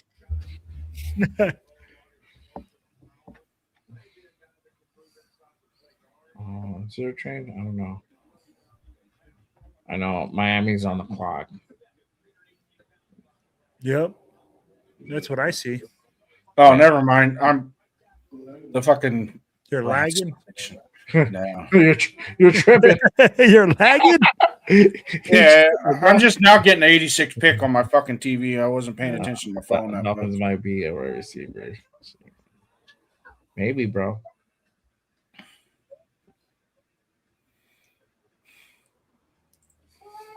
I was like, you may. Ooh, Browns took Austin Barber, Florida. All right, here we go. All right, so for the 87th pick, the Miami Dolphins select Will Kamarick, tight end at Ohio State. Okay. All right. Okay. Kazmarek. Who's their quarterback? Malik Willis. Yeah, they got Malik Willis. Have fun with that. Who's the other quarterback that they got from? Don't they got a quarterback from that they drafted from Texas? No, they got ours. What's his name? I thought they had Quinn Ewers too. Yeah, Quinn Ewers. They stole Cam Miller from us last year off our practice squad. Oh, that's true. They do have Cam Miller too.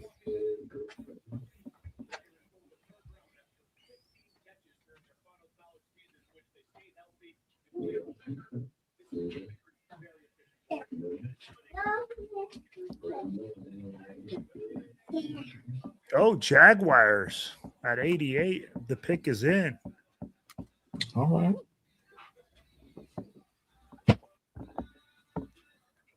Josh says, let's see. Anyone having this vision like Spytek gonna want to keep Mendoza's recognition going? Oh, no.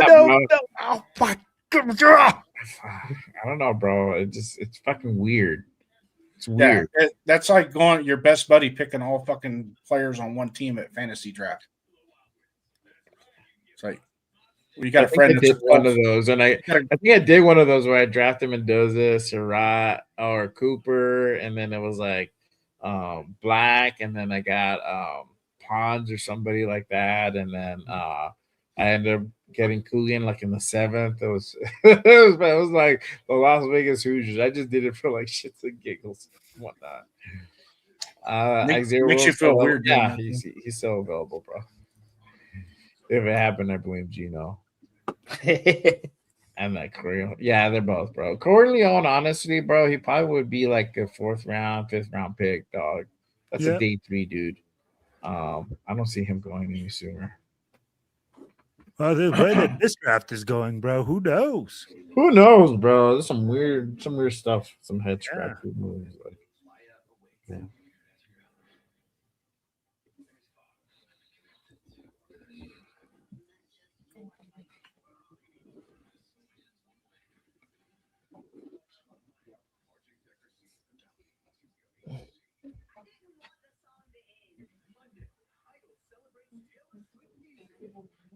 Fucking commercials, man. Right. Yeah. Well, at least put the pick at the bottom, man. Yeah, I mean, like, bro, like, let's just get this over with, motherfuckers. Gosh dang it, I need to know who the Raiders draft at 91 right now. Oh, we're 1, 2, 3, 4 picks away from being on the clock, so we'll see.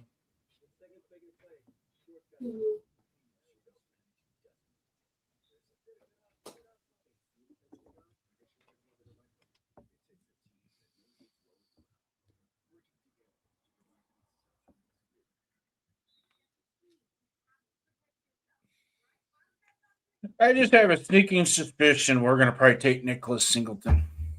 91. Oh, man. Who? Nicholas Singleton? Who's that? Running back, Penn State. Just got a fucking gut feeling. Hope I'm wrong. Jay, what are you thinking? About what? Sorry. Pick 91. I don't know, bro, anymore. That's what I'm saying. I can't even go on my big board anymore because I just don't know. Your big board's still alive, ain't it? Barely, bro. It's like I can. It's hanging off your dear life. You at the moment, bro. The ICU, dog. Orange is gone. Jacoby Lane is gone. Big Newsom is gone. You know, so there you go. All right, here we go. Pick is in. Emmanuel Pregnon. Wow. What he said. Poor Jay, man. He's been trying to enunciate that name all night, man. Pregnant. They need a lineman help. Pregnant. They need linemen. All right. A couple more, 3 picks away.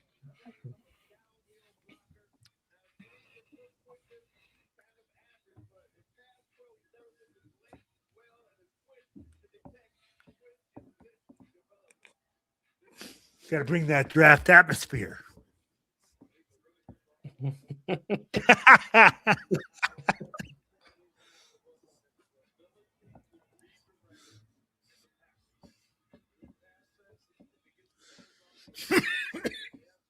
Even the Jaguars have a halfway decent draft room compared to other people. Yeah. Yo, chat, I want to know who is your guys' next pick at 91. Let us know in the chat. If you guys are in the Raiders war room right now, who do you guys draft? You guys have seen that Big Citrus is out. Zachariah Branch is out. Drop us a name, man. Let us know in the chat.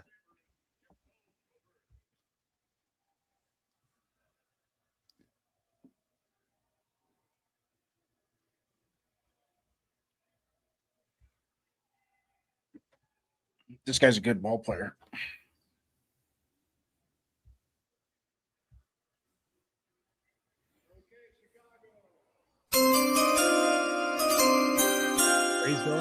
All right. So with the 89th pick, the Chicago Bears select Xavier Thomas, wide receiver at LSU. We are now 2 picks away from being on the clock. So Niners pick next, and then we are right behind him. Honestly, I mean, we can go ahead and take a look at the big board, but yeah, bro. We'll just skip that. No, I don't know how much good it will do right now. Obviously, Orange is off the board. Halton is still there. Jackson's there. Wide receiver Lane is gone. Branch is gone. Surratt's there. Bryce Lance, right? I think that Bryce Lance is gone too, if I'm not mistaken. Corner Julian Neal's still there. Malik Muhammad. Davis is gone. Willie is still there. We already got a safety. We already got an edge. Linebacker Denalte Lawson is there. Offensive line or running back will probably be the other choices. So, yeah, when you're at 91, it's kind of hard to go ahead and make certain moves. So, Xavier Harris is there. But like I said, he did have 2 arrests within the last couple of years, one being a DUI, the other one being a DV charge. So, 49ers took Kalon Black. Indiana. Ooh. What he said. Also, Jay, Bryce Lance is still on the board. Who? Bryce Lance is still on the board? Bryce Lance. Yeah. Oh, that's right. I'm thinking about Malachi Fields. All right, cool. Oh, yeah. So Bryce Lance is still on the board. Yeah, there you go. All right, y'all. We're on the clock. We're on the clock. So let us know who you guys think we're gonna go ahead and draft. No. Honestly, there's no fucking wrong answer anymore. You guys can go fucking kicker by and I think you guys I'll take notable quotables for 400, Jay. Right. Exactly. Get together, motherfuckers. Come on, man. Spy Tech. God. Now they're gonna try to have a 1-2 punch You there better with Kaylan Black and Christian McCaffrey. Can we have Stop it. Get some help. Come on, Spy Tech. There you go. Okay. You think they go O-line here? Nope. Oh my gosh, man. At this point, I have no idea. At this point, I have none. I don't Well, have a guy. You got to consider it at this Chris point. Bell, Yeah, right? you have to consider it. Absolutely. I'm like, you're right. Fuck. I just don't want to hear a wide receiver. I don't want to hear Surratt. I don't Watch it be Surratt, bro. You just fucking jinxed That's the it. thing. I'll blame you. I'll blame you if it happens. I mean, and we have to go to commercial break. Damn it! Now we have to wait an extra fucking 5 minutes. Yeah, Oh, bro. fuck. They're gonna give me a heart attack fuck. with this, man. They're gonna give me a heart attack with this. My heart is beating. Like, man, I feel like pumping down on my chest, man. Bro, I almost ripped my mic out the wall right now. Gosh, I'm like, oh, come on, man. Pick is in. Spy Tech, don't fail me now, bro.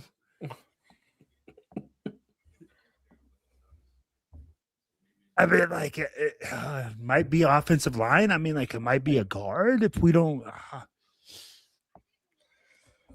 I'd be like, anywhere we go, I'll be like, it's really like, it's just a question of what position we want to address, right?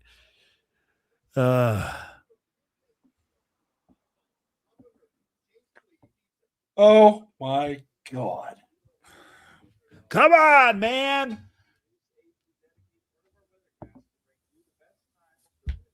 Stupid commercials. Man, this room got hot. I need to fucking hook that air conditioner up in here. Downs is like, oh my gosh, bro, my body temperature's rising. Everything's going crazy. He's like, shit. Sit down. Actually, this room faces the sun in the afternoon, and it gets fucking hot. So I got a little, even though I have central heat and air, I'm not. AJ Brown to the Raiders? What? Nah, he got what? Nah, are you starting shit? Stop it. He's going to the Patriots. AJ Brown to the Raiders for the third pick? Stop. You suck at clickbait. Look, everybody's already starting to look on the computer. Stop it. I don't promote that. I'd love to play poker with you, Will. I'd kick your ass. I bet you would. I just be telling you. He's all in on a. He's got all in on a aces, 2-5 man. high card. 4 aces. What the fuck? Ace 10. Let's go. All Ace in.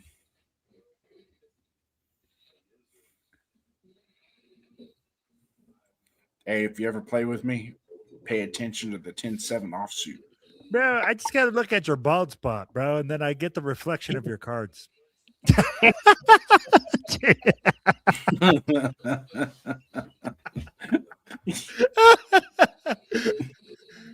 Oh, man. Hey, I shaved yesterday, man. It's all nice and tight up there. Well, that's what I'm saying. You're shining, bro. Got a couple coats of pledge on it. We're good. He's out there like Mr. Clean. All right, the pick is in. Who is it? Let's get it together. Could it be the guy I said earlier?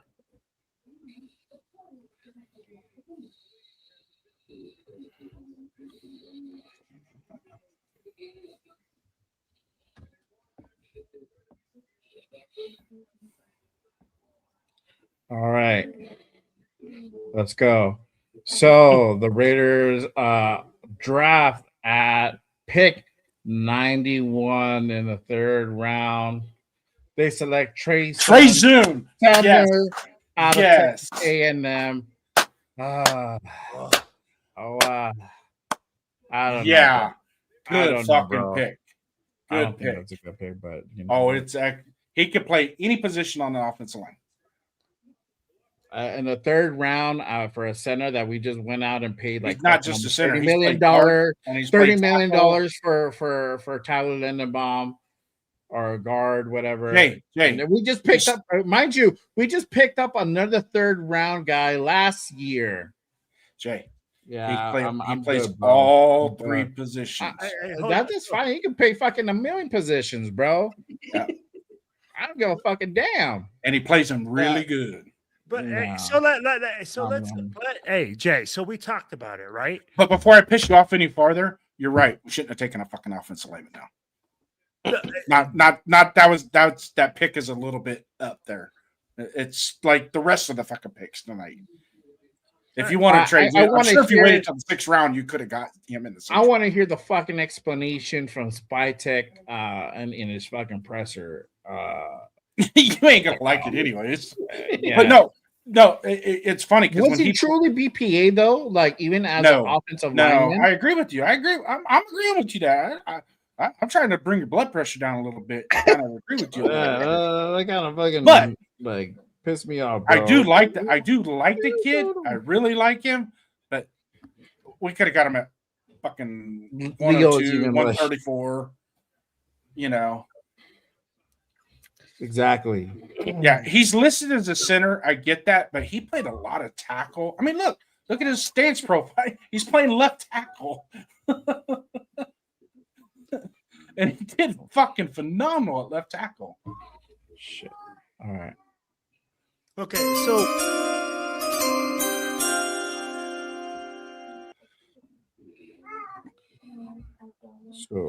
you got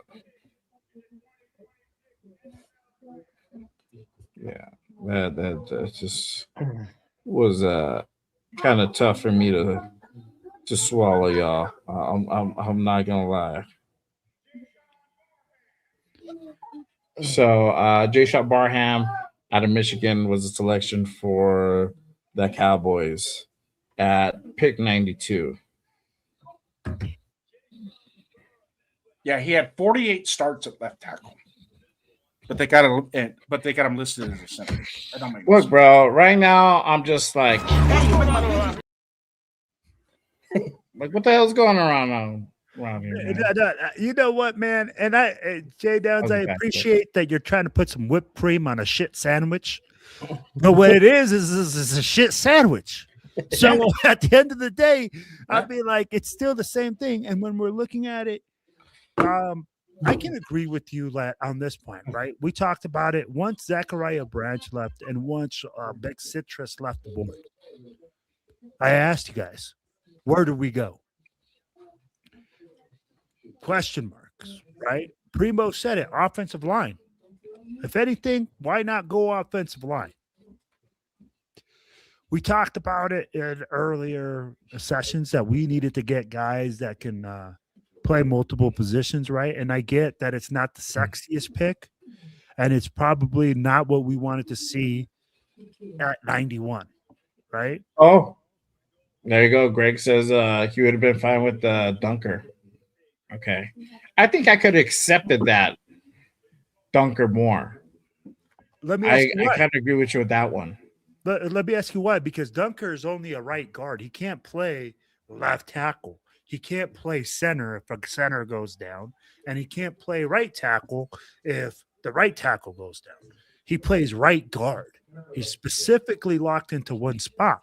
So when you talk about being that guy, like the swing tackle, do you remember how you talked about like, hey, some people say, hey, I want to swing tackle. But you can be that. I want to swing tackle, but not at fucking 91, bro. You feel me? Like, I get what I'm you're just saying. like, what are we doing? Yeah. What the hell going on around here? He can start at right guard, in my opinion. I mean, like, if you got JPJ, think about it. But guess what? We drafted a right guard last year. He said he's gonna Primo, draft offensive I want to line know every what you draft. have to say. We've been very vocal. I want to hear what you have to say. Like cut you off. No, it's all good. I had a feeling that they're gonna go offensive line, but that was the question in my mind. We went guard last year. You're seeing a run is going on wide receivers. Why not go get your wide receiver?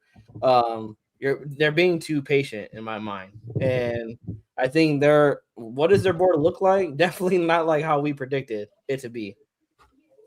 Yes. This is it's a I agree with Gray. It's a what the fuck pick, because not like we don't like the guy, but not at, like Jay said, not at 91. Not at 91. 91, bro. That's where That's a I'm board. kind of I'm in the same boat with all you guys on that. At 91, I think I think we could have got him at 102. And that's what's I really do. Hey, But- trust the process. I'm getting called out for trusting the process, right? But when you have Colton Miller at left tackle, that we don't know how Scratch many my fucking head games we're going to get out of first him, time, dog. right? We don't know how many games we're going to get. We can't put a whole lot of trust in the longevity of Colton Miller. So there's got to be something there to help us just in case he goes down again. Yeah. Are you going to trust kicking Charles Grant over the left tackle? Because, I mean, this guy has 48 starts at left tackle in the SEC. That's pretty fucking good. Yeah. That's a good resume. And if you watch him play at left tackle, he is better at left tackle than he is at center. And I don't know why it throws everybody off with the center thing. I get. Okay, so this is the thing. I understand the whole left tackle thing, but again, you could have used one of your 4th round picks for that. You could use a 5th round pick if you. That's why I'm not. That's why I'm on the same. I'm in the same boat with you. Isaiah World, if you wanted a kind of left tackle, if that's the consensus, right? But if you want a utility player, okay. But Zun, like I've seen him be mocked out of lower round, 2 rounds beyond this. So I don't know. Even if you would reach, you reach on him on the 4th round at 91. Yeah, man, I don't know. This is a tough one for me to swallow. I'm not gonna lie. Can you admit, has any of our drafts any of our picks fallen the way we wanted to? This does the same thing to me. I like the kid. I'm excited we got him, but at the same time, I would have liked to waited to try and get him as well. I think 102 would have been a nice sweet spot for him. If you like him, that's cool, bro. I respect that. But does it make sense what I'm saying though? No. Are you? Because it's too high, bro. For me, the pick is way too fucking high. This is a super reach, bro. I'm not arguing that that's a super reach. I'm not arguing that. That's not what I'm arguing. What are you arguing, bro? It's just it was the center. Everybody's locked in on the center. Don't be locked in on the center. No, bro. It's not even the center. Okay. For him, he said that he could have got more value in that pick at 91. And but what's Trey Zoom? None of us know what the fucking values is. Yeah, but hold on. This is why it's all an opinion thing, right? We all have our own opinions. We don't know whether all these guys are going to pan out. Trey Zoom can be a freaking Pro Bowler for all we know, and we're sitting here just shooting the shit. Yeah. This is why you're a podcaster. That's just why we do things. We give our opinion. What Jay is trying to say in his opinion is that for this pick at 91, Trey Zoom was too soon, even with all the abilities that he has. And I'm with you, right? I said it. I like that he could play center. I like that he could play guard. I like all those facts. But what Jay's saying is, with even all those factors in his opinion, this pick was still too high. We could have traded back or got more value for this pick. That was a yeah. I think and the only close on it is that his play it, because left tackle has more value than center, right? Oh yeah, right. And that's what I know. And that's why I'm like, okay, he's got 48 starts at left tackle in the SEC. So that in of it's a little bit behind on the draft picks. I don't agree with picking him at 91. I get that, but it's just like, but I like the kid. I think he's going to be a good football player. And I like him too. And I think Ashton Genty right now is freaking happy as can be. We're good. Yeah. We're saying, why is he there? Ashton Genty's fucking throwing a party, bro. He's like, woo, more offensive linemen. Woo. Yeah. So real quick, at 93, Rams select Keegan Tross, offensive tackle out of Missouri. Then 94 for the Dolphins was Chris Bell, receiver out of Louisville. So Dolphins go ahead and take a flyer on Chris Bell. And Chris Bell drops to the bottom half of the third round. Right That's a now, good currently, pick. pick 95 is the Patriots. They're on the clock. Then you have Steelers. Minnesota goes twice back to back, 97, 98. You got 99. You have Seattle. And then at pick 100, which is the last pick of day 2, will be Jacksonville. So currently, right now, the pick is in and about to be announced for Patriots. And we'll get back to that. Definitely get back to the pick 91 for the Raiders. Yeah. Jeff must be pumped. I don't know if Jeff would be pumped, bro. No, I think he would. Absolutely. I mean, it's a lineman. I think he'll be happy because it's a lineman. But for the actual player, I don't know. I honestly don't know the thought process. Let's see. You know what? I think he'll like it because of the versatility of the player. Yeah. Here, let me ask you I like that. What Jay Downs did say is correct. Playing multiple positions on the offensive line is definitely an upgrade because if guys go down, guys get injured. Colton Miller hasn't lasted a whole season in how long? He's the guy that's gonna, if JPJ goes down, boom. Colton Miller goes down, boom. Yeah, it could be. But at the same time, are we saying that in the third round we're looking for a substitute? Right. In the third round, in my opinion, we should be drafting starters. How much longer does Colton Miller have? I agree with you, but that's not here or not. I'm giving you my opinion by what information I have. Right, Colton Miller can decide to retire tomorrow, or he can decide to retire in 3 years, or the Raiders can decide to trade him. Mm-hmm. You know, all those things are all unpredictable. Yeah. But real quick, shout out to my guy John Leon with the $5 super. He says we have to remind Raider fans that we have the same GM as last year, so we are building off last year's draft, and coaching staff matters. Okay. With that being said, like you said, we're building off last year's draft. Last year's draft, we already drafted a swing tackle and we already drafted a right guard. So, and for this guy, for Zun, I feel this guy would have been there at 134. Easy. So, I need to hear from Spytech, honestly, in the reasoning behind why he decided to go ahead and select him at 91. So, I don't know. All right, real quick, the pick is in for the Steelers. They go ahead and select Jennings Dunker, offensive tackle or offensive guard out of Iowa. So Dunker is going to the Steelers. There you go. All right, but I appreciate you, my guy John, with the $5 super. I don't know, man. It's gonna be a hard.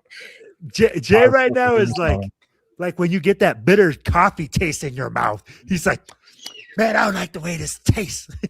I like you. But, you know, let me ask you this, Jay, as we keep talking about, hey, they said, hey, there's a plan. There's a plan from last year to this year. Mm-hmm. How, if you were to evaluate our second and third round picks this year, what do you grade them out at? C- for this year? Mm-hmm. Right now, like if you were to say, hey, I'm just going to give a general grade to Spytech for the second and third round picks. What so for me, for second, I'm gonna give it a B minus. I think the player is really good. I think still we went early for him, but there being other guys out there. For this one, I'll give it a D, bro. So with Crawford and I'm sorry. My bad. Because I forgot about Crawford. So let me bump that up. I'm gonna give him I'll give him a solid C, bro, for third round. Okay. Yeah. JayRaider says B plus. Yes. I had to go second. I would say B minus with the second round pick. We needed a safety. Kubiak even addressed that in his, in an interview that we needed more safety help. So I would give that a B minus. But third round, I mean, that Crawford, makes the third round a little better. I would have to go C minus though. Okay. I would give it a B minus, just because for the third round, for the third round as a whole. Only because, again, not hating on the player. I'm loving what I'm seeing out of him. I just think you could have got him at 102. I do agree with Jay Downs that you could have got him at 102 to start off the fourth round. You did not. I think you better hope that some talent in the wide receiver room doesn't fade away before your pick at 102. Yeah, I think there's some wide receiver talent there that you can utilize, especially for Mendoza. Unless I know will hate it. They're thinking Surratt's going to be there. Don't you talk to me that way, bro. Surratt will be there at 102 most likely. Yeah. I'll be surprised if he's not there. Even maybe. But that's what I'm saying. Is that why they went the offensive line? They went. They went Zune at 91 because they know like Surratt's gonna be there at 102. They probably looked at that as a reach for Surratt at 91. Yeah, shout out to Next Effect. He says, grade Stuke C. We could have had him. We could have had McWarren. Crawford C. Could have had Big Citrus, in my opinion. Zun, agree. It was a bit of a reach, but he's versatile, so I like it. I get the whole versatile thing, but yeah, he probably would have been. He would have probably been later. I'm gonna address this what Josh saying. Remember what Reggie said: never go after names, go after scheme fits. But this is the thing: talent also does matter, bro. So I don't know about the talent about this dude. If that was the case, he probably would have been ranked higher. So there has to be something. Spytech has to explain it and on what he saw in Zone to make this make sense. Yes, what did he evaluate? What did he like that makes him that appeal? I think honestly, I don't want to just shit on Spytech completely, bro. That's not me. I really trust Spytech. He's done everything pretty good up until this point. So I want to just hear the method behind the madness to this, and maybe it makes sense after he explains it. Maybe exactly like I keep saying, like maybe there's something that we don't know that was going on behind the scenes that will probably make it make sense. Exactly. That's right there. And I mean, like, so people are saying, oh, you guys said trust the process. Nobody's saying that we're not trusting the process, but it doesn't mean that we're not going to sit here and say, hey, you want to see the process, what the process is like, right? So right now, when we're drafting players, of course, we're like, hey, where does this guy fit? Where does that guy fit? At the end of the day, like we said, all these guys can be Pro Bowlers for all we know. Mm-hmm. Like literally, like, oh man, we think we're overreaching and all these guys hit. Or opposite, right? Which has happened with the Raiders a lot. Guy, and then you go, why the draft that guy there? Yeah. So I gotta look at tape to see really. I mean, but I had him lower. So it's not somebody that wasn't like completely like no to, but at the same time too, it's just like fuck, bro. Some of these have to make sense. Yes, I'm a little bit offended about that pick, bro. At 91, we fucking get a guy who's ranked like in the 5th fucking round, like Will said, dude. I told you, bro. So judging, hold on. We suck again. So judging by the way our drafts have gone the last 2 years, and listening to Spytech when he talks about how he decides and makes picks, is he turns to his scouts and his coaches for input when he makes picks. There's one guy in our fucking building that is probably the most elite at offensive lineman and judging offensive lineman, and that's Rick Dennison.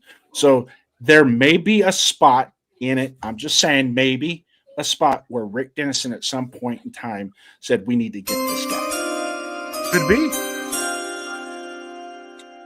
All right, y'all. So one pick. For the Vikings, going back to back 97-98, they select Caleb Thurman, offensive tackle of Northwestern, and then Jacoby Thomas, safety out of Miami. So Jacoby Thomas, wow, actually going higher. That's a reach right there.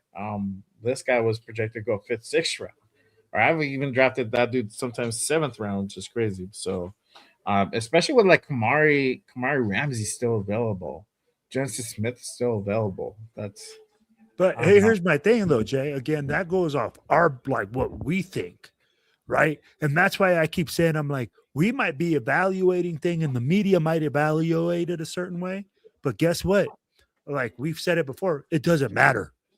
What matters is what's going on your big board inside that room. So I'm like, it's really interesting, man, to just see how far off we really are from what NFL thinks that these guys are being evaluated at sometimes. Yeah. Patrick Mahomes was rated mid-second round. Craig says he's gonna cry into his phone tonight, bro. I might be there, dog. Go cry in the fucking toilet.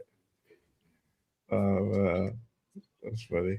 John, shout out to my guy John. He says when he makes it make sense. Darnold, everyone turned on him, and Kubiak made it work. I honestly just want to know the explanation behind it, as far as what was the reasoning behind the draft pick. All right, y'all. So at pick 99, Seattle Seahawks select Julian Neal, corner out of Arkansas. So the guy I had on my big board, he goes at 99. And then Jacksonville is on the clock. They're going to go ahead and close out day 2 of the NFL draft. So we'll wait and see what they have in store, where they can go ahead and pick. And then we will be picking, I believe, second tomorrow for day 3. We pick at 102, and then we have 134 in the 4th round, and then we go into round 5 at 175. So it's going to be a while before we go ahead and make a pick, and then we pick again at 185, 208, and then ending the draft at 219. So wait, it says Las Vegas 102. Yeah, we're supposed to pick up 102, bro. Oh, okay. I was like, oh.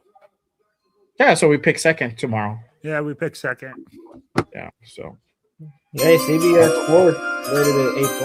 Jalen Husky. Wow. All right, so yeah, Jaguars select Jalen Husky, corner out of Maryland. I think I had him for the 5th round for my board. Let's see. Hey, you know what the NFL did to JayRaider's big board today? No, that wasn't the NFL. That was Spy Tech, bro. Spy Tech. It's funny. I had Husky in the 5th round too. All right. So, but that concludes draft day 2 for the 2026 NFL draft. All right, y'all. So I'll go ahead and ask you guys this one, and we can go ahead and start talking about all the picks and whatnot. But obviously, winners and losers of the 3rd round. Who do you guys feel was the winner, and who do you guys feel was the loser from this round? And I'll start with my guy Primos in the far end, who's speechless this draft. Everyone that took a wide receiver, defensive tackle. But specifically, I want to give it to the Falcons as a winner. I'll start with the winner. Getting Zachariah Branch, you're pairing him up with Drake London. I am interested to see what they're going to do with Kyle Pitts. I was hearing there might be some trade rumors going on with him. I'm not a whole know if that's true, but you're giving Michael Penix another weapon. So I'm very interested to see how the Falcons are going to utilize Zach Branch. For the losers, like Spy Tech, bro, he keeps reaching. It's hard to like not pick the Raiders again for me, because outside there's just talent on the board every time that we're up, and it seems like we're picking guys that we can get in later rounds, and just watching other teams get talented guys that needed positions that we need, whether that's defensive tackle, wide receiver. Yeah, I would. I can't argue against not giving it to the Raiders. Yeah. All right. My guy Will. Winners, losers. Shoot. You know what? For me, if we're going to talk about winners and losers, right, it's hard to say that because we haven't seen these players play. Now, when we go and we say, hey, what we expected didn't happen is absolutely correct, because we see players being drafted. Now, What's the drama? when you say that a fifth round player is being drafted in the third round, guys like that, players that we didn't see, of course, those are going to be the continual losers, right? For right now, because we believe that those players should be in those spots. So what I would do is with that last pick by the Seahawks, you draft the fifth rounder in the third, kind of makes you scratch your head, right? So that to me, and you're deep. I mean, the Seahawks are deep at corner. So I really didn't understand that one. And the winners for me, I'm going to have to really go with what Primo said. Bro, I really didn't think about how much Zachariah Branch brings to the table until you talk about the special teams and when you have Michael Penix and another young wide receiver or a young core with a young wide receiver, that can be it right there. So I agree with you, man. I think Atlanta hit a home run, and I didn't see them coming for that. I really didn't see them coming. Jay? Oh, good morning. Yes, sir. Good afternoon. Good evening. Good once night. again, I ain't changed my opinion. Houston fucking took us to the woodshed at 36 with Caden McDonald. After that, it doesn't fucking matter anymore. It really doesn't. It really doesn't. He's not lying. Bro, after that, it was just shit parade the whole time. And now, mind you, Stooks and Zune, I've watched them play. They're fucking football guys. I get it. And I was like, and I'm excited. I'm excited we got Trey Zune because I like the kid. But yes, absolutely, 91 was probably 21 picks too soon. Yeah. Probably 21 picks too soon. But at the same time, there's something to be said about a kid that is versatile. And when we look at the left side of our line, because we got JPJ, we got Colton Miller, and neither one of them motherfuckers can finish the season. So might as well find somebody that can play both of their positions, right? Facts. Yeah. Do we know? I mean, I don't think Caleb Rogers can. He's probably going to start. Burford, we picked up Burford to be a backup. So now you got a utility guy, but I think he's more, believe it or not, I truly think that if he develops the way I think he can develop, he could probably be our starting left tackle in a couple of years. That's a second highest pressure rate. He had the second best pressure rate at left tackle this past year, which is pretty damn good. And I don't know why they haven't listed at center because that's what he played. He played better at guard and tackle. He really did. And maybe it's a JPJ thing. He wants to be a center, but it's like it's not so much what you want, son. It's what's best for the team. So I apologize for my sassiness, Mr. JayRaider. I still love you, bro. I mean, no, bro. You're entitled to your opinion. My thing is always is just that Zun is, like you said, 21 picks too soon, bro. If we would have taken Chris Bell with the 38th pick, I would have jumped up out of my chair. Yeah, I wasn't even okay with that, and he wasn't even on my board, bro. But like, I have an offensive lineman on here for the third round, and I'm okay with that. But there was still a lot of talent that was there that we could have gone after, and addressed, right? And we didn't. So we didn't do BPA, which is to me, I mean, like I said, once we traded back and Cade McDonald went out, it was a shit show from there. Yep. And that's why I always, this fucking trade back bullshit. You get the picks that you earn, pick where you land.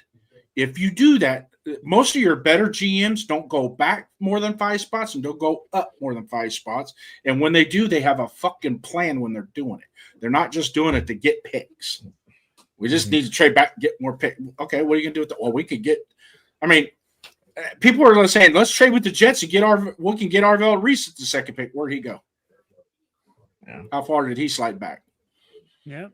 You know what I mean? So you look at it and you go, okay, well, have a plan. What is your plan?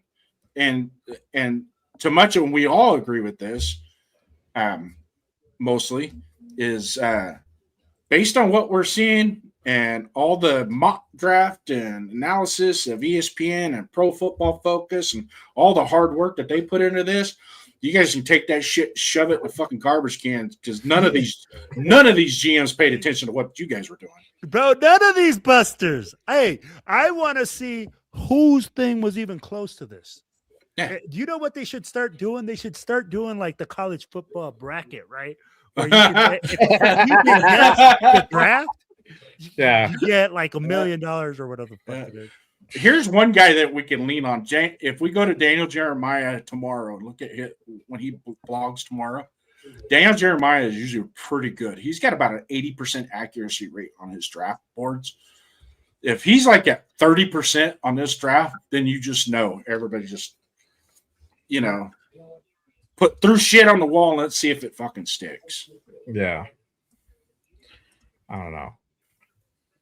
For me, in this round, I think as far as winners concerned, I agree with my guy, Primos Atlanta. Definitely a winner there. Another winner as well. Where did you go? Damn it. Hold on. Zion, whoever got Zion Young. No, Minnesota.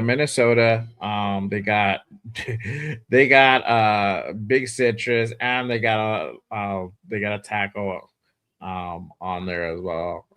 The safety was a reach, but they got Big Citrus. I think that kind of justify it. Niners again also getting Romello Height, bro. And Romello Height is obviously, it just depends which mocks we've seen. He's either gone kind of around this range, around 70, 80, 90, or you see him around, the 120s, 105 mark around there. So, for the Niners getting Romello Height, I think that's good. I like Crawford. I want to see kind of what he has more to offer.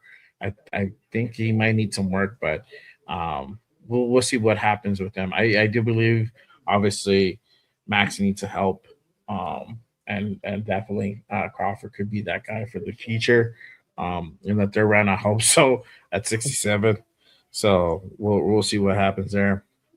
Yeah, but Zun at 91. I need to hear what the reasoning behind this move was. What did they see? What did they see that made them be like, you know what? Let's go ahead and get this guy who's ranked, 150th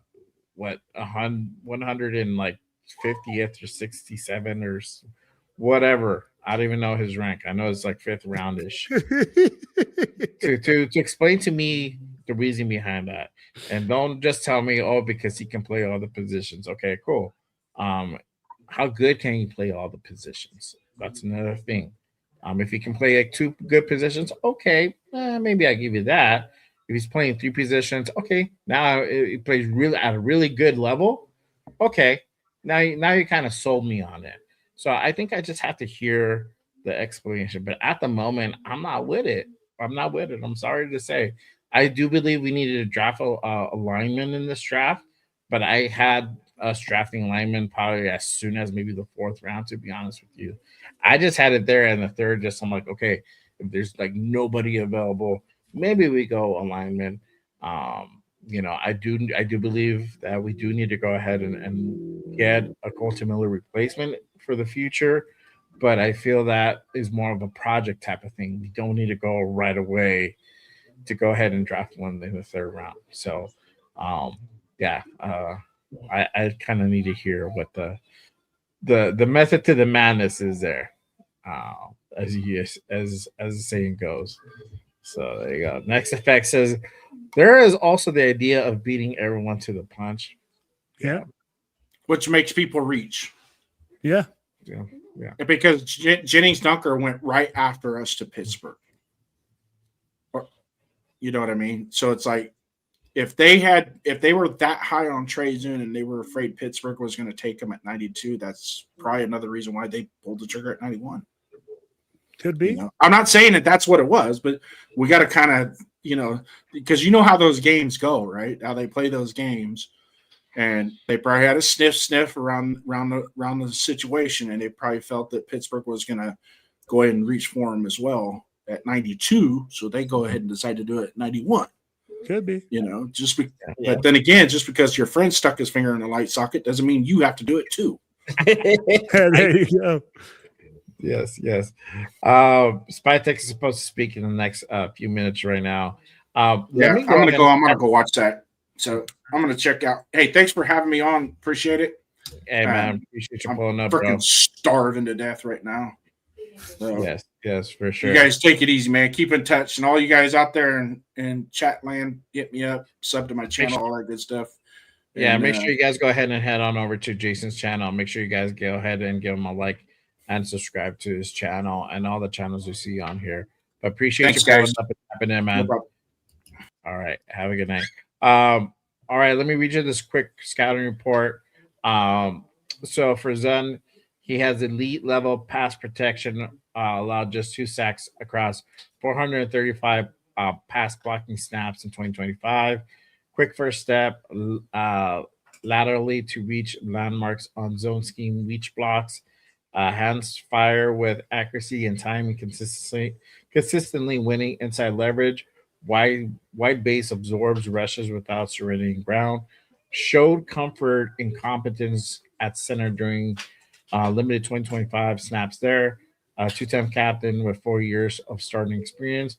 0 misassignments mentally. Good straight line speed for an offensive lineman. Moves well in the open field. Now this is his weakness. Short arms, limit his strike radius and make it tough to control longer defenders. Lunges into blocks when his punches misses. He stalls his feet. Run block performance dropped notably into last year. Recovery quickness is a concern with athletic rushers with a win edge. Leans forward into his runs, creating balance and ensues limiting ability to adjust. Will turn 24 during his rookie year, leaving less developmental runway. So he's an older guy. Has 24, bro. 24. Come on, man. I mean, like, are we really like gonna be like that guy's old? I've seen quarterbacks come out at 26. He's old. I mean, he's compared to. I think it's when he started. So he's gonna start like at 26 years old. Yeah, he's gonna be fucking already like getting ready to fucking get into his 30s by the time he starts, bro. So I don't know. But that's kind of the scouting report. Just a quick like strength and weakness for Trey. I don't know, man. Again, I have to hear from Spytech to hear the reasoning behind it. All right, so Spytech's on the podium. I'm gonna go ahead and share it. Fuck it. If anything, I'll cut it out if in case I get the strike or whatever. But I think it should be okay. Let me go ahead and pull it up. Here we go.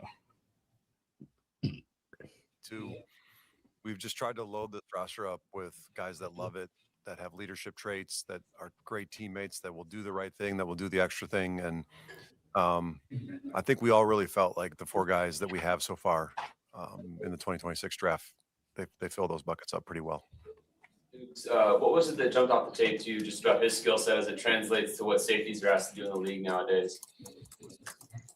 I think, You know, with him he's got really good man-to-man coverage skills, which is hard to identify in those safeties sometimes. But with his versatility, with him lining up at the nickel spot, you have a chance to see him exhibit those. And he's got really good ball skills.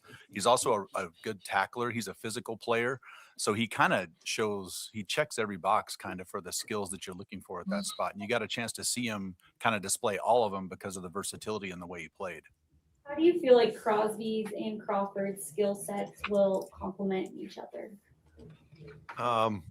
Well, I know when Key was here, he's a big fan of Max, and he made it known that if we would take him, he would try to replicate Max as much as possible. I would encourage Key to be his own person too. You know, I mean, Max is Max, as we all know. So they're just two rugged, tough players that really love the game of football. And probably similar with Max, he obviously wasn't at his ceiling when he got here as a 4th round pick. And I'm not comparing, I said it last night, comparison's the thief of joy, but we're excited about just the rugged toughness and the passion with which Key attacks the game of football. And I think that will resonate in our D-line room and our defensive meeting room in general. And, you know, I think when you find guys like that and they have a high ceiling that they haven't reached yet, they start to climb that ladder pretty quick. I know you got to go up and have meetings after this, but there is a lot of very talented football players left on this board. How excited are you with how your board has flowed looking forward to tomorrow? Yeah, we got a big night of meetings tonight to just kind of stack the board. It's early tomorrow. We're gonna be off and running with the 2nd pick, but we're just gonna keep trying to identify the really good football players that want to be Raiders and lay it on their line for their teammates.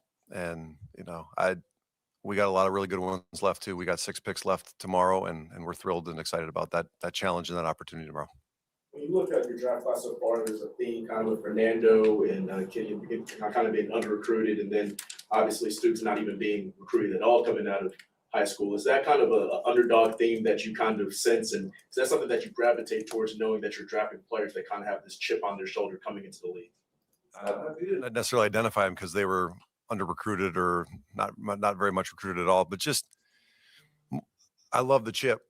The good ones I've been around, they find a chip, and if the chip is seemingly wearing off, they find a new one, and they really never forget kind of where they came from and maybe that they were disrespected or underappreciated at some point in their career. And I appreciate these guys for the way they attack and play the game of football. Yeah. Seth, Brent, for you, as you go into these meetings with Spy, and you guys are setting up the board for tomorrow, what is your input? What is your part in how you're advising John? Can you just kind of take us into your role, please? Yeah, I mean, there's a group of us that'll be in there together, and we've all kind of watched a lot of these players independently, and then we watched them together as a group. So, John's great about encouraging everyone to, speak up, and everyone's very confident to give their opinions on the players. And what it kind of does is it allows Spy to hear us kind of work through the differences maybe we saw in the player, and then he can kind of compare that to his vision of the player when he watched him. And it really allows us to come to a consensus to where we all kind of have an understanding for how that player, where his value ranks among the other players available, and the vision for them to fit with our roster. So I think it's just it's a big collaborative process. Now, specifically, Brandon Jurgen, our college director, and I, a lot of times are working closely with the college scouts who aren't here all the time. So a lot of times we kind of serve as the mouthpiece for the college scouts too, when they're not available to be in those meetings. The Texas A&M staff really likes Trey Zune. There's a quote out there that said that he's one of the most pro-ready offensive linemen they've ever had. I'm just curious why you think they would say something like that about him. Started 54 games in the SEC. All he did was block the guy in front of him. Didn't matter who it was, where it was. And obviously they played a lot of really good football this year too. And, I think they would, I like that they say that. That's a good staff down there. It's a really good program. And that makes me happy that they would think that way. What do you maybe foresee Key's role being in the defense? I mean, he's a little bit smaller guy, but he's been pretty good against the run in his career. I guess where do you maybe see him fitting in? Well, he's not that small. 6'4", long, maybe a little leaner than some traditional DNs, but we're just going to get him here and know that he's going to work hard, and he's got a couple cool skill sets, which is he can rush the passer and he plays his tail off, and I like being around guys like that. That's good. Thanks, guys. All right. That was Spy at the presser. So there you have it. I don't know. What was you guys' takeaway from what he said? He said it right out of the gate when he drafted Mendoza. They've been doing homework on all these guys, and that's where I believe we don't know what his big board was, or we have an idea, and this doesn't match any of our big boards. They did their homework on these guys, and they've been watching them for quite a while. It seems like, so it seems like they are higher, and I think they probably went the scheme fit also, going based off like with going Kuhn again. I think you could have got him later. So I think, and I believe that's where I'm at, is that I don't disagree with the guys he brought in. I just disagree where he picked the guys because I believe that Yes. he could have went somewhere else. Mhm. So that's what I want people to know. I don't disagree with who he picked. I'm disagree where he picked these guys at.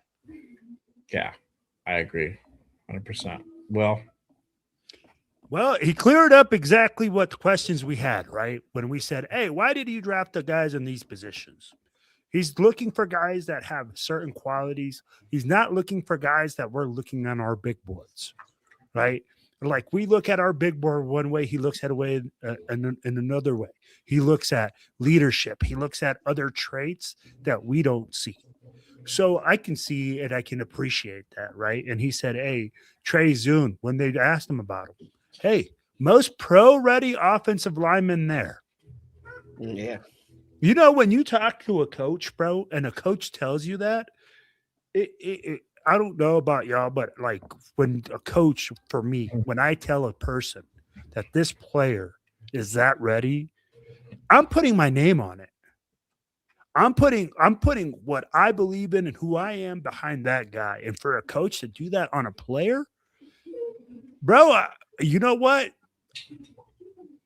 Maybe he's doing things differently and I don't understand it, but now I see, right? Yeah. I see what he's looking for. Leadership, guys that are playing multiple positions. Like, look at this. They talked about the defense or the safety, right? He's smart. He's athletic. He can play in the nickel package. He can do different things. Trey Zune, same thing. Smart, pro ready. That's what the coach said, right? Pro ready, can play multiple positions. The other guy that came in, the defensive end, saying, hey, you know what? If you do draft me, I'm going to be in Max Crosby's hip pocket. Saying all the right things, right? Guys that want to play football and work hard. So I'll be like, I can say that we believe that he overpaid and that we reached. But in my book, as long as he's comfortable with those picks and they're comfortable with what they're doing, I'll be like, what am I going to say, bro? I'm going to question a lot of things. I'm going to scratch my head. But hey, it made sense to me. Okay. I guess it gives a little bit more insight to some of the method to the madness. Going for certain personality traits over skill. I'm not saying that the skill isn't there, but they're putting some of the personality, like leadership and all that, ahead of position players, right? So um, we haven't yet to be seen. We haven't yet to see a pick pan out since last year. Okay, Genty. I think the jury's still out, right? Definitely would not call him a bust, but because of the condition of offensive line, the coaching, the performance of the offense, the jury's still out, in my opinion. Right? You can disagree, and that's fine. Uh, Jack Best, not enough reps. Dante Thornton was probably the one that has gotten probably a lot of body of work last year, and he hasn't panned out as of yet. Same thing. You can go ahead and put Caleb Banks. I'm sorry, Caleb Rogers and Charles Grant, and to some extent, Takahime and JJ Pegues. They haven't had a lot of reps, so we don't know what the prognosis is on them yet. We just know that these guys have something there. We don't know what's going to happen. So with these guys, we know, like Primo said, I like Terry and Stooks. He was on my big board. I just felt that at 38, that was kind of a reach. He would probably have been there lower lower in this draft. He may have even been there at 67. We don't know. Some of these safeties didn't really get going until the late second into that third round. Kamari Ramsey's still there, just as an example. So, and Kamari Ramsey's good. He does almost the same thing as Terry and Stooks, almost at the same level.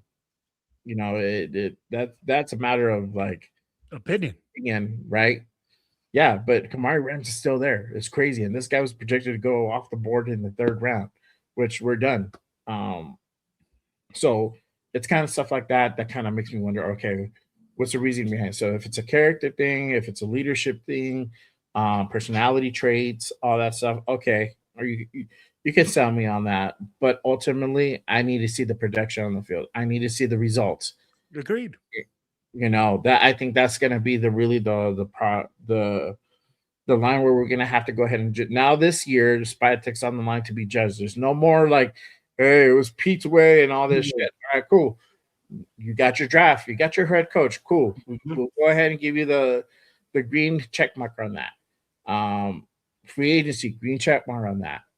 Picking Fernando at 1, green check mark on that. Now rounds 2 and 3, some of these guys, they're question marks, depending just because of the way they were picked. Like Primo said, it's not the player, it's just where they're getting picked at. We could have gone differently.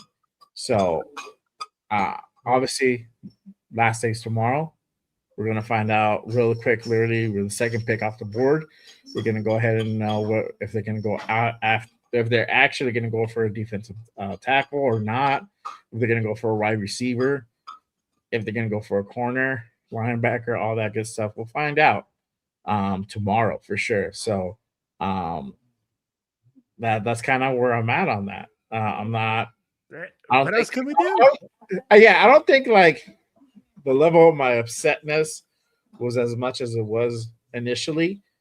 Hearing what Spytek says, like for Zun, he blocks everything that's in front of him. And we read the scouting report. I just read you guys the scouting report, and it's indicative of that.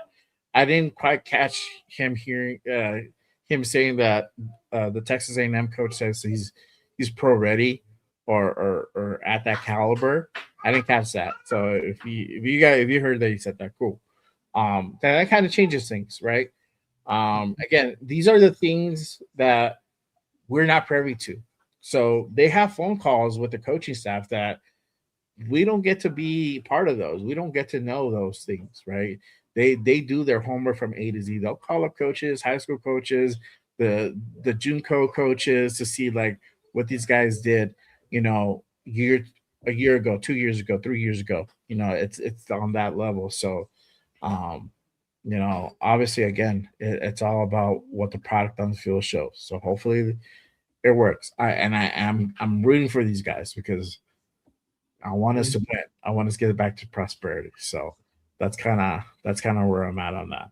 But other than that, you guys have any final thoughts before we go ahead and wrap this thing up? We've been on over 5 hours. No, man. My ass hurts. I've been on longer than you. Came in late, dog.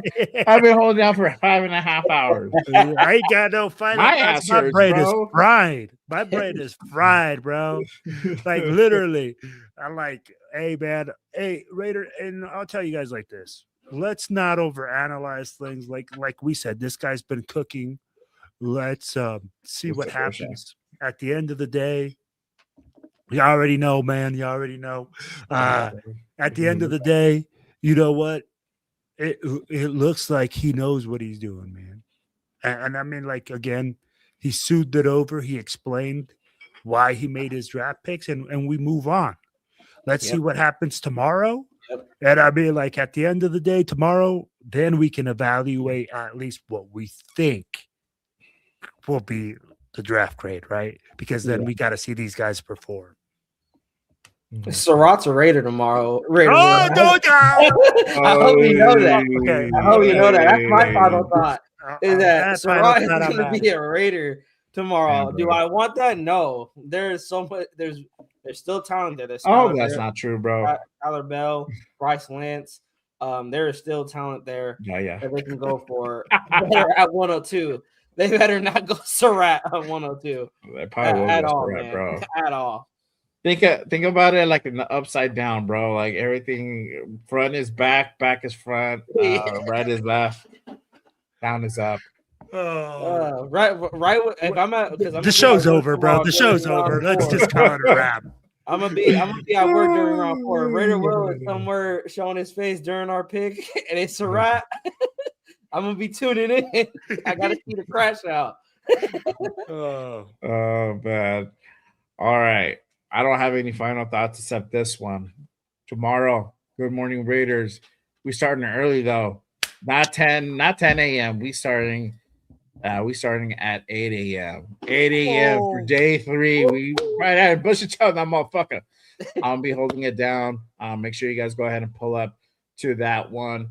We're going to be concluding rounds 4 to 7 on day 3, and we're going to be off. We're going to be off to the races at 102. So it's going to go by. 4th round's probably going to go by quick. It's after we pick up 134. It's that long wait. It's gonna. We're gonna go ahead and talk about some things. So I'll probably revisit this. The rounds 2, 3. So make sure you guys go ahead and pull up. I might have some special guests pop in. You guys never know. So we're working on some stuff, but make sure you guys go ahead and tap in tomorrow. Early edition of Good Morning Raiders. We're gonna be on 8 a.m. Pacific on the West Coast. So make sure you guys go ahead and tap in for that one. But other than that, that is it for me. Let them know where they can go ahead and find you guys at. I'll start with you, Primos. Let them know where they can go ahead and find you at. You know, you guys can find me at Raiders Primos on Instagram, on YouTube. Gonna be trying, now that the draft is wrapping up, gonna give my thoughts on the season.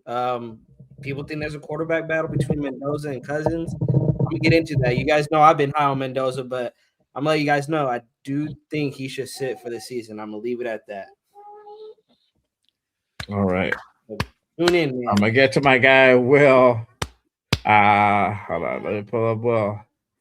Let him know where they can go ahead and find you at, my guy.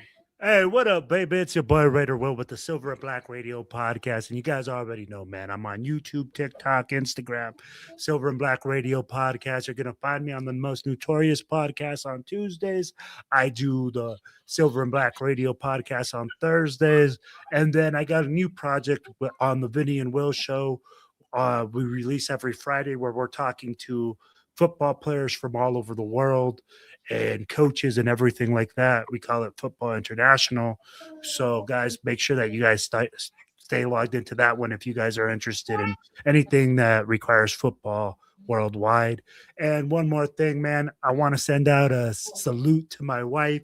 Thank you for holding the fort down for these past 2 days that I've been watching the draft. I appreciate it. I love you. Hey, thanks for having me on, Jay. Hey, appreciate you, bro. That's it. She's like, that's it. Don't do day 3, motherfucker. You can go over there and work, bro. I appreciate Jay having me on too, man. 4 hour long. Yeah. Hey, man, I appreciate it. It's always an honor and privilege to have you guys on. Make sure you guys. I know, pretty much you probably have to run really quick. I'm gonna go ahead and end it off on this note. Make sure you guys go ahead and tap in tomorrow, Saturday morning. Good Morning Raiders special show. Draft day 3. So make sure you guys go ahead and hit that notification. I will go ahead and we're gonna be rocking tomorrow. So we'll go over pick 102, 134, 175, 185, 208, and 219, I believe. I remember that because I had to build all my big boards and do all these mocks. So I kind of have all the numbers remembered by now. So again, I appreciate you guys. Love as always. Y'all already know what time it is. Always remember Just Raiders, baby. All right, y'all. That is it for us. I'm gonna go ahead and do the short outro.